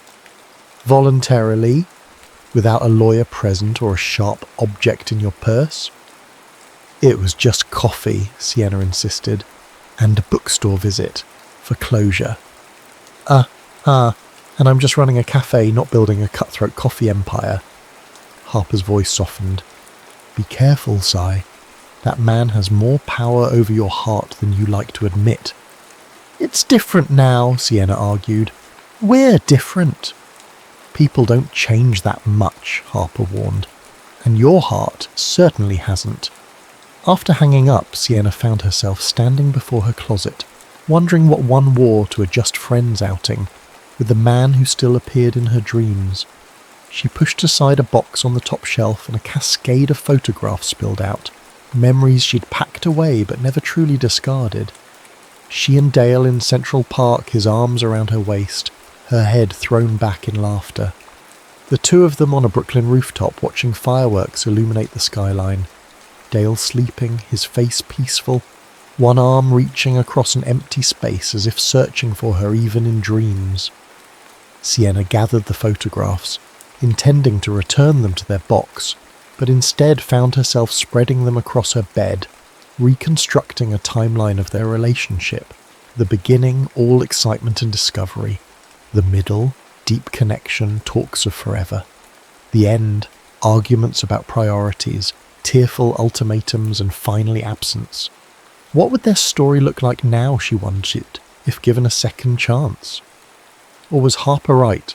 Were some doors better left closed? Across the city, Dale was asking himself the same question as he edited photographs from his latest assignment. Work that once consumed him now felt hollow compared to the vibrant, complicated reality of being in Sienna's presence again. His phone buzzed with a text from Alex. How'd it go with the one that got away? Dale stared at the screen, considering his response. She didn't get away, he finally typed. I let her go. Big difference. And now? Alex pressed. Dale thought of Sienna's guarded eyes, the way she'd pulled back in the bookstore, the careful boundaries she'd established. Now I'm trying not to make the same mistake twice. He put down his phone and picked up his iPad, scrolling through images until he found what he was looking for, a photograph taken 10 years ago of Sienna silhouetted against the Brooklyn Bridge, her profile illuminated by the golden hour light. He'd carried this image with him across continents, a talisman of what he'd sacrifice for his art. "Not this time," he whispered to the empty room. "This time, I choose differently." Saturday dawned bright and unseasonably warm, a perfect New York spring day that seemed determined to foster romance despite Sienna's best intentions. She dressed carefully, casual but put together in slim jeans, a soft blue blouse, and a lightweight jacket. Professional but approachable, friendly without being flirtatious. At least that was the plan. Dale waited for her outside the Whitney, looking infuriatingly handsome in dark jeans and a grey Henley that emphasised his shoulders. His face lit up when he spotted her, a genuine smile that created familiar crinkles around his eyes. "You came," he said, as if he'd half expected her to cancel. "I said I would," she replied, suddenly shy. The exhibit was a retrospective on American photojournalism, featuring works from the civil rights movement through the pandemic. Dale guided her through with expert commentary, his knowledge enhancing the already powerful images. "This photographer," he explained, gesturing to a haunting image of a protest, "was my mentor for a while. He taught me that the camera isn't a shield, it's a bridge. We don't document to separate ourselves from what's happening, but to connect others to it." Sienna studied him as he spoke, struck by the passion that still animated him when discussing his craft. "Is that why you go to the dangerous places? To build bridges?" "Partly," he admitted, "but also because I'm searching for something, the perfect image that says everything without words. I thought I needed to travel the world to find it." "And have you found it?" Dale's gaze met hers, steady and sincere. "Not through the lens, no." The implication hung between them as they continued through the exhibit. Their conversation flowed easily from art to politics to literature, punctuated by comfortable silences and occasional brushes of hands or shoulders that sent electricity shooting through Sienna's carefully maintained composure. After the museum, they wandered through the West Village, stopping at a farmer's market where Dale insisted on buying fresh strawberries. Trust me, they're transcendent. And a tiny spice shop where Sienna introduced him to a blend she'd discovered in his absence. "Sprinkle this on scrambled eggs and prepare to have your life changed." It was during lunch at the Promised Dumpling restaurant, which did in fact serve transcendent food, that their careful dance of friendly conversation veered into more dangerous territory. "Do you ever wonder," Dale asked, refilling her teacup with practiced ease, "what would have happened if I'd stayed? Or if you'd come with me?" Sienna considered deflecting, maintaining the comfortable buffer they'd established. But the truth pressed against her chest like a physical weight. "All the time," she admitted, "especially when I'd see your photographs in magazines. I'd think, I could be there with him, watching him work, sharing that moment." "I thought about you in every city," Dale confessed. "In Paris, I kept visiting this little bookshop, thinking how you'd love the poetry section. In Tokyo, I found this stationery store with handmade paper that would have made you weak at the knees. Why didn't you ever write? After that one call, I mean." Dale set down his chopsticks, his expression serious. "Pride, fear, the longer I waited, the harder it became. And then I saw an article about your promotion at Pinnacle, with a quote about how you'd found your purpose, and I thought, maybe you were better off without me." "That wasn't for you to decide," Sienna said quietly. "I know that now." Dale reached across the table, his fingers brushing hers. "I know a lot of things now that I was too young and stupid to understand then." Sienna didn't pull away. "Like what?" "Like the fact that purpose isn't just about work. It's about who you share your life with, who you come home to. Like the fact that seeing the world means nothing if you don't have the right person beside you experiencing it too." His words resonated in a place Sienna had tried to keep walled off. "When did you get so wise?" she asked, attempting humour to disguise how deeply he'd affected her. "Somewhere between a refugee camp in Lebanon and a hospital in Myanmar." His smile was tinged with sadness. "Nothing clarifies your priorities like photographing people who've lost everything but still find reasons to go on." After lunch, they walked to Washington Square Park, where they'd first met 16 years ago. Dale, a photography student looking for subjects. Sienna, an English literature major reading Austen on a bench. You asked if you could photograph me, Sienna recalled as they found a spot near the fountain. I said no, but you agreed to coffee instead, Dale finished. Best rejection I've ever received. They sat in comfortable silence, watching children chase pigeons and street musicians compete for attention. The familiar weight of Dale's camera around his neck was a reminder of who he'd always been, an observer, a capturer of moments, forever seeking the perfect frame. May I? He asked suddenly, lifting his camera. For old time's sake. Sienna hesitated, then nodded. The camera shutter clicked, once, twice, 3 times as she gazed at the fountain, then turned to face him with a question in her eyes. Beautiful, he murmured, more to himself than to her as he reviewed the images. You've always been my favourite subject. Can I see? He handed her the camera, their fingers brushing in the exchange. Sienna looked at the photographs, herself in profile, then turning, then looking directly at the camera with an expression so open, so unguarded, it startled her. Is this how you see me? She asked softly. It's who you are when you forget to be careful, Dale replied, when you're just being Sienna. Something shifted between them in that moment, a wall crumbling, a distance closing.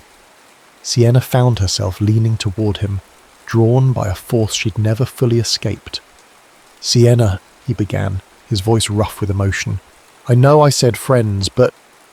Her phone rang, shattering the moment. It was Mark Dawson, her boss. I'm sorry, she apologised, standing to take the call. I have to... Go ahead, Dale nodded understandingly. The conversation was brief but consequential. An author had pulled out of a major project, creating a crisis that required Sienna's immediate attention. I have to go, she told Dale apologetically. Work emergency.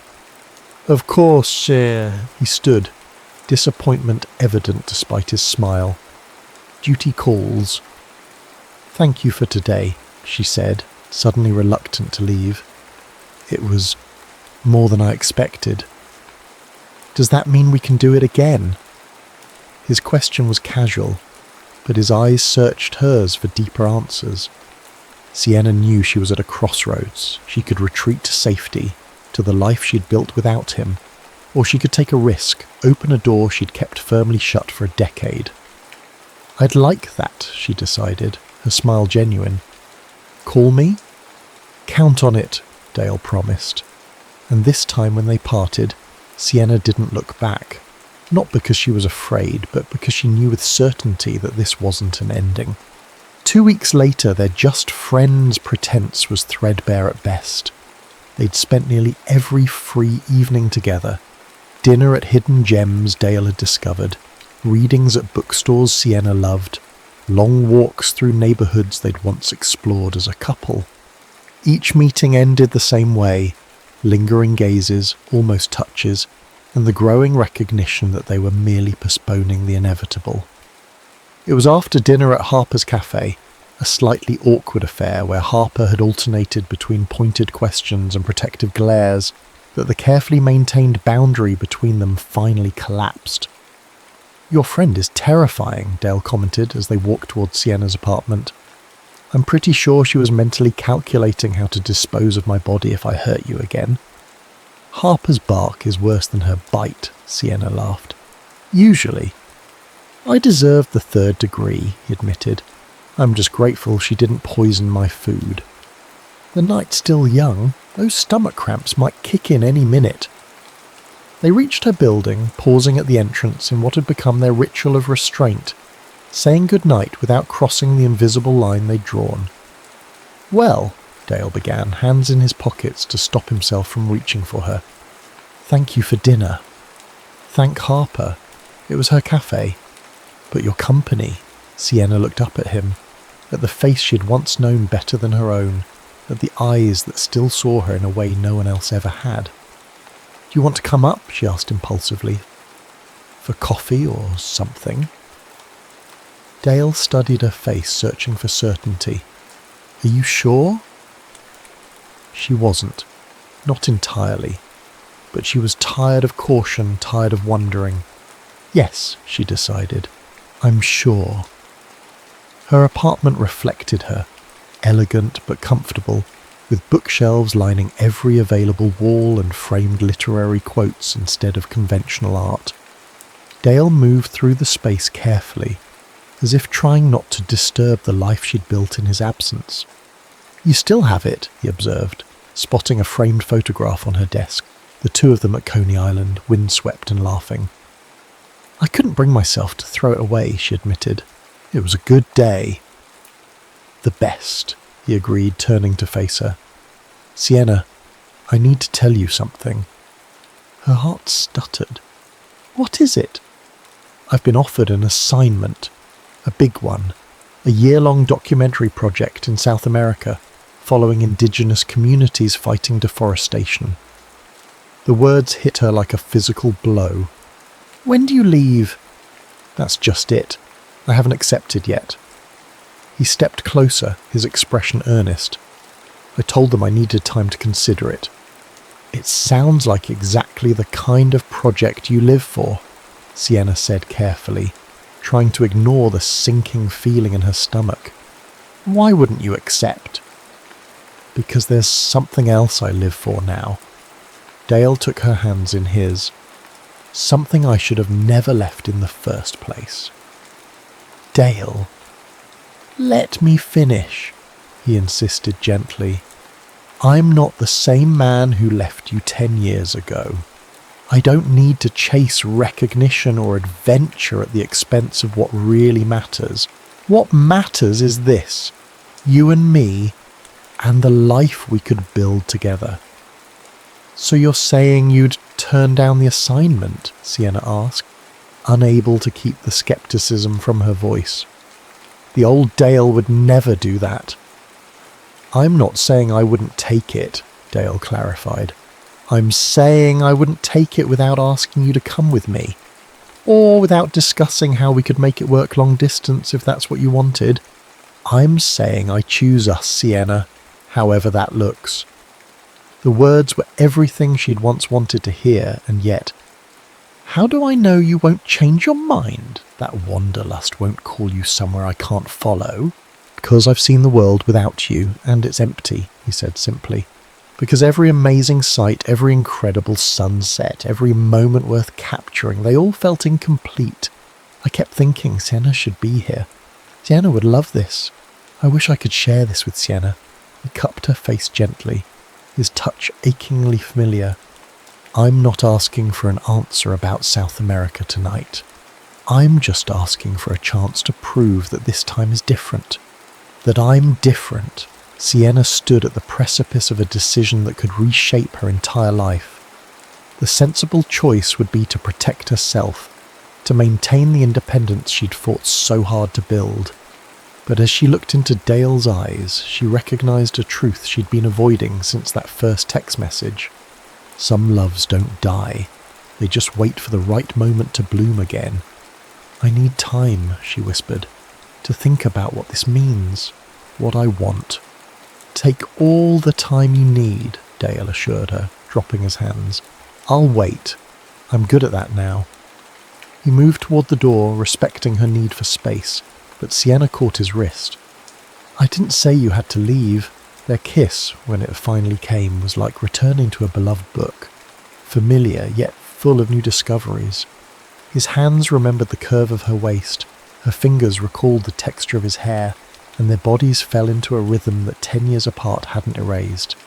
Later, tangled in sheets and shared breaths, Sienna traced the new scars on Dale's body, evidence of the life he'd lived without her, stories written on his skin. What happens now? She asked, head resting on his chest, listening to the steady beat of his heart. Now, Dale said, pressing a kiss to her forehead, we stop letting fear make our decisions for us. Morning brought clarity and complications. Sienna woke to find Dale already awake, watching her with a tenderness that made her heart constrict. Creepy, she mumbled, stretching languidly. Beautiful, he countered, kissing her shoulder. I forgot how your nose scrunches when you're dreaming. The intimacy of the observation, the fact that he had once known her sleeping habits, that he remembered such a detail, was both comforting and terrifying. They'd fallen back into each other's arms as if the decade between had been merely a pause, not a separation. But reality couldn't be held at bay forever. Over breakfast, Dale making omelettes in her kitchen as if he belonged there, they talked around the subject of South America, focusing instead on safer topics, the manuscript Sienna was editing, the exhibit Dale was planning for his refugee series. It was only as they finished their coffee that Sienna finally asked, "When do they need your answer?" about the assignment. 3 weeks, Dale replied, his expression carefully neutral. "But I meant what I said last night. I won't make any decision without considering us first." "What if there is no us?" Sienna challenged, needing to test his resolve. "What if last night was just closure?" Dale set down his mug, his gaze steady. Was it just closure? She wished she could say yes, could retreat to the safety of her independent life. But the truth hummed in her veins. "No," she admitted softly, "it wasn't just closure." "Then we figure it out," Dale said with quiet determination. "Together. No ultimatums, no running away, not from me, not from you." The next few weeks passed in a blur of rediscovery and negotiation. By day they maintained their separate lives, Sienna immersed in a publishing crisis, Dale preparing for a gallery showing. By night, they rebuilt what had been broken, sharing stories of the years between, relearning each other's bodies, confessing fears and hopes in the safety of darkness. "What if you come for part of it?" Dale suggested one evening, as they sat on Sienna's balcony, watching the city lights shimmer. "You could use some of your vacation time, stay for a month or two. I could come back between segments." "Long distance," Sienna mused, swirling wine in her glass. "The very thing we couldn't make work before." "We're not the same people we were before," Dale reminded her. "I have more control over my assignments now. You have more flexibility with remote work. Technology's better. We could actually see each other every day, even when we're apart." Sienna considered it. The prospect wasn't ideal, but it was a compromise. Something neither of them had been willing to attempt a decade ago. "I need to think about it," she said finally. "Not just about logistics, but about what I want. For myself. For us." Dale nodded, accepting her hesitation without pushing. That, perhaps more than anything, convinced Sienna that he truly had changed. The old Dale would have pressed his case, would have tried to persuade her with passion and promises. This Dale gave her space to find her own answers. The decision crystallized for Sienna not during a profound moment of revelation, but in the quiet ordinariness of a Tuesday evening. She'd had a disastrous day at work, an author threatening to pull their manuscript, a printing error in a major release, Charlie from marketing having a complete meltdown over a missed deadline. She'd arrived home exhausted, mentally composing her resignation letter, and found Dale in her kitchen chopping vegetables. "Bad day?" he'd asked, taking one look at her face. Without waiting for an answer, he had poured her a glass of wine, guided her to the couch, and simply listened as she vented her frustrations. No solutions, no platitudes, just presence and understanding. Later, as they ate the simple but delicious meal he'd prepared, Sienna realized something profound. In all her years of independence, in all her carefully constructed self-sufficiency, she'd forgotten the simple comfort of having someone to come home to, someone who saw her, not just her competence or her success, but her humanity, her vulnerability. "I want this," she said suddenly, interrupting Dale's story about a photography student he had been mentoring. "The pasta?" he asked, confused. "I can make it again tomorrow if you want." "No," Sienna laughed, then grew serious. "This, us, a life together." Dale set down his fork, his expression a mixture of hope and caution. "Are you saying—" I'm saying I don't want to be afraid anymore. She reached for his hand across the table. I'm saying that whatever form it takes, South America, New York, long distance, side by side, I choose us. I choose you. The smile that bloomed across Dale's face was like sunrise. You're sure? I've never been more sure of anything, Sienna confirmed. Which is terrifying, by the way. I hope you appreciate the personal growth happening here. Dale laughed, then sobered. I do, and I promise you, Sienna Murphy, I will never take that trust for granted. They began planning, not just for South America, but for a shared future. Dale negotiated with his agency, arranging for regular breaks in the year-long project. Sienna spoke with Mark about remote work possibilities. They discovered solutions neither would have considered at 24. Compromises that felt not like concessions, but like choices made with clear eyes and open hearts. 2 days before Dale was scheduled to leave, disaster struck. The kind of disaster that tests not just new relationships, but fundamental values. They need a different photographer, Dale announced, his face ashen as he entered Sienna's apartment after an emergency meeting with his agency. The one who was covering the Syrian refugee crisis had an accident. They need me to take over. Sienna felt her heart sink. Syria, not South America. Dale nodded, his expression torn. It's a critical assignment. These people's stories need to be told, but it's also significantly more dangerous, and our carefully arranged schedule would be impossible, Sienna finished for him. War zones don't accommodate visit planning. I told them I needed to discuss it with you before giving an answer, Dale said, taking her hands. This isn't just my decision anymore. Sienna realised they were at another crossroads, the very one they'd faced a decade earlier, but with higher stakes and deeper understanding. What do you want to do? She asked, needing to hear his honest answer.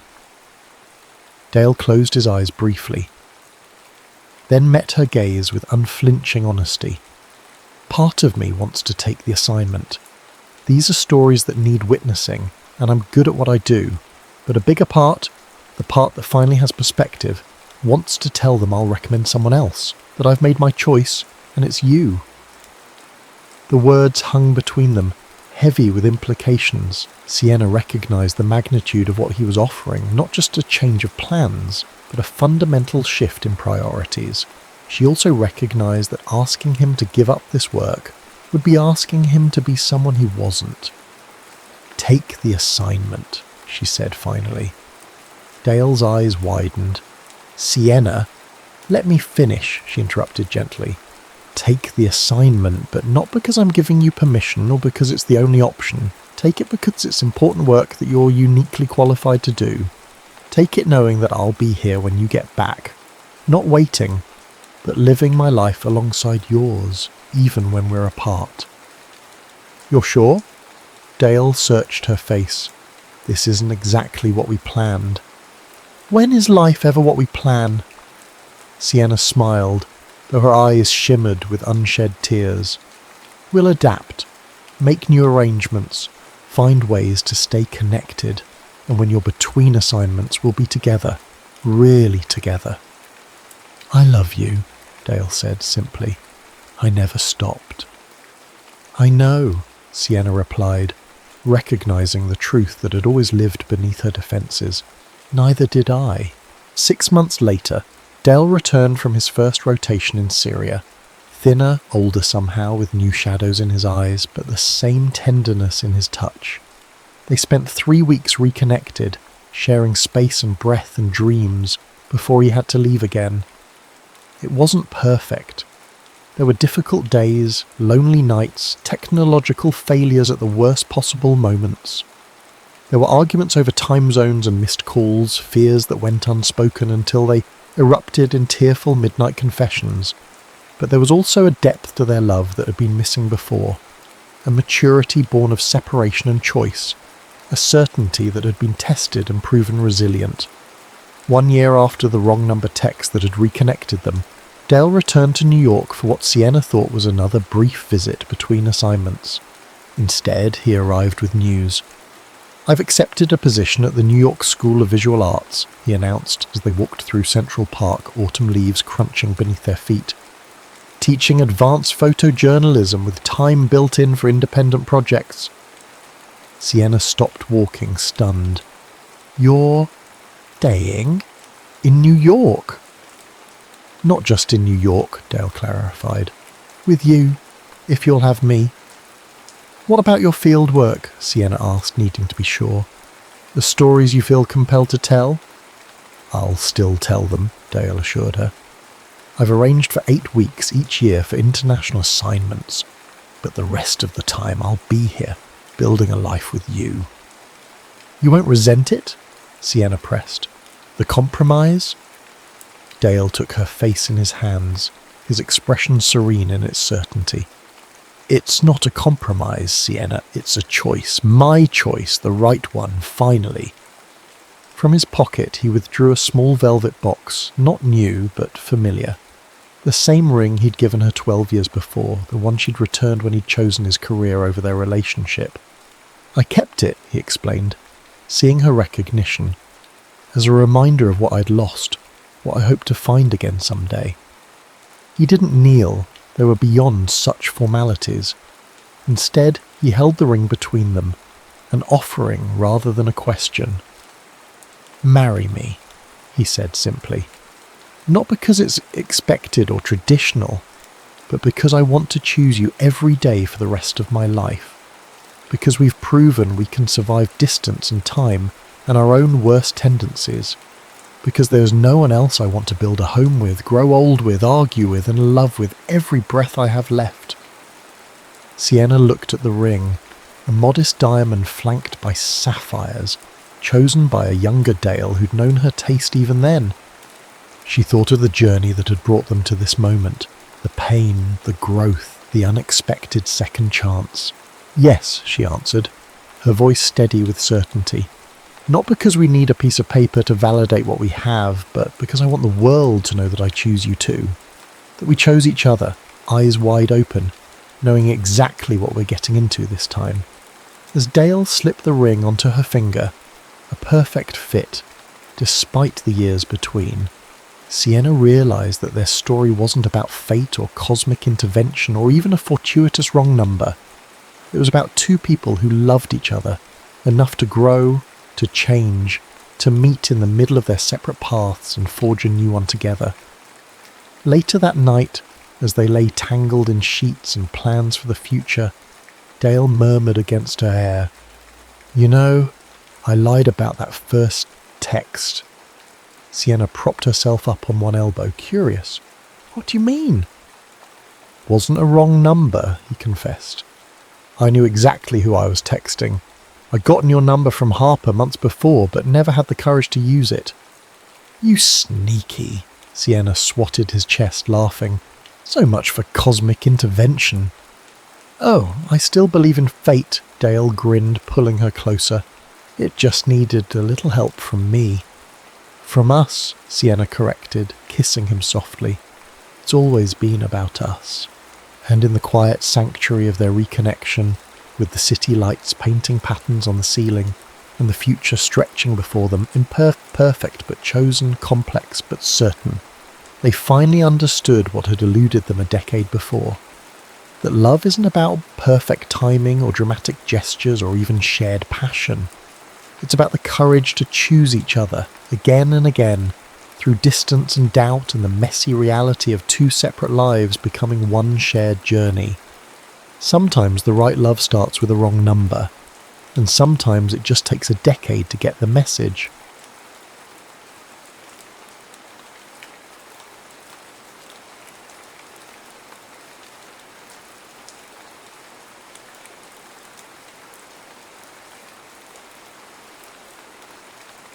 Callum Morgan watched the Welcome to Black Hollow sign emerge from the fog like a warning. The peeling paint and weathered wood seemed to say what her mother wouldn't. This move was a mistake. "It has character," her mother said from behind the steering wheel. the forced cheerfulness in her voice painful to hear. Character wasn't the word Calla would use. Haunted maybe, forgotten, the kind of place where secrets didn't just hide, they festered. The divorce had been final for exactly 27 days when her mother announced they were leaving Seattle. A fresh start, she'd called it, as if a small town in the middle of nowhere could erase the memory of finding her father with his research assistant. Black Hollow emerged from the mist like a town trapped in amber. Victorian houses with widow's walk stood sentinel over narrow streets. Shops with hand-painted signs lined the main street. No chain stores, no familiar logos. Just local establishments with names like Blackwood Apothecary and Clips Antiques. The Morgans' new home sat at the edge of town, backing up to a forest so dense it seemed to swallow the sunlight. Their realtor had called it a historic gem at an unbeatable price. Translation: nobody wanted to live in it. The house groaned when they entered, as if disturbed from a long sleep. Calla's bedroom was on the second floor, with a bay window that faced the woods. That night, as her mother slept off the exhaustion of unpacking, Calla sat at the window, watching the fog curl around ancient trees. Something moved at the forest's edge. A shadow, distinct from the darkness, shifted between the trees. Not an animal, too tall, too deliberate. A person, perhaps, watching.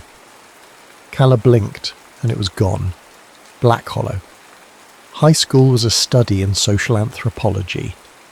By lunch on her first day, Calla had identified the major tribes, the athletes, the academic overachievers, the artsy rebels, and then there were the locals, kids whose families had been in Black Hollow for generations. They were different somehow, quieter, watchful. "You're in my seat." Calla looked up to find a girl with midnight blue hair staring down at her. Her expression wasn't hostile, just matter-of-fact. "Sorry," Calla said, gathering her things. "You're the new girl, the one living in the old Morgan place." "It's the Johnston house, actually," Calla corrected. "We're the Morgans." The girl's eyebrows rose. "Interesting coincidence." She slid into the seat Calla had vacated. "I'm Willow, and you should be careful in that house, especially at night." "Why's that?" "The Morgan estate, Johnston House, borders the Blackwood property. That's Shadowborn territory." "Shadowborn?" A boy at the next table snorted. "Don't mind Willow. Her grandmother fills her head with all the old stories." "They're not just stories," Willow said, her voice dropping. "The Shadowborn are real. Souls trapped between life and death. They can only exist in darkness." "Right," Calla said, backing away slowly. "Thanks for the warning." But that night, as Calla stared out her bedroom window again, the forest seemed to breathe with possibilities. The shadows shifted again, but this time she was sure there was someone there. Wrapping herself in a hoodie, Calla slipped out the back door. The air was cold for September, carrying the scent of pine and something older, like earth and stone. The forest swallowed sound, her footsteps muffled by decades of fallen leaves. What had seemed like a short distance from her window stretched into a disorienting walk. Just as Calla was about to turn back, the trees opened up to reveal a clearing, and in it, the skeleton of what must have once been a grand estate. The Blackwood property. Moonlight streamed through broken windows and collapsed sections of roof, painting the ruined mansion in silver. Despite its decrepit state, there was a strange beauty to it. A sense of frozen time. "You shouldn't be here at night." Calla whirled around, heart thundering. He stood at the edge of the clearing, a boy about her age with features so finely drawn they seemed almost unreal. His eyes caught the moonlight, reflecting it back like polished silver. He wore dark clothes that seemed to blend with the shadows around him. "This is private property," he said, his voice low and melodic, with an accent she couldn't place. Something old-fashioned, like he'd stepped out of another time. I'm sorry, Calla said, finding her voice. I'm new in town. I live just through those trees. The Morgan place. It wasn't a question. Johnston House, she corrected automatically. But yes, that's the one. A smile touched his lips, there and gone in an instant. Names change. The land remembers. I'm Calla. He hesitated, as if weighing whether to offer his name in return. Ash, he finally said. Do you live around here? She asked, though something told her the answer was complicated. His smile was sad now, in a manner of speaking. He glanced at the sky. You should go home, Calla Morgan. Night isn't safe here. Because of the Shadowborn? The words slipped out before she could stop them. He went very still. What do you know of such things? Nothing, she admitted. Just something a girl at school mentioned. Ash's silver eyes studied her face. Some legends exist for a reason. Go home, Calla. Lock your doors and windows, and don't come back here. But even as he said it, something passed between them, a recognition, a connection that hummed like electricity in the air. And Calla knew, with absolute certainty, that she would see him again. The next day at school, Calla found Willow in the library during free period. The boy who lives near the old Blackwood estate, Calla said without preamble. Ash, what do you know about him? Willow's eyes widened. You've seen him. Last night. Willow glanced around, then lowered her voice. There is no boy living near the Blackwood estate. No one has lived there for over 100 years. But I met him, Calla insisted. He was real. Was it dark? Could you see through him at all? What? No. He wasn't a ghost, if that's what you're asking. Willow didn't look convinced. What did he look like? Tall, dark hair, silver eyes. The colour drained from Willow's face. Asher Blackwood disappeared in 1873. He was said to have eyes like quicksilver. She pulled out her phone and showed Calla a photo of an old portrait. This hangs in the town museum. Calla's breath caught. The portrait was faded, the colours muted by time, but the face was unmistakable. Ash. His clothes were different, from another century, but those eyes, the same. That's impossible, she whispered. Not if he's a Shadowborn, Willow said. Neither living nor dead, bound to the darkness. The legend says they can only exist at night. In sunlight, they dissolve. Calla remembered how Ash had glanced at the sky, his urgency in sending her home. I'm going back tonight, she announced. That's a terrible idea, Willow said, but Calla could see the curiosity in her eyes. But if you do, be careful. The Shadowborn are drawn to the living. They feed on life energy. I'll be fine, Calla said, but a shiver ran through her. Feed on life energy, surely that was just part of the legend. But when night fell and Calla returned to the ruins, she couldn't shake Willow's warning. The moon was hidden behind clouds tonight, the forest darker, more forbidding. I didn't think you'd come back. Ash materialized from the shadows, startling her. Tonight he seemed more substantial, less a part of the darkness. You told me not to, Calla said, yet here you are. I have questions. His smile was sad. I imagine you do. Are you a ghost? Calla asked, the question blunt in the quiet night. Ash's laugh was soft, carrying no humour. Not exactly. He moved closer, and Calla noticed how the moonlight seemed to pass through him at certain angles, as if parts of him weren't quite solid. I'm what your friend Willow would call a Shadowborn. So you were listening yesterday. I'm drawn to the living, he said simply, especially newcomers. There's something about your energy, brighter, undimmed by this place. A chill ran down Calla's spine. Do you feed on life energy? His expression darkened. Is that what they're saying now? No, Calla, I don't feed on anything. I simply exist.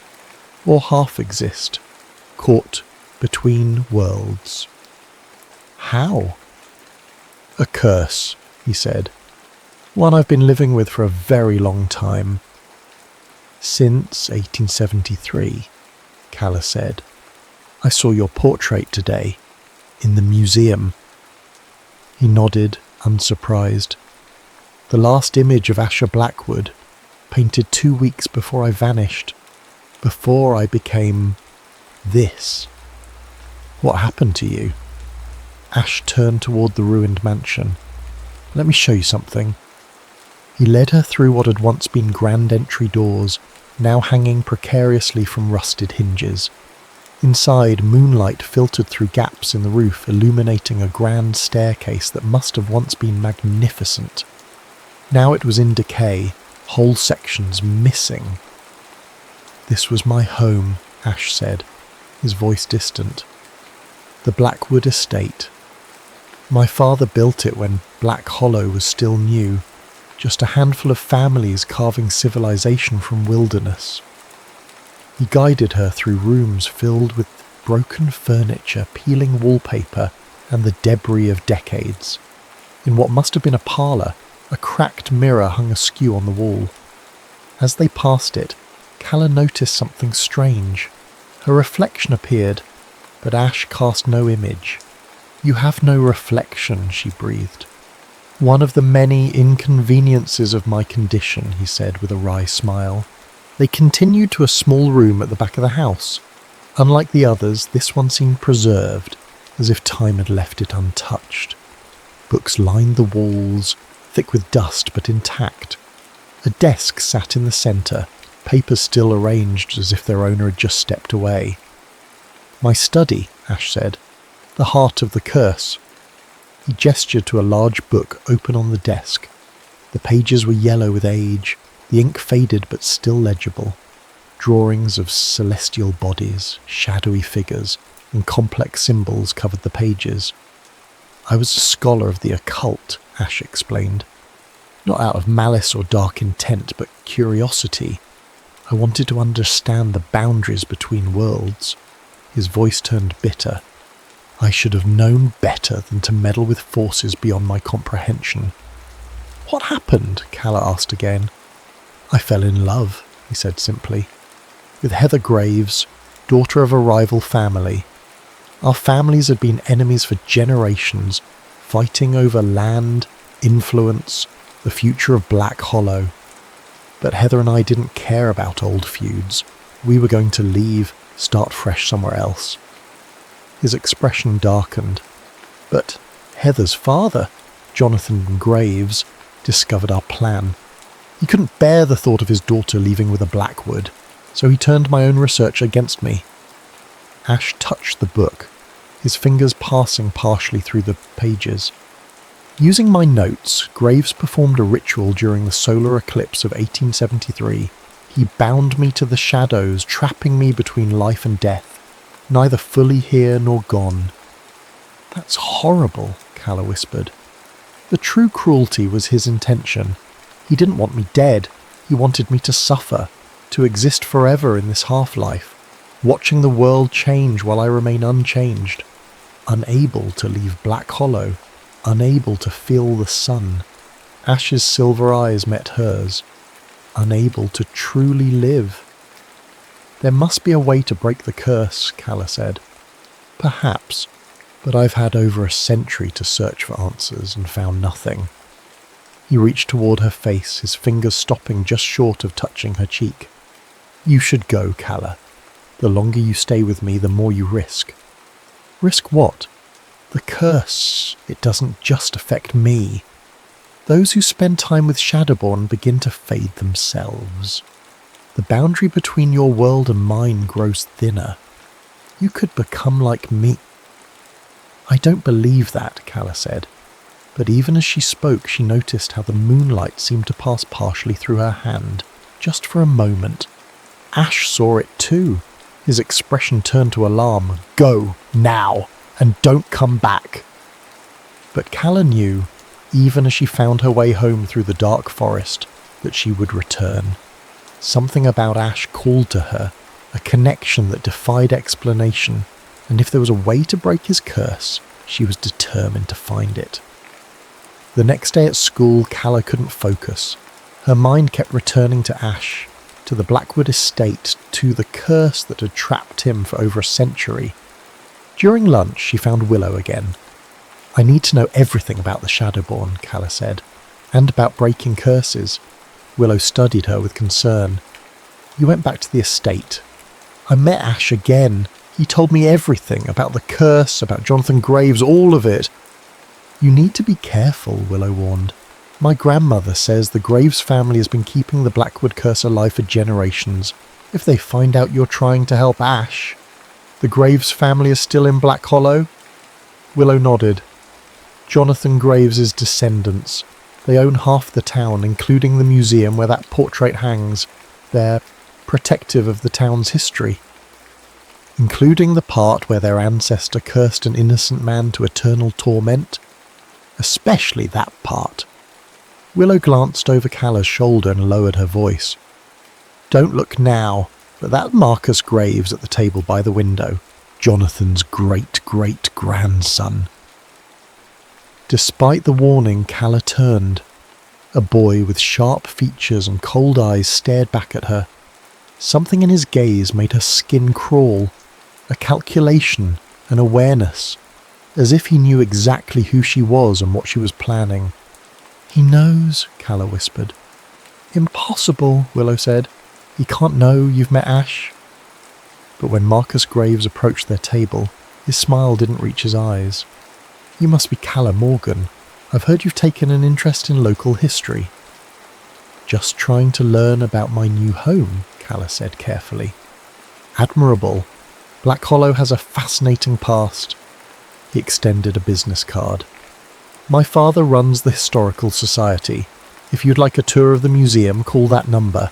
We'd be happy to share our perspective on things." After he walked away, Calla studied the card. "Jonathan Graves Historical Society," it read, with an emblem that looked strangely familiar, similar to one of the symbols she'd seen in Ash's book. "That wasn't a friendly invitation," Willow said. "That was a warning." That night, Calla waited until her mother was asleep before slipping out to the forest again. The path to the Blackwood estate seemed shorter now, as if the woods themselves were facilitating her return. Ash was waiting, his form more substantial than before, his silver eyes troubled. "You shouldn't have come back." "I think the Graves family knows I've met you," Calla said. "Marcus Graves approached me at school today." Alarm flashed across Ash's face. "Then you're in danger. The Graves have maintained the curse for generations. They won't let anyone threaten it." "Why? Why keep the curse going after all this time?" "Power," Ash said simply. "The curse doesn't just trap me. It feeds the Graves family. Their influence over Black Hollow is supernatural in nature. They draw strength from my imprisonment." He moved closer, and Calla felt a strange pull, as if gravity worked differently around him. "And now they'll see you as a threat." "Why me? What can I do against a century-old curse?" Ash's expression softened. "You don't feel it. The connection between us, she did feel it, had from the moment they met. A resonance like two tuning forks vibrating at the same frequency. Every curse has a weakness," Ash continued. "Jonathan Graves knew that when he cast it. That's why the Graves family has been vigilant all these years, preventing anyone from getting close to me. But you..." He reached for her, his hand passing partly through hers, creating a strange tingling sensation. "You're different. Special." "I'm nobody special," Calla protested. "Your name, Morgan. It's not a coincidence." Ash guided her back to his study, to the ancient book. He turned several pages, revealing a family tree. The Morgan family was one of the founding families of Black Hollow, rivals to both the Blackwoods and the Graves. They left the area in the 1920s after a mysterious sire claimed their estate, the very house you now live in. Calla stared at the family tree, tracing the branches with her finger. The last name listed was Eleanor Morgan, born 1902. "My grandmother's name was Eleanor," she whispered. "She died when I was little. Mum never talked much about her family history." The Morgans were practitioners, like the Blackwoods and the Graves, but they believed in balance, in using their knowledge to heal rather than harm. Ash's voice grew urgent. "If you're a Morgan by blood, you might be the key to breaking the curse." "How?" "There's a ritual," Ash said, turning more pages in the book. "Can only be performed during a total solar eclipse, when day becomes night, when barriers between worlds are thinnest." "When's the next eclipse?" 3 weeks from now, October 14th. Calla felt a chill. "That's my birthday." Ash's silver eyes widened. "Then it's true. You are the one." "The one what?" "The ritual requires a Morgan born under an eclipse. Someone with 1 foot in each world, just as I have. Together we could break the curse." His expression darkened. "But the cost is high." "What cost?" "To break the curse there must be a sacrifice, something precious." Ash wouldn't meet her eyes. "A life for a life. My freedom would come at a terrible price." Calla spent the next week in a state of heightened awareness, feeling Marcus Graves's eyes on her in the school hallways, noticing strange figures watching her house at night. Her mother, absorbed in her new job at the local hospital, did not notice Calla's growing paranoia, or the way light sometimes passed through her daughter's hands, as if she were becoming as insubstantial as Ash. With each visit to the Blackwood estate, the connection between Calla and Ash grew stronger, and the boundary between their worlds grew thinner. Sometimes, when they talked deep into the night, Calla could see the Shadow Realm through Ash's eyes, a twilight version of reality where lost souls wandered among twisted reflections of the living world. "You're fading," Ash said one night, his voice tight with concern. "The more time you spend with me, the more you become like me." Calla held up her hand to the moonlight, watching it turn partially transparent. "I'm not afraid." "You should be," he insisted. "This isn't a gift, Calla, it's a prison." But secretly Calla had begun to wonder if becoming a Shadowborn might not be so terrible, if it meant being with Ash. The thought terrified and thrilled her in equal measure. Willow had become Calla's confidant, her connection to the normal world as Calla drifted further from it. Together they researched the Morgan family history, the mechanics of the curse, and the approaching eclipse. "My grandmother says the eclipse will be total over Black Hollow," Willow said, showing Calla a map on her phone. "The path of totality passes right over the town. It'll be dark as night for about 3 minutes. 3 minutes to break a 150-year-old curse," Calla mused. "Not much time." "Are you sure about this?" Willow asked. "Ash said the ritual requires a sacrifice. What if it means you?" The thought had crossed Calla's mind. "And that's the price," she said quietly. "I can't leave him trapped like that, Willow. Not if I can help." "You barely know him." "That's not true," Calla protested. "I know him better than I've known anyone. When we're together, it's like I've found a piece of myself I didn't know was missing." Willow's expression was troubled. "Just be careful. The Graves won't let this happen without a fight." As if conjured by her words, Marcus Graves appeared at their table, sliding into a seat uninvited. "Discussing the eclipse?" he asked, his smile not reaching his eyes. "It's going to be quite the event. The whole town is planning a viewing party in the square." "We're aware," Calla said coolly. "My father is particularly interested in the astronomical significance," Marcus continued. "Did you know that Black Hollow experiences a perfect total eclipse only once every 150 years? The last one was in 1873. His eyes bored into Calla's. "Significant things happened during that eclipse. History has a way of repeating itself. After he left, Willow shivered. That wasn't subtle. No, Calla agreed. It was a threat. That night, Calla found Jonathan Graves waiting for her at the edge of the forest.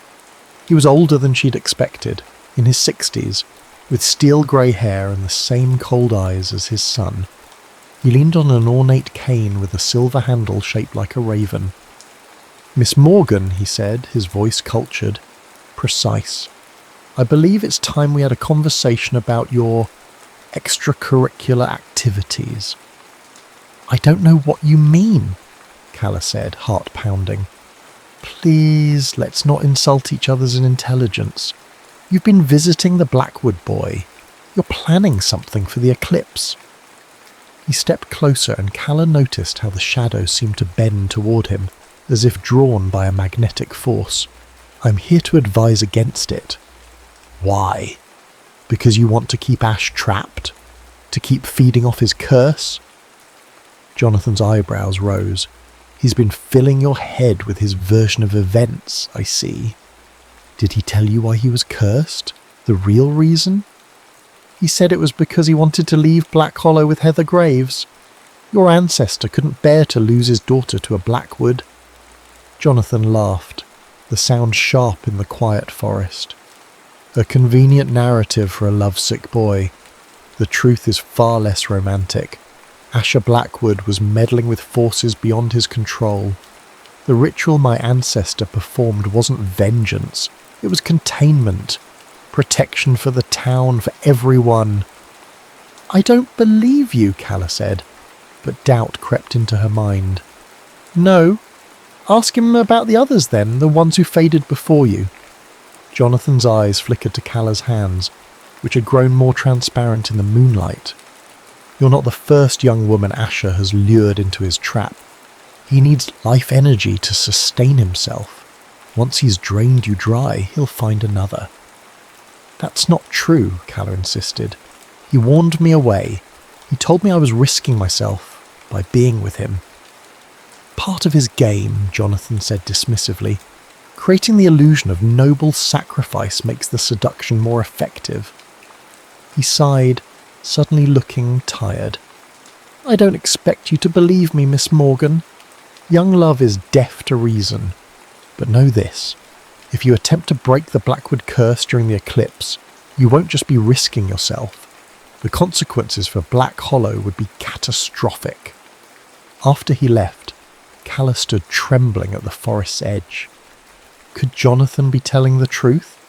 Had Ash been manipulating her all along? She found him waiting in the ruined parlour of the Blackwood estate, silver eyes brightening when he saw her. "Jonathan Graves confronted me," she said without preamble. "He said you were cursed as containment, not vengeance, that you were dangerous." Pain flashed across Ash's face. Of course he would say that. The Graves have been rewriting history for generations to justify what they did. "He also said there were others before me. Other girls you drained." Ash flinched as if struck. "There have been others who've found me over the years," he admitted. "Some who tried to help, but I never—" He stopped, his expression tormented. "I would never intentionally harm anyone, Calla, especially not you." "But I am fading," she said, holding up her increasingly transparent hands. "Just by being near you." "Yes," Ash whispered. "It's the nature of the curse. I draw life energy without meaning to. It's why I try to warn you away." "Then why let me come back? Why tell me about the ritual, about my connection to it?" "Selfishness," he admitted, his voice breaking. "Loneliness. Hope."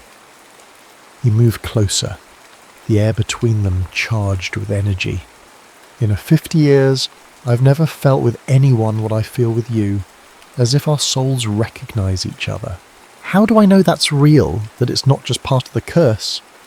"You don't," Ash said simply. "You can only trust what you feel."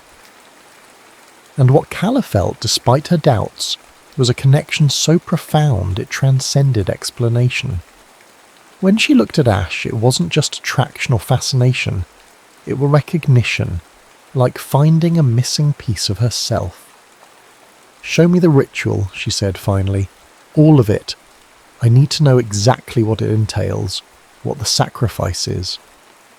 Ash led her to his study, to the ancient book. He turned to pages he hadn't shown her before, covered in complex diagrams and text in a language Calla didn't recognize. "The eclipse creates a moment when barriers between worlds thin," he explained. "When light becomes darkness and darkness light. In that moment, the curse can be broken." His finger traced symbols on the page. "But magic demands balance. A soul trapped between worlds can only be freed if another takes its place." Calla's breath caught. "Someone has to become a Shadowborn in your place." "Yes," Ash said, his voice tight. "That's the sacrifice. A willing soul must offer itself to the darkness." "And you expected that to be me," Calla said, understanding dawning. "That's why you've been reluctant to explain, because the ritual would trap me as you've been trapped." "I would never ask that of you," Ash said fiercely. "Never. I'd rather remain cursed for eternity than see you suffer my fate." "Then why tell me about the ritual at all?" "Because there might be another way." Ash turned to a different page, showing a variation of the ritual. "If the person performing the ritual has strong enough ties to both worlds, like you, a Morgan born under an eclipse, they might be able to break the curse without a direct exchange. Instead of a soul for a soul, an offering of something equally precious." "What kind of offering?" Ash's expression was grave. "That's the unknown. The text suggests that which is most cherished.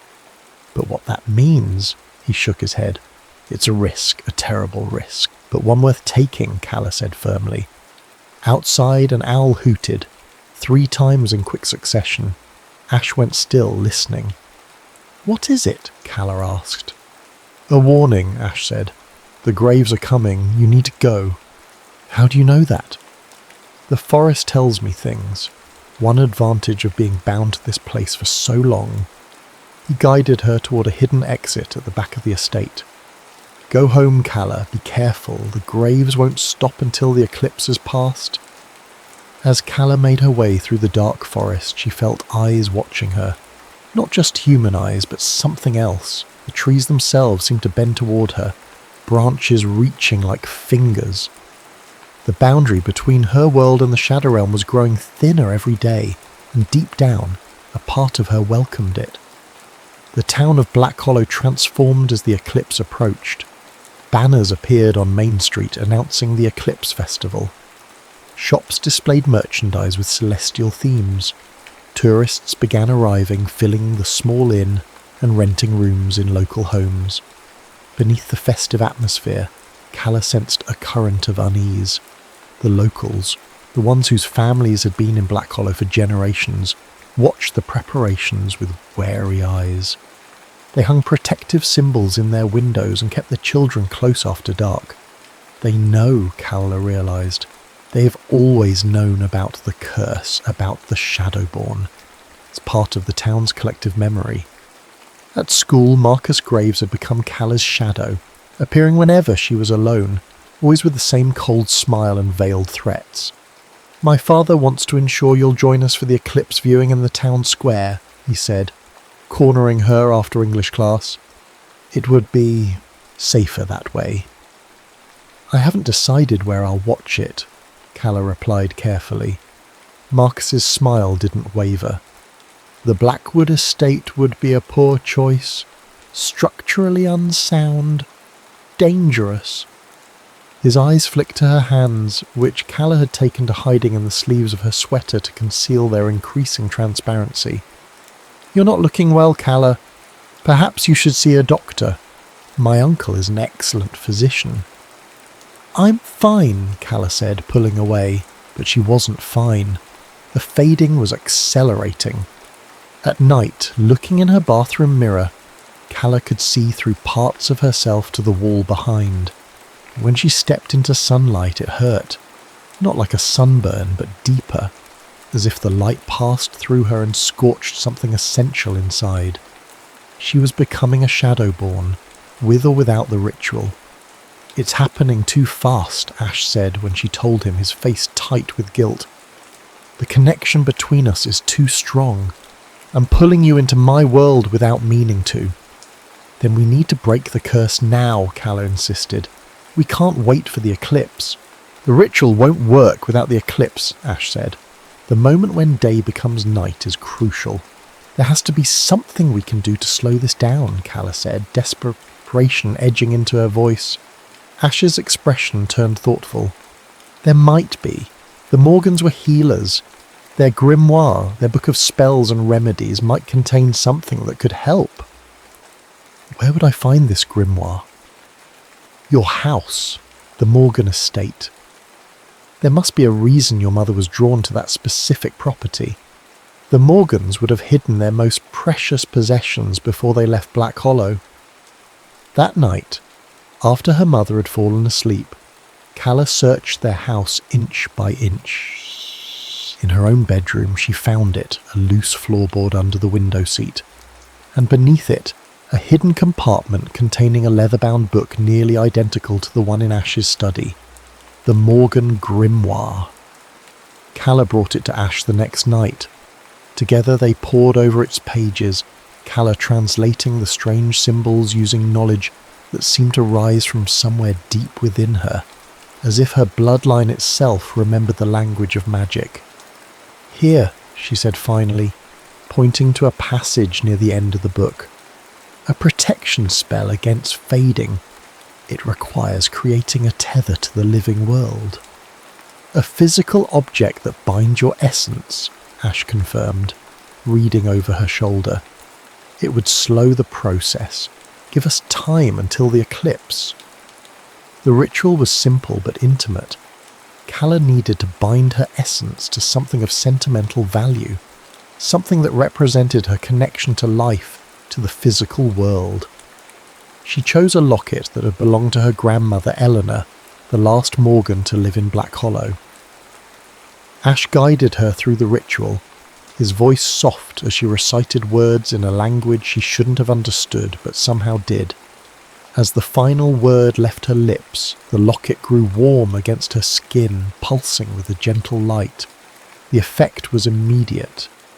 Calla's hand solidified, the transparency receding like tide washing back to sea.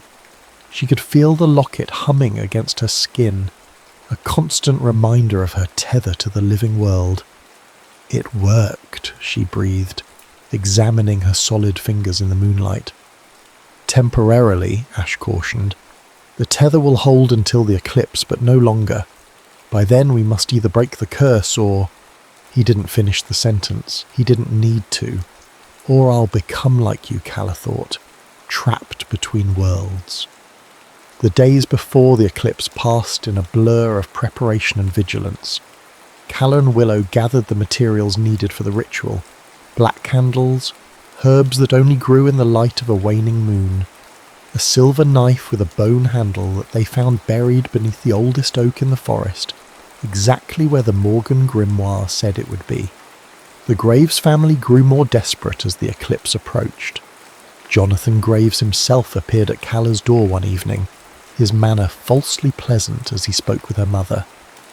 "We're hosting a special viewing event for the eclipse," he told her, his eyes occasionally drifting to Calla, who hung back in the hallway. "As new residents, you should join us. Experience Black Hollow at its finest." "That sounds lovely," her mother said, oblivious to the tension crackling between her daughter and the town's most prominent citizen. After he left, Calla's mother turned to her with excitement. "Isn't that nice?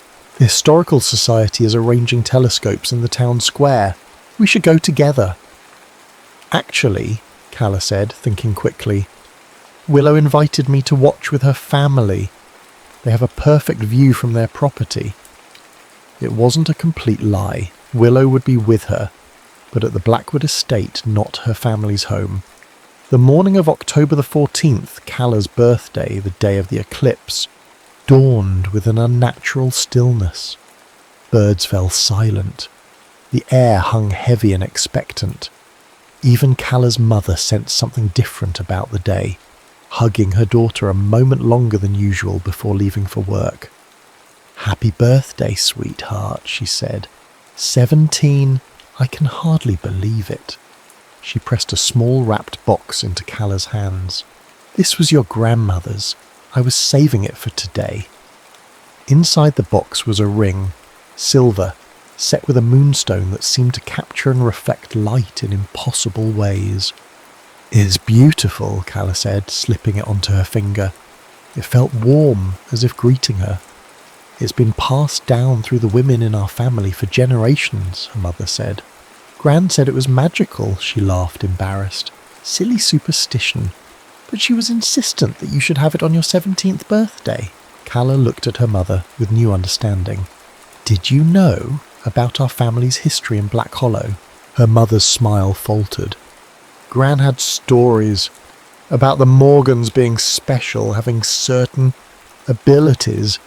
I never put much stock in it." She hesitated. "But when the opportunity to move here came up, it felt right somehow. Like we were supposed to be here. Or like we were called back," Calla thought. The eclipse was scheduled for 3:42 p.m. By noon, clouds had gathered over Black Hollow, turning the day prematurely dark. Calla met Willow at the edge of the forest, both of them carrying backpacks filled with ritual supplies. "The whole town feels weird," Willow said as they made their way toward the Blackwood estate, "like it's holding its breath." "The barrier between worlds is thinning," Calla said. The knowledge came to her naturally now, rising from some ancestral memory in her blood. During the eclipse, the Shadow Realm and our world will briefly overlap. They found Ash waiting in his study, more solid than Calla had ever seen him. As the eclipse approached, his power grew. "The graves will try to stop us," he warned as they set up the ritual. Black candles formed a circle around an iron brazier filled with herbs and sacred woods. The silver knife lay across the Morgan grimoire, both positioned precisely where moonlight would fall when the eclipse reached totality. "How?" Willow asked, nervously glancing toward the broken windows. "They'll have sensed the preparations, felt the shift in energy." Ash's silver eyes were troubled. "They might try to physically intervene, or they might work counter-magic." "We'll be ready," Calla said with more confidence than she felt. She touched the locket at her throat, her tether to the living world, and felt the ring on her finger pulse in response. As the time of the eclipse drew nearer, the air grew heavy with electricity. Shadows in the corners of the room seemed to breathe, expanding and contracting like living things. Through the broken windows, Calla could see the sun being slowly devoured by darkness. "It's starting," Ash whispered. The ritual began with Calla reading from the Morgan grimoire, words of power that made the air shimmer. Willow lit the candles one by one, moving clockwise around the circle. Ash stood opposite Calla, his form flickering between solid and transparent as the light outside dimmed. The partial eclipse deepened. The forest fell utterly silent. That's when they heard it. Footsteps on the broken stairs, multiple sets moving with purpose. "They're here," Ash said, his voice tight. Jonathan Graves appeared in the doorway, Marcus behind him. They carried no weapons, but Jonathan's raven-headed cane glowed with an inner light that made Calla's skin crawl. "Stop this foolishness," Jonathan commanded. "You have no idea what forces you're meddling with." "We know exactly what we're doing," Calla replied, continuing the ritual. The words flowed from her as if she'd known them all her life. "We're breaking a curse that never should have been cast." "The curse is the only thing keeping this town safe," Jonathan insisted. "Asher Blackwood was experimenting with opening doorways between worlds. My ancestor stopped him before he could tear the veil completely." "That's a lie," Ash said, his voice echoing strangely as the Shadow Realm pressed closer. "I never sought to harm anyone. Your ancestor cursed me out of jealousy and spite." "Believe what you will," Jonathan said, "but I cannot allow this ritual to proceed." He raised his cane, and a pulse of energy knocked Willow backward, extinguishing half the candles. Marcus began a counter-chant, his voice merging with his father's in dissonant harmony. Outside, the eclipse moved toward totality. The room darkened further, shadows writhing along the walls like living entities. Calla felt the Morgan ring pulse on her finger, responding to the ancient magic filling the air. Without conscious thought, she removed it and placed it in the centre of the ritual circle on top of the grimoire. The ring flared with light, cutting through the shadows. The counter-chant faltered. "What are you doing?" Jonathan demanded, a note of fear in his voice for the first time.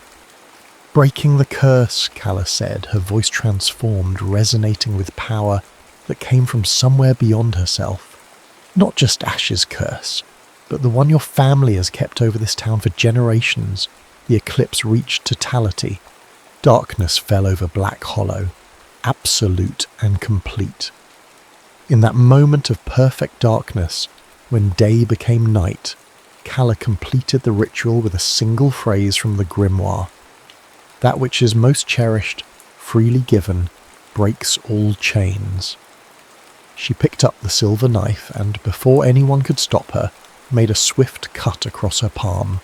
Blood, her Morgan blood, fell onto the ring, onto the grimoire. The droplets seemed to hover in the air, suspended in the moment between moments. "No!" Jonathan cried, lunging forward, but it was too late. Light erupted from the centre of the ritual circle, not sunlight or moonlight, but something older, purer. It engulfed Ash first, his form solidifying completely as he gasped in shock.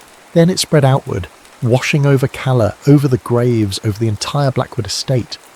In that blinding moment, Calla saw the true nature of the curse, not just Ash's imprisonment, but a web of dark magic that had ensnared the entire town for generations, feeding the Graves family's power while keeping everyone else in stasis, trapped in patterns they couldn't escape. As the light faded and her vision cleared, Calla saw Ash standing before her, fully corporeal, no longer shifting between worlds. His silver eyes had darkened to a human blue. The locket at her throat had gone cold. Jonathan and Marcus Graves stood frozen in expressions of disbelief and rage. "What have you done?" Jonathan whispered. "Broken the curse," Calla said simply. "All of it." The ring on the grimoire had been transformed. The moonstone now held a shadow at its centre, a tiny piece of darkness preserved in light. "The sacrifice," Ash said in wonder, looking at the ring. "Not a soul for a soul, but a piece of the shadow realm bound in stone," Calla finished. "The Morgan ring was meant for this, to hold what couldn't be destroyed, to create balance." Jonathan Graves seemed to age before their eyes, the unnatural vitality draining from him. "You don't understand what you've done," he said, his voice breaking. "Our family protected this town." "You imprisoned it," Ash countered. "Use my curse to maintain your control." The eclipse was ending, light returning to the world.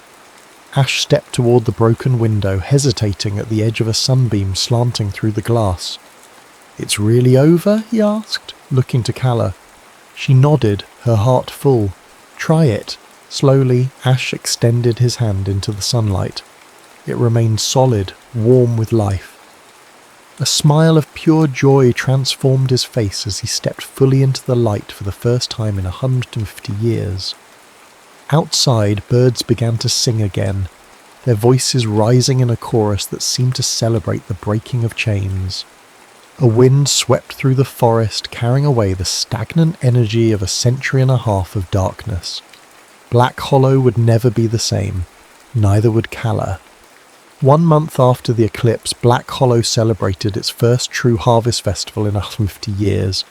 Main Street was transformed with strings of lights and autumn decorations, the usual somber mood of the town replaced by genuine joy. Children played in piles of leaves without their parents constantly looking over their shoulders. Older residents spoke of a weight lifted, a clarity they'd never experienced before. Calla stood at the edge of the festivities, watching the transformation with a mixture of pride and wonder. The Morgan ring hung on a chain around her neck now, the shadow at its centre, a reminder of what had been sacrificed and what had been saved. "Quite the change, isn't it?" Ash said, peering at her side. He still moved with the silence of a Shadowborn, though he was fully human now. "Are you adjusting?" Calla asked, studying him in the warm glow of the streetlights. His features remained the same, the fine bone structure, the thoughtful eyes, the gentle smile that appeared only for her, but there was a vibrancy to him now, a presence in the world that had been missing before. "Slowly," he admitted. "After 150 years of night, daylight can be overwhelming." He glanced up at the stars, visible despite the festival lights. "I miss certain aspects of the Shadow Realm. The quiet, the way time flowed differently." His hand found hers. "But this is better. Being able to touch you without fearing I'll pull you into darkness." Their fingers intertwined, solid and warm. No risk of fading, no boundary between their worlds. Not far away, Jonathan Graves sat alone on a bench, watching the celebration with hollow eyes. The breaking of the curse had hit the Graves family hardest. Without the power they'd drawn from Ash's imprisonment, their influence over the town had diminished. The unnatural longevity that had kept Jonathan vital well into his 60s had faded, leaving him looking his true age, and then some. "He's lost," Calla observed. "His whole identity was built around maintaining that curse. As was his father's, and his father's before him," Ash said. "For generations the Graves defined themselves by their control over Black Hollow, and over me." His expression softened. "I should hate him for what his family did to me, but mostly I pity him. He was as trapped by the curse as I was, just in a different way." Marcus Graves approached his father, offering a cup of cider. The younger Graves had adapted better to the new reality, had even apologised to Calla, awkwardly, grudgingly, but sincerely. Without the shadow of the curse hanging over him, Marcus was just a boy trying to find his place in a world suddenly larger and less certain than he'd been raised to believe. "The curse affected everyone in Black Hollow," Calla said. "Not just you, not just the Graves. It kept the whole town in stasis." She looked around at the festival, at children laughing without inhibition, at elderly couples dancing to the folk band playing on the small stage. "They're all waking up." Willow appeared through the crowd, her midnight blue hair now streaked with silver, a side effect of being present during the ritual. "My grandmother wants to meet you both," she said, slightly breathless. "She says she knew this day would come, that the town would eventually be freed." She rolled her eyes affectionately. "She's been insufferable about being right all along." As they followed Willow through the festival, Calla caught sight of her mother, chatting with the bakery owner, laughing at something he'd said. Her mother had taken the revelations about their family history better than Calla had expected. "It explains so much about Gran," she'd said. "And about you, honestly. You always did have a sense about things." The breaking of the curse had awakened dormant abilities in all those with Morgan blood, including Calla's mother. Nothing dramatic, just heightened intuition, dreams that sometimes came true, a knack for healing small ailments. Enough to make her look at the world with new eyes and recognise the currents of energy that ran beneath the ordinary. Willow's grandmother waited for them at a table near the edge of the square, her weathered hands wrapped around a mug of something that smelled strongly of herbs and spices, definitely not the standard apple cider being served at the festival. "The Morgan girl and the Blackwood boy," she said as they approached, her voice creaking like old wood. "Or should I say the girl who is both Morgan and Shadow, and the boy who was Shadow and is now flesh again." Calla touched the ring at her throat. The shadow trapped within it connected her permanently to the Shadow Realm, even as she remained firmly in the world of the living. Not quite a Shadowborn, but not entirely untouched by that other world. "You knew about the curse all along," Ash said to the old woman. "About me?" "I knew pieces," Willow's grandmother acknowledged. Every family in Black Hollow kept fragments of the truth. The graves made sure no one had the whole story. Her sharp eyes assessed Calla. Until you came along, the Morgan returned to the Hollow, born under an eclipse, the one the sign spoke of. You believe in prophecy? Calla asked skeptically.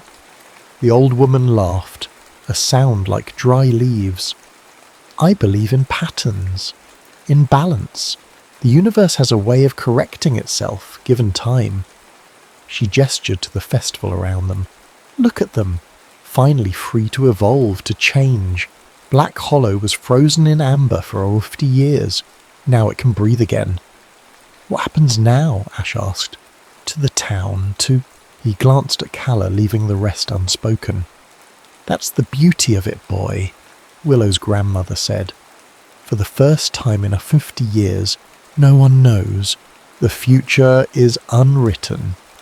After saying goodnight to Willow and her grandmother, Calla and Ash walked through the quieter streets of Black Hollow, away from the festival. Fall leaves crunched beneath their feet, the moon casting dappled shadows through bare branches. I've been thinking, Ash said after a comfortable silence, about what to do with my life now that I have one again. And, Calla prompted, the Blackwood fortune is still out there, you know, in banks, investments, property. I may be legally dead, but with the right documentation. He smiled ruefully. I could be quite wealthy, rebuild the estate, travel, see everything I've missed in the last century and a half. Something twisted in Calla's chest at the thought of Ash leaving Black Hollow, leaving her, but wasn't that the point of breaking the curse? To give him freedom? That sounds wonderful, she said, keeping her voice light. Where would you go first? Ash stopped walking, turning to face her fully. In the moonlight, his eyes held echoes of their former silver gleam. I'm not going anywhere without you, Calla Morgan. He took both her hands in his. If you'll have me, that is. I'm still in high school, she reminded him, though her heart raced. And you're technically over 70 years old. He laughed. Details. I'm physically 17, remember? Frozen in time. His expression grew serious. I can wait, Calla. I've had a lot of practice at waiting. Finish school. Go to college if you want. Decide what you want your life to be. And if I fit somewhere in those plans... He trailed off, suddenly uncertain. Calla reached up to touch his face, marvelling again at the solidity of him, the warmth of his skin. You know you do. The Morgan ring pulsed gently against her collarbone, the shadow within it swirling like a tiny galaxy. A piece of the world Ash had inhabited for so long, preserved and contained. A reminder of what they'd both sacrificed and gained. The future is unwritten, she repeated Willow's grandmother's words. But whatever comes next, we face it together. Above them, stars wheeled in their ancient patterns, indifferent to the tiny dramas of human lives, yet somehow bearing witness to them all the same. Black Hollow continued its slow awakening, like a dreamer returning to consciousness after a long and troubled sleep. And Calla and Ash walked its moonlit streets, hand in hand, no longer divided by shadow and light, but existing together in the beautiful in-between of twilight, that magical hour when anything seems possible.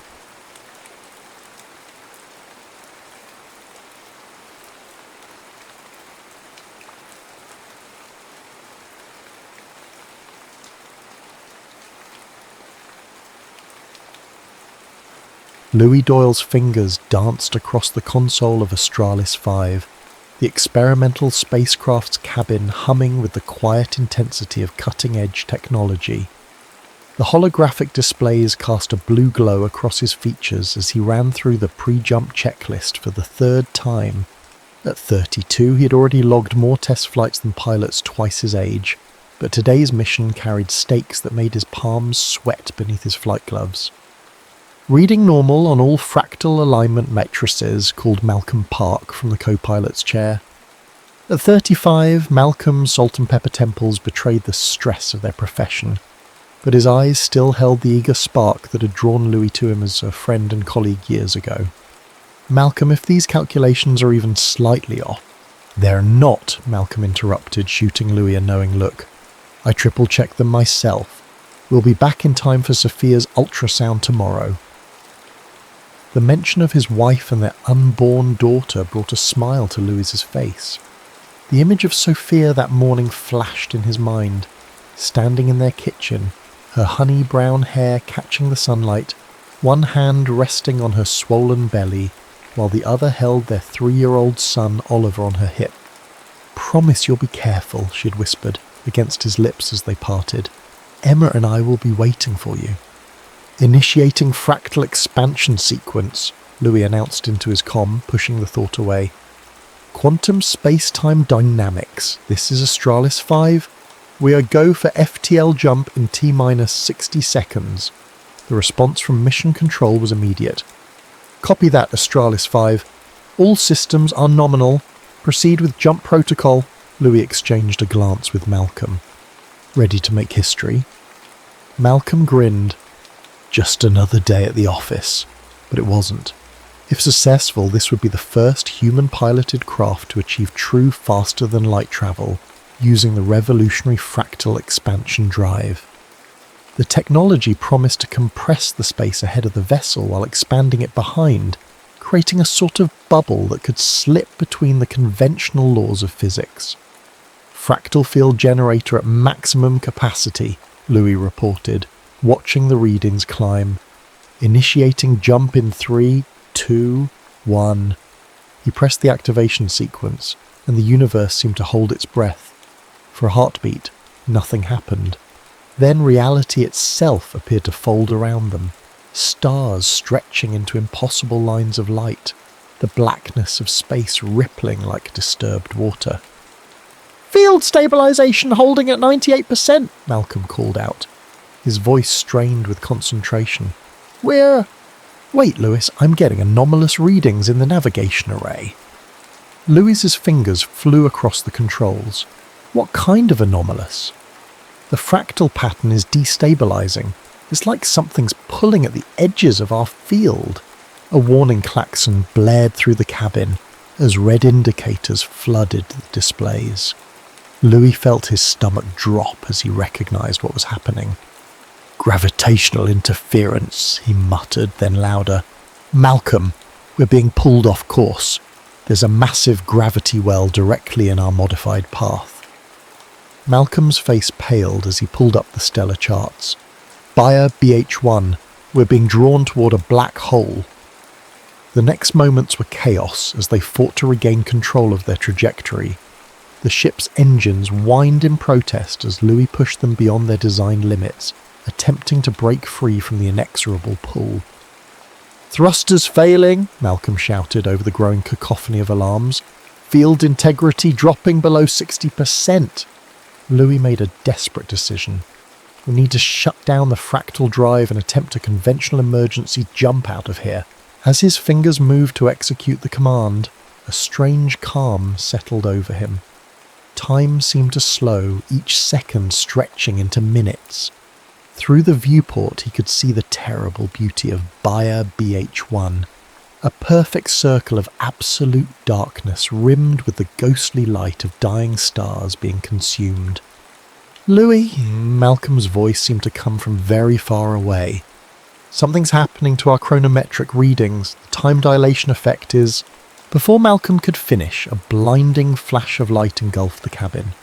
When Louis could see again, a new presence appeared on their sensors, an unknown vessel, its design unlike anything in Earth's registry. It moved with impossible grace, positioning itself between Astralis 5 and the black hole. Are they helping us? Malcolm whispered. As if in answer, their communications array lit up with an incoming data packet. Not words or images, but pure mathematics. Equations of such complexity and elegance that Louis felt a chill run down his spine. It's a correction to our fractal field formula, he realized with sudden clarity. They're showing us how to compensate for the gravitational distortion. Working with frantic precision, Louis integrated the new calculations into their navigation system. The alien vessel maintained its position, seemingly holding back the full force of the black hole's pull. "Field reforming," Malcolm reported, wonder in his voice. "Fractal integrity at 105%, how is that even possible?" Louis didn't answer, focusing entirely on executing their escape. With the alien mathematics guiding their path, Astralis 5 slipped free of the gravitational well and made the jump back toward Earth. The return journey seemed deceptively normal. Their instruments showed they had been gone for less than 6 hours, enough time for some concern at mission control, but nothing catastrophic. It wasn't until they approached Earth orbital space that the truth became clear. "Louis," Malcolm's voice cracked as he stared at the dating display. "According to mission control, we've been gone for 52 years. Louis felt the world fall away beneath him. 52 years. Sophia would be 78 now, Oliver 55, and Emma, his unborn daughter, would be 52 years old, older than he was. As Astralis 5 docked with the gleaming orbital station that hadn't existed when they left, Louis stared out at an Earth that looked both familiar and alien. The blue-green marble still spun serenely below, but new orbital structures and unfamiliar spacecraft patterns told of decades of advancement. "What do we do now?" Malcolm asked quietly. Louis unbuckled his harness with numb fingers. "We go home," he said, "whatever's left of it." The descent to Earth felt surreal. Louis stared out the shuttle window at the transformed skyline of New Seattle, where impossibly tall structures of transparent materials caught the sunlight like crystalline forests. Air traffic moved in precise three-dimensional patterns that would have been chaos in his time, but now seemed to follow some intricate dance only these future pilots understood. The medical and psychological evaluations had taken 3 days. 3 days of poking, prodding, scanning, and endless questions while he and Malcolm tried to grasp the enormity of what had happened. The time dilation effect near Bayer BH1 had slowed their subjective experience to a crawl while decades rushed by on Earth. They were living relics, perfectly preserved specimens from the 2120s. "Your cellular structure shows no abnormalities," the chief medical officer had explained, her eyes constantly darting to her neural interface rather than meeting Louis' gaze directly.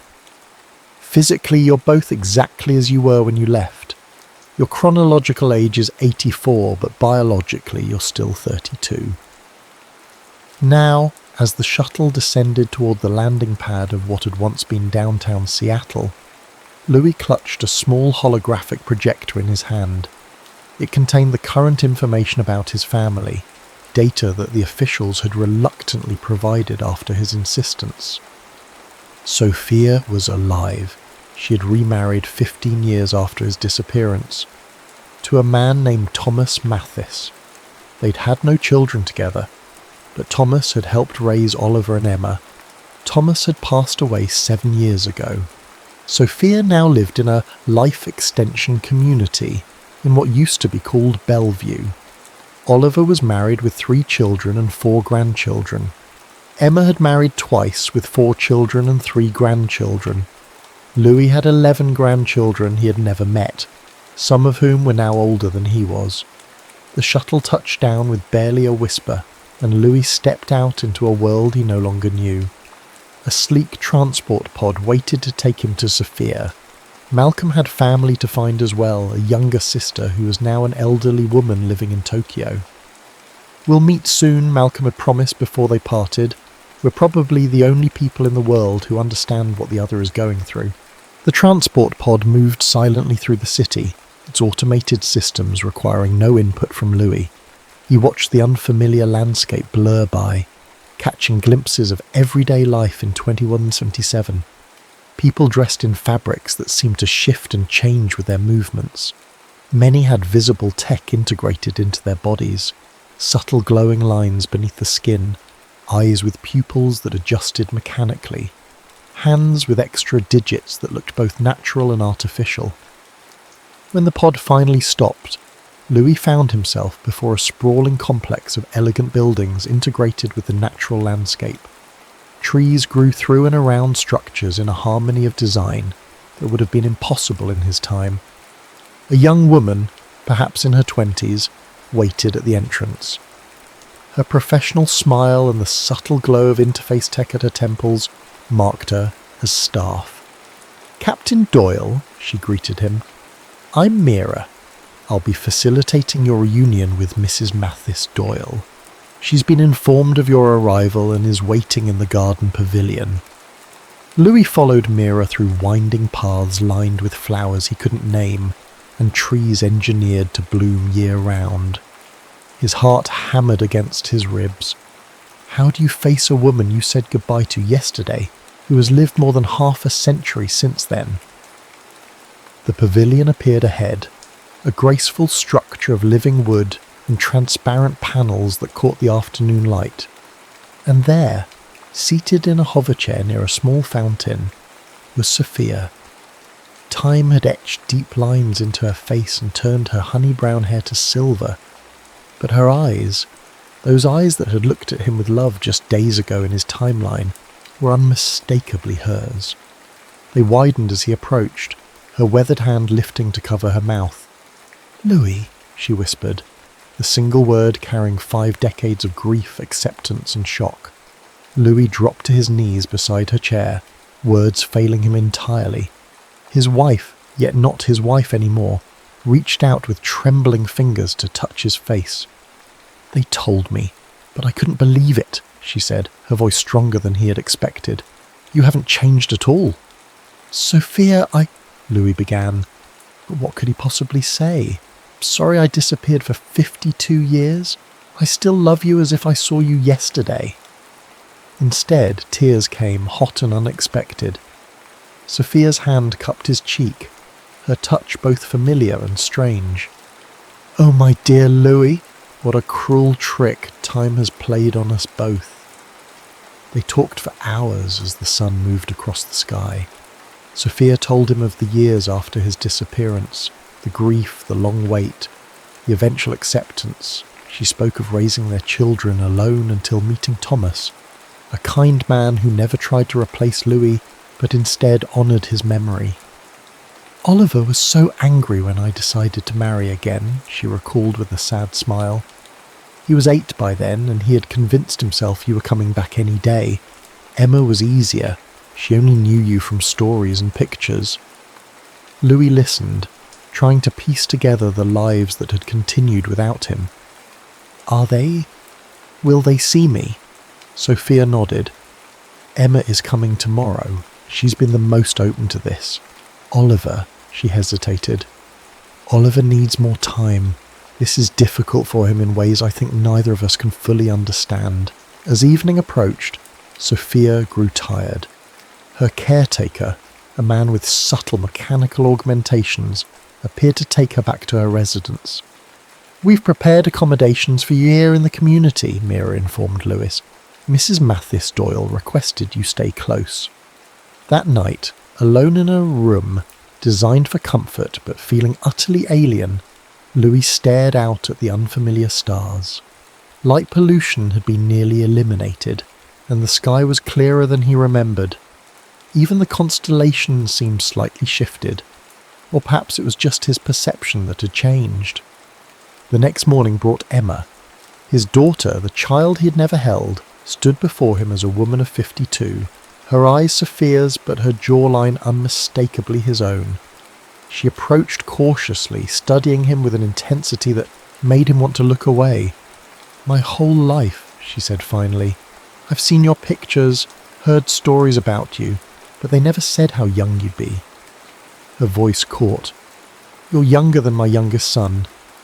Louis stood awkwardly, unsure if he should embrace her or keep his distance. "I don't know what to say, Emma. In my mind, you're still..." He gestured vaguely toward her midsection. A smile broke through her reserve. "Still unborn? Well, I did turn out rather well, if I do say so myself."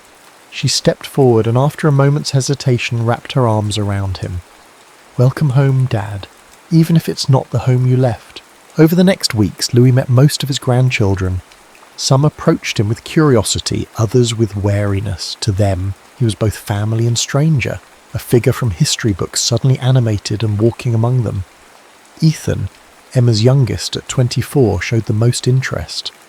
"It's like meeting a time traveller," he enthused during one visit, peppering Louis with questions about life in the 2120s that made Louis realise just how much had changed.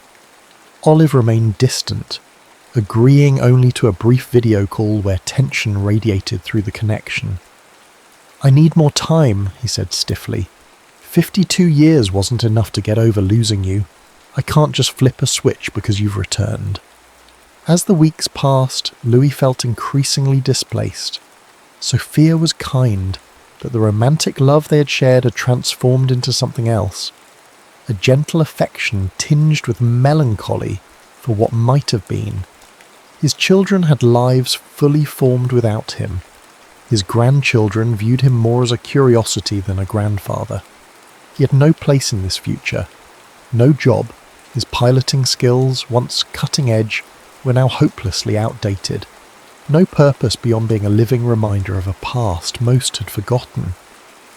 It was during this time of growing despair that Ethan arrived one day with a colleague.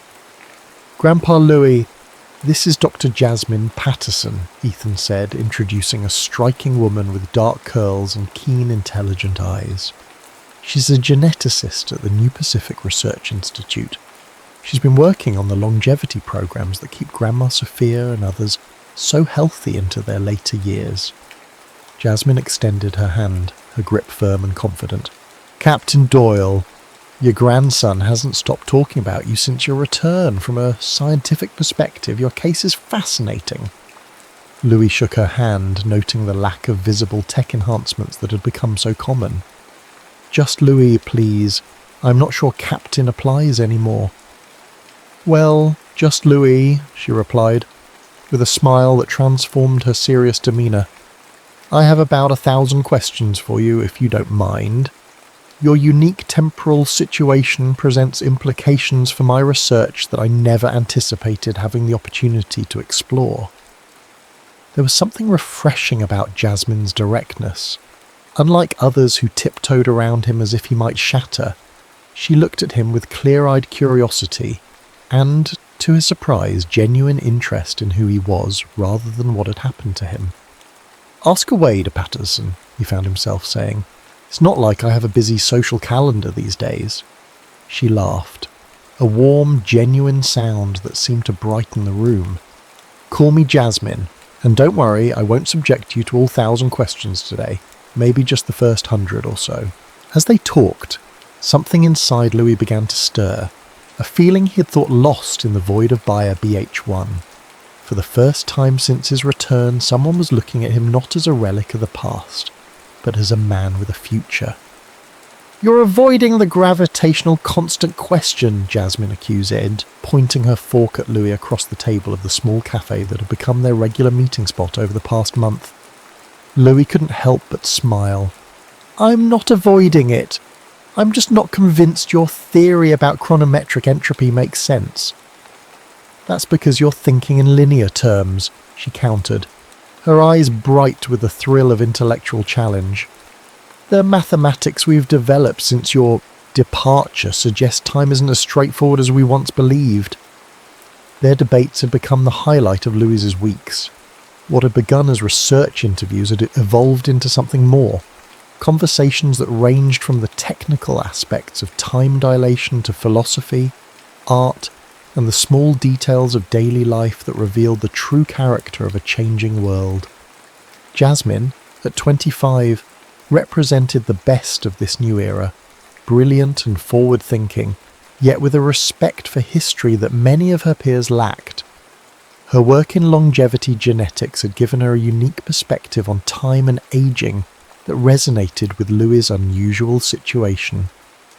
"Maybe I am stuck thinking linearly," Louis admitted, watching the way the afternoon light played across her features. "In my mind, it still feels like 2125 was just a few months ago." Jasmine's expression softened. "How are things with your family?" Has Oliver agreed to meet in person yet? Louis shook his head. Baby steps. He's agreed to bring his wife for a visit next month. His children, my grandchildren, are still keeping their distance. And Sophia? Louis paused, searching for the right words. She's been wonderful, more understanding than I have any right to expect. But we both know we can't go back to what we were. Too much life has happened for her. Jasmine nodded thoughtfully. Time creates different kinds of distance. Physical distance can be bridged, but temporal distance, she trailed off, then reached across the table to touch his hand briefly. I can't imagine how difficult this is for you. The simple gesture of comfort sent an unexpected warmth through Louis. He'd grown comfortable with Jasmine, but this was the first moment he recognised that his feelings might be evolving beyond friendship. The realisation troubled him deeply. How could he contemplate feelings for another woman when Sophia, his wife, the mother of his children, was still alive? The fact that over 50 years had passed for her, but only months for him, created an ethical and emotional quandary he hadn't prepared for. That evening, Louis found himself walking the peaceful grounds of the life extension community, his thoughts in turmoil.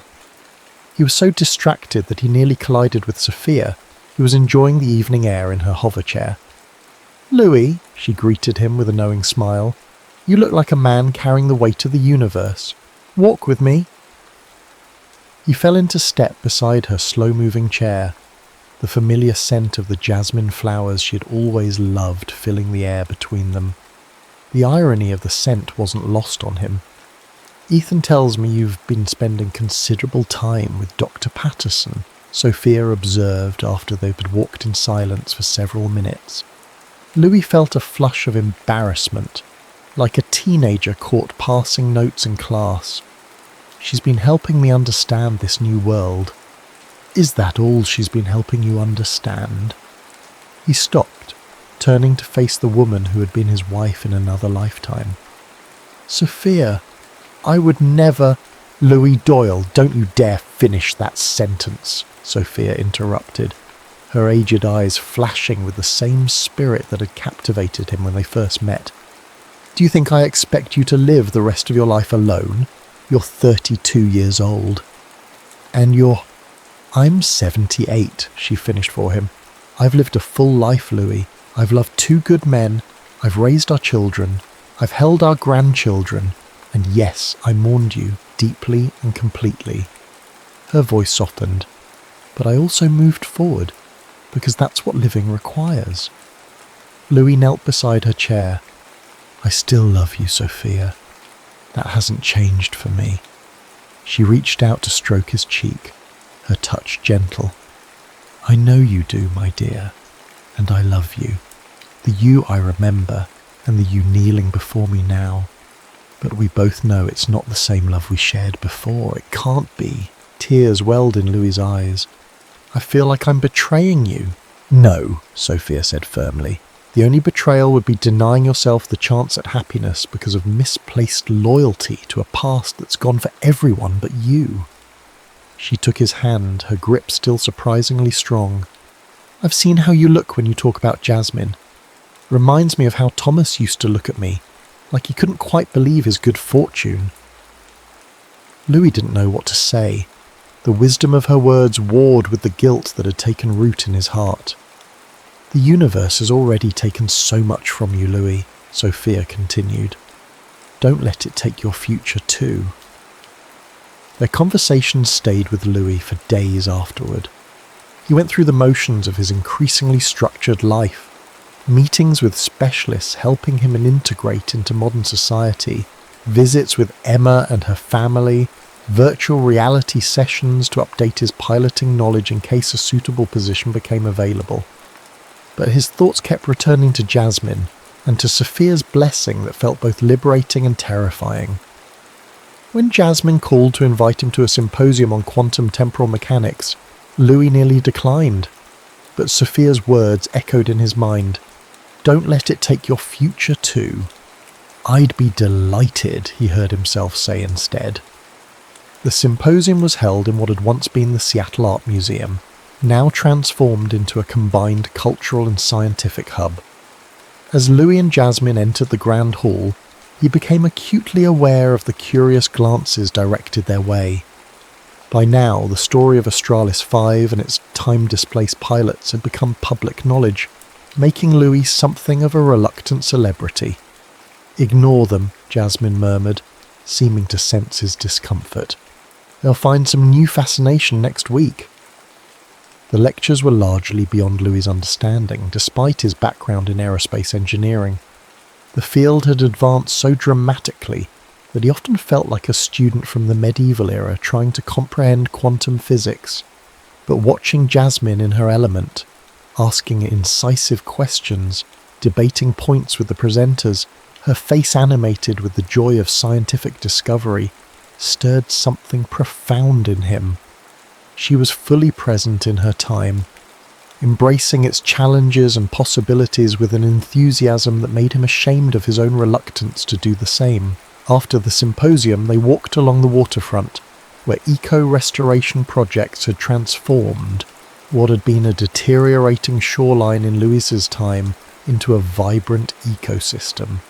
The Puget Sound glittered under the moonlight, cleaner and more alive than he remembered. "You know," Jasmine said as they paused to watch a pod of bioluminescent jellyfish pulse beneath the surface. "The first time Ethan told me about you, I thought he was exaggerating. The test pilot grandfather who disappeared into a black hole and came back 50 years later without aging a day. It sounded like a plot from those ancient science fiction novels my father collects." Louis chuckled. "Sometimes I still hope I'll wake up and find it was all just a dream, that I'm back in 2125, and Sophia's young, and Oliver is still a toddler." Jasmine turned to face him, her expression serious in the moonlight. "Would you really want that? To erase everything that's happened?" The question caught him off guard. I don't know. A few months ago, I would have said yes, without hesitation. And now?" Louis looked out at the water, considering. "Now I think about what Sophia told me, about the life she built, the happiness she found even after losing me. I think about Emma, who never knew me but became this incredible woman anyway. And I think..." He hesitated, then turned to meet Jasmine's gaze. "I think about the people I wouldn't have met if things had happened differently." Something shifted in the air between them, a recognition of feelings that had been growing despite both their efforts to maintain professional boundaries. "Louis," Jasmine began, her voice uncharacteristically uncertain, "I need to be clear about something. I didn't continue our meetings just for my research." "I know," he said softly. "This is complicated.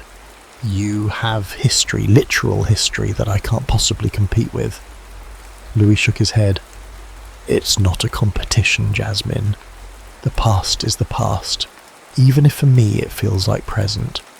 But I can't live there anymore."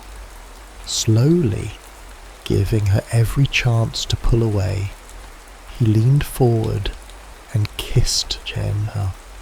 It was gentle and questioning, a kiss that asked permission rather than presumed it. To his relief and joy she responded, her hand coming up to rest against his chest. When they parted, Jasmine's smile held a hint of wonder. "Well, now I can tell people I've kissed a man from another time." Louis laughed, the sound surprising him with its freedom. "Is that going in your research notes to Patterson?" "Definitely," she replied with mock seriousness, "under extremely promising developments." Their budding relationship was not without complications. When news reached Louis's family, reactions were mixed.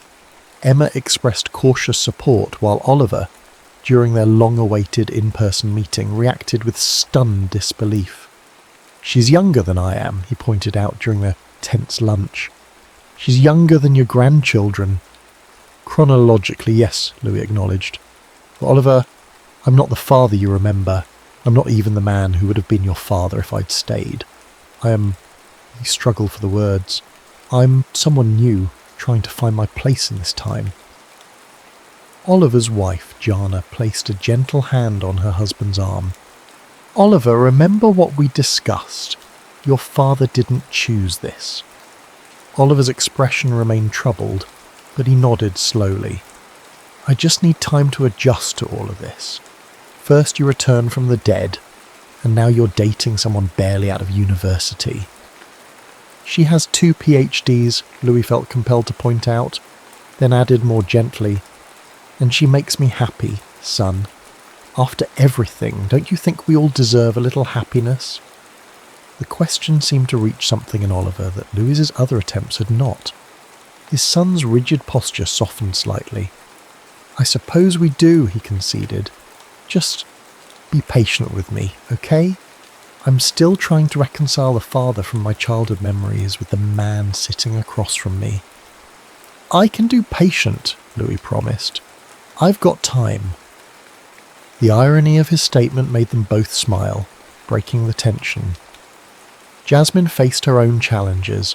Her parents, while welcoming to Louis, worried their daughter was setting herself up for heartbreak. "He's still processing a massive trauma," her mother pointed out during a family dinner.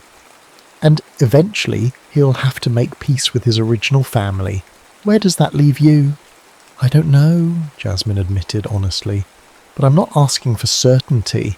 I'm just following what feels right." As winter turned to spring, Louis and Jasmine settled into a relationship that defied conventional categorization. They were partners in exploring, he learning a new world, she seeing her familiar one through fresh eyes. The gap in their chronological ages became less relevant than their shared curiosity and growing affection. One afternoon, as they picnicked in a floating garden that drifted above Lake Washington, one of the marvels of 2177's architectural innovations, Jasmine broached a subject they'd been circling for weeks. "The New Pacific Institute is funding an expedition to Europa," she said, trying to sound casual but unable to hide her excitement. "They're looking for specialists in extreme environment adaptation, which is basically what I've been studying for the past 3 years." Louis set down his glass of synthesized wine, another modern innovation he'd grown to appreciate. "Europa? Jupiter's moon?" She nodded. "The subsurface ocean has shown remarkable potential for supporting modified human habitation. We're talking about establishing the first permanent research base." The implications were clear. "How long would you be gone?" 3 years, Earth time," she replied, watching his reaction carefully. "But here's the thing, they need a pilot with experience in gravitational anomalies. The Jupiter system is tricky to navigate, even with AI assistance. Your experience with Bayer BH1 makes you uniquely qualified." Louis stared at her, stunned. "Are you saying—" "I'm saying," Jasmine continued, taking his hand, "that if you wanted to apply, I have it on good authority that the mission director would be very interested." The prospect was dizzying.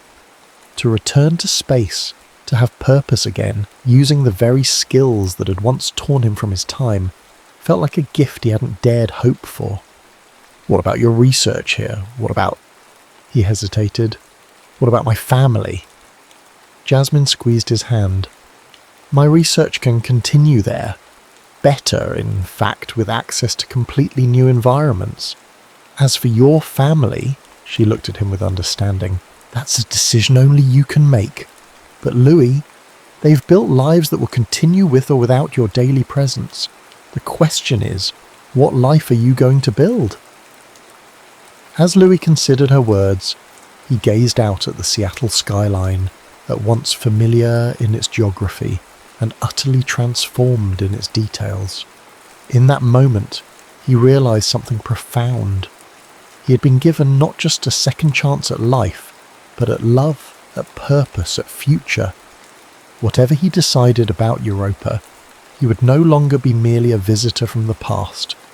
He would be a participant in the present, with all its complications and possibilities. Jasmine watched the shift in his expression, recognizing the moment when something fundamental changed. She leaned forward to kiss him, not caring who might see. "Welcome to tomorrow, Captain Doyle," she whispered against his lips. And for the first time since returning to an Earth that had moved on without him, Louis truly felt he had come home. 3 months later, Louis stood in Sophia's garden, watching as the afternoon sunlight filtered through the genetically modified cherry trees that bloomed year-round.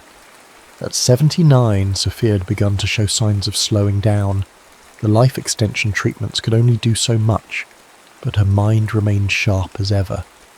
"So you've made your decision," she said, more statement than question. Louis nodded, taking a seat on the bench beside her hoverchair. "I have. The Europa mission leaves in 6 weeks. Jasmine and I will both be going." Sophia smiled, reaching out to take his hand. Her skin felt paper-thin against his, the contrast between his artificially preserved youth and her natural aging more pronounced than ever. "You know, when Thomas asked me to marry him, I almost said no," she confessed, her eyes distant with memory. "I felt like I was betraying you, even though you'd been gone for 15 years by then. Oliver was so angry about it. He was still holding on to the hope you'd return." Louis squeezed her hand gently. "I'm glad you said yes. You deserved happiness, Sophia." "As do you," she replied firmly. "I've watched you these past months, Louis.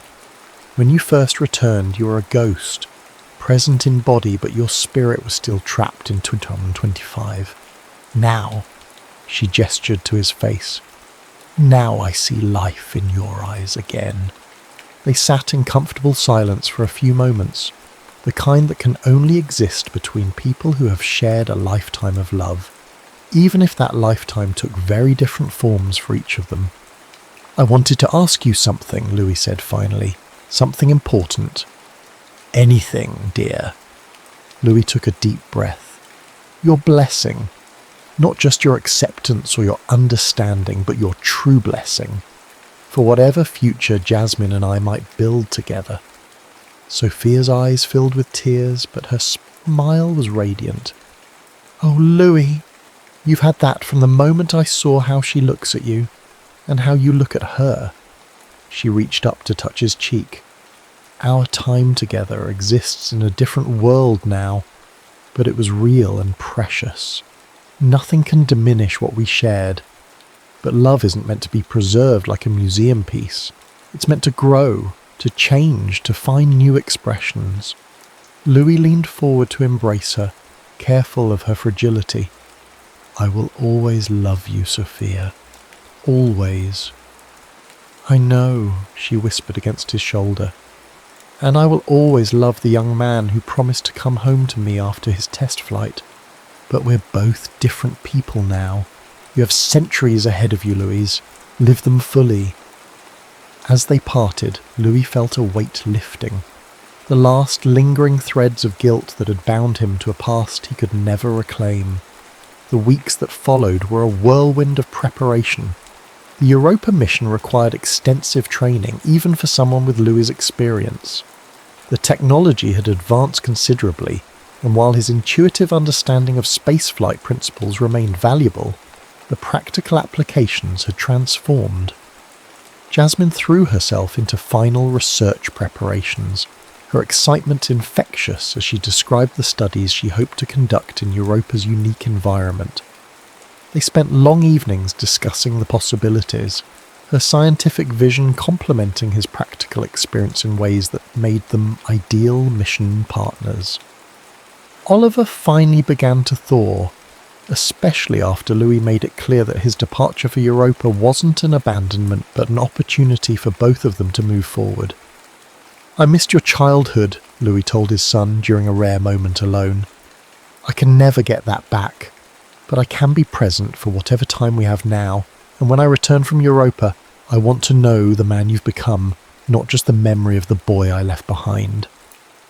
Something in those words seemed to reach Oliver in a way nothing else had.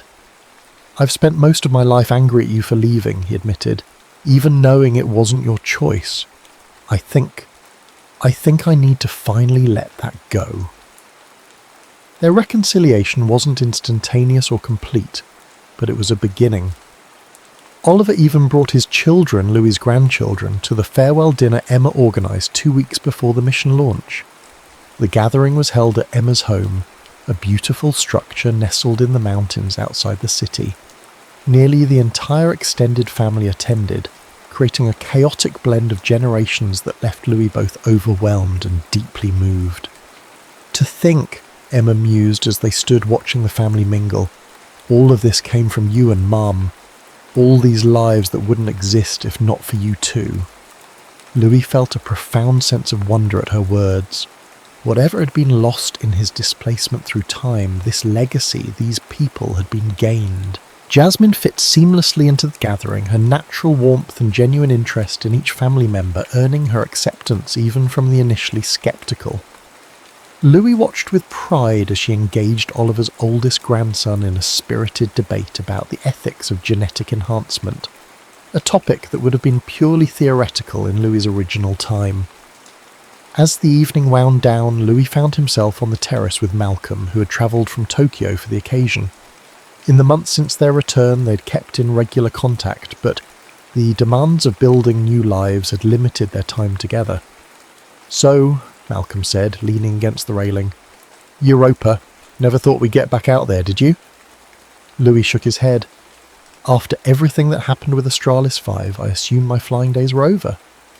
"Funny how things work out," Malcolm mused. "You know, I've been offered a position too, consulting on the Ganymede project. Different moon, same neighbourhood." Louis turned to his old friend in surprise. "You didn't mention this before," Malcolm shrugged, a smile playing at his lips. "Just finalised yesterday. Seems the Jupiter system is the place to be for time-displaced pilots." They laughed together, the sound carrying out over the valley below. For a moment, Louis could almost imagine they were back in flight training, young and certain of their invincibility, the future stretching endlessly before them.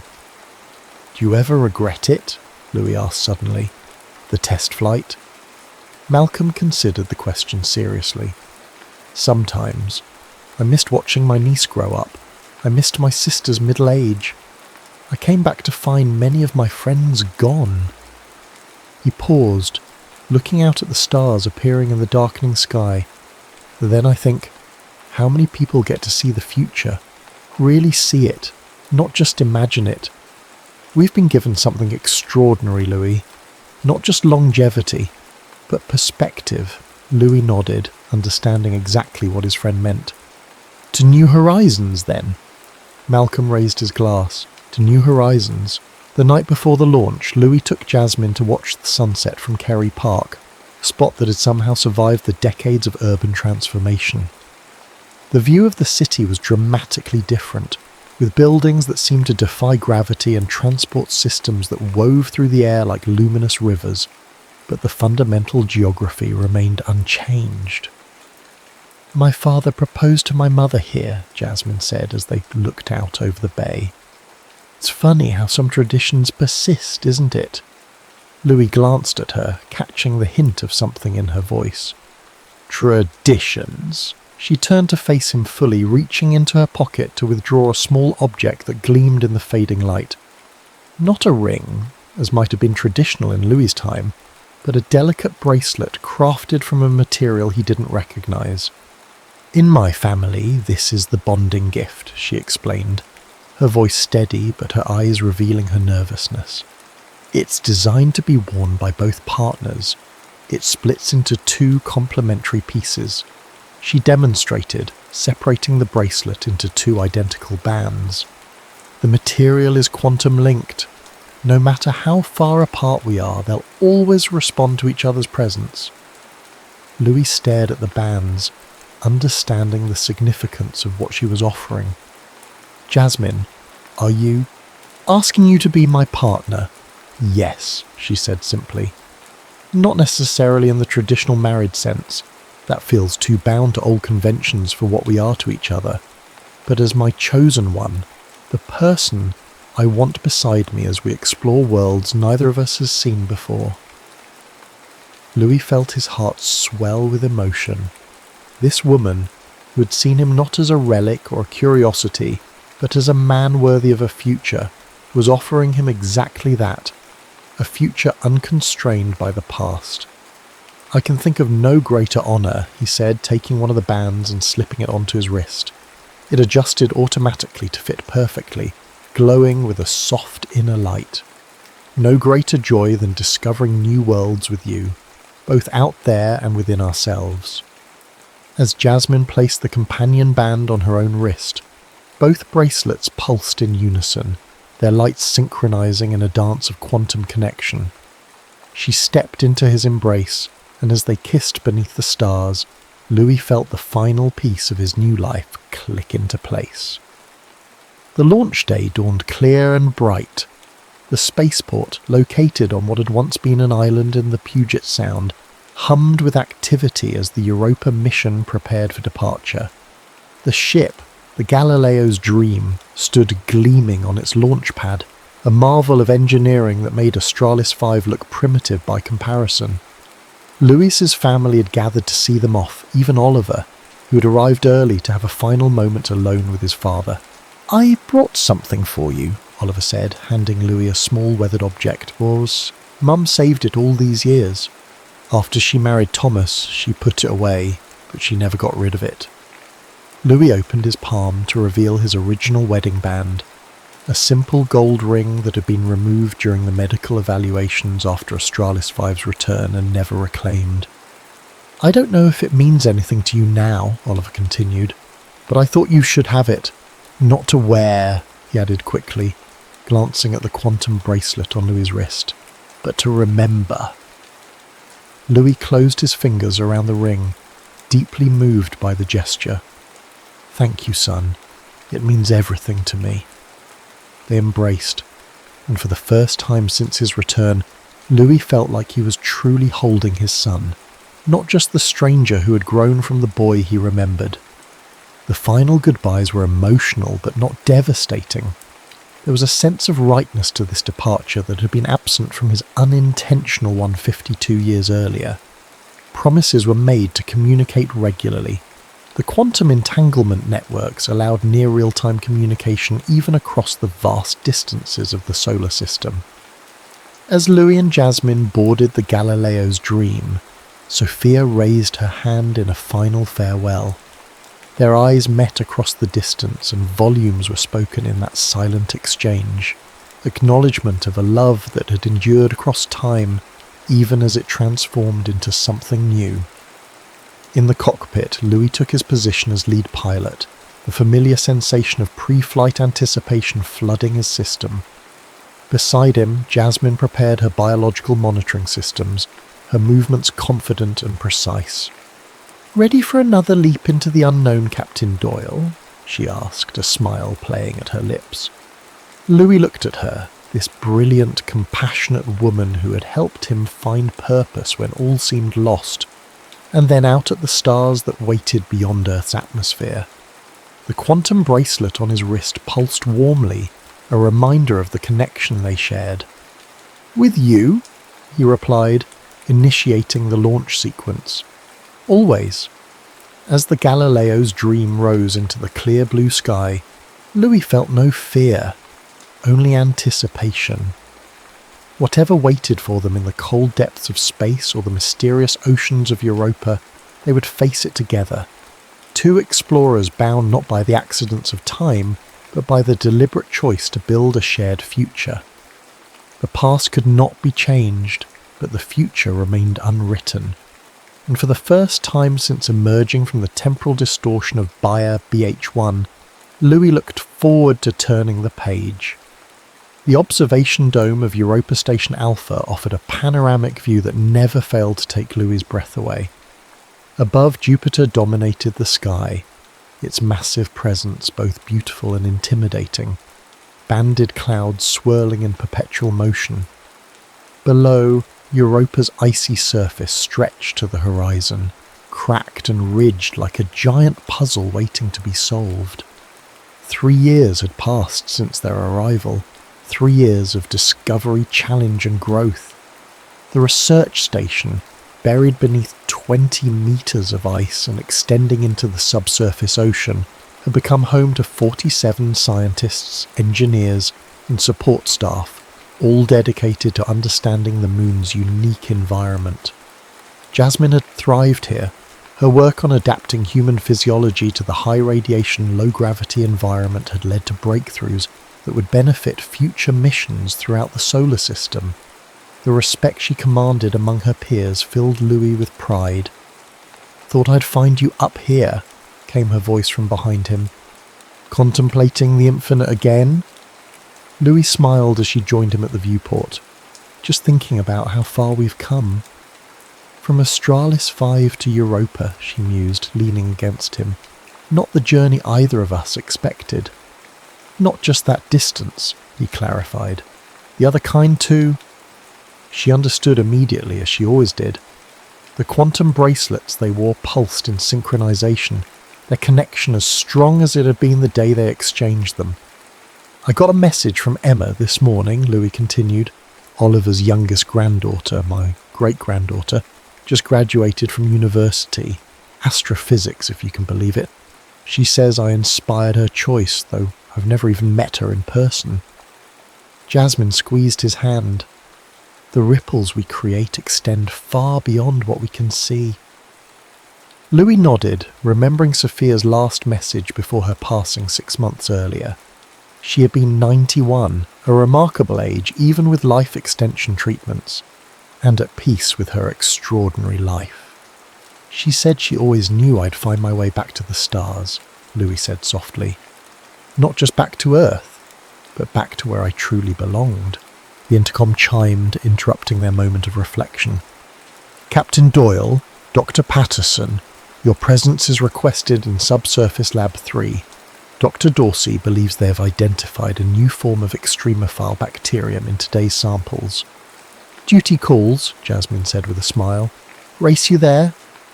As they made their way through the station's corridors, Louis marvelled at how seamlessly they had integrated into this community. Here, his unusual temporal displacement was just another interesting fact about him, not the defining characteristic that had overshadowed everything on Earth. The lab was buzzing with excitement when they arrived. Dr. Leon Dorsey, the expedition's chief biologist, looked up from her microscope with barely contained enthusiasm. "You're going to want to see this," she said, gesturing them over. "The new extremophile isn't just surviving in Europa's ocean, it's manipulating its environment in ways that suggest rudimentary intelligence." As Jasmine bent over the microscope, her face lighting up with scientific curiosity, Louis felt a surge of gratitude for the strange, twisted path that had brought him here. The black hole that had stolen his original future had, in its way, given him this one instead. Later that evening, as they prepared for bed in their shared quarters, Louis retrieved a small box from his desk drawer. Inside lay his original wedding ring from Sophia, the one Oliver had returned to him before the launch, alongside a worn photograph of his first family and a small vial of water. "What's that?" Jasmine asked, noticing the vial. "Malcolm brought it back from Earth on the last supply run," Louis explained. "It's from Puget Sound, near where Sophia's ashes were scattered. I thought tomorrow we might take the shuttle to the western ice plains. There's a crevasse there that leads directly to the subsurface ocean. I'd like to pour this into Europa's waters." Jasmine's eyes softened with understanding. "A way of connecting your past to your present." Louis nodded. "Is that strange?" "Not at all," she said, wrapping her arms around him. "It's one of the things I love most about you, your ability to honour what was while still embracing what is." They stood together by the small viewport in their quarters, Jupiter's reflected light casting a gentle glow across the room. At 55, chronologically 87, Louis had noticed the first subtle signs of aging since arriving on Europa. The preserved youth gifted by the time dilation was finally giving way to the natural progression of life. Strangely, he welcomed these changes. They connected him to the normal flow of time, to the rhythm of existence that all living things shared. Jasmine, now 28, had committed to aging alongside him, declining the more aggressive longevity treatments that might have maintained her youth far beyond his lifespan. "Do you ever wonder what happened to them?" Louis asked suddenly. "The aliens who saved us from Bayer BH1? Jasmine considered the question. Sometimes. The mathematical formulas they shared have revolutionized our understanding of space-time, but we've never encountered anything like their vessel again." "I like to think they're still out there," Louis mused. "Maybe they make a habit of rescuing foolish explorers who venture too close to black holes." "Perhaps we'll meet them again someday," Jasmine suggested. "Space is vast, but time is longer." "Time," Louis repeated with a soft laugh. "My old adversary and strange benefactor." They fell silent, content in each other's presence as Jupiter continued its stately progress across their window. Tomorrow would bring new discoveries, new challenges, new wonders. The day after might bring something entirely unexpected, perhaps the decision to extend their mission, or to return to Earth to finally meet the great-granddaughter following in Louis's footsteps. Whatever came next, Louis knew with bone-deep certainty that he would face it without regret. The universe had given him not one life but two, each with its own joys and sorrows, its own unique forms of love. As if reading his thoughts, Jasmine turned in his arms to face him, her eyes reflecting the light of a world neither of them could have imagined in their separate pasts. "To borrow time," she said softly, echoing the toast they'd shared on their first anniversary. Louis smiled, his heart full, and to making every moment count. Outside their window, Europa continued its eternal dance around Jupiter, carrying them forward into a future limited only by their courage to embrace it. And in that moment, Louis understood the final lesson of his extraordinary journey through time, that love, in all its forms, was the one force capable of transcending even its relentless passage. For love, unlike time, knew no horizons it could not cross. The end.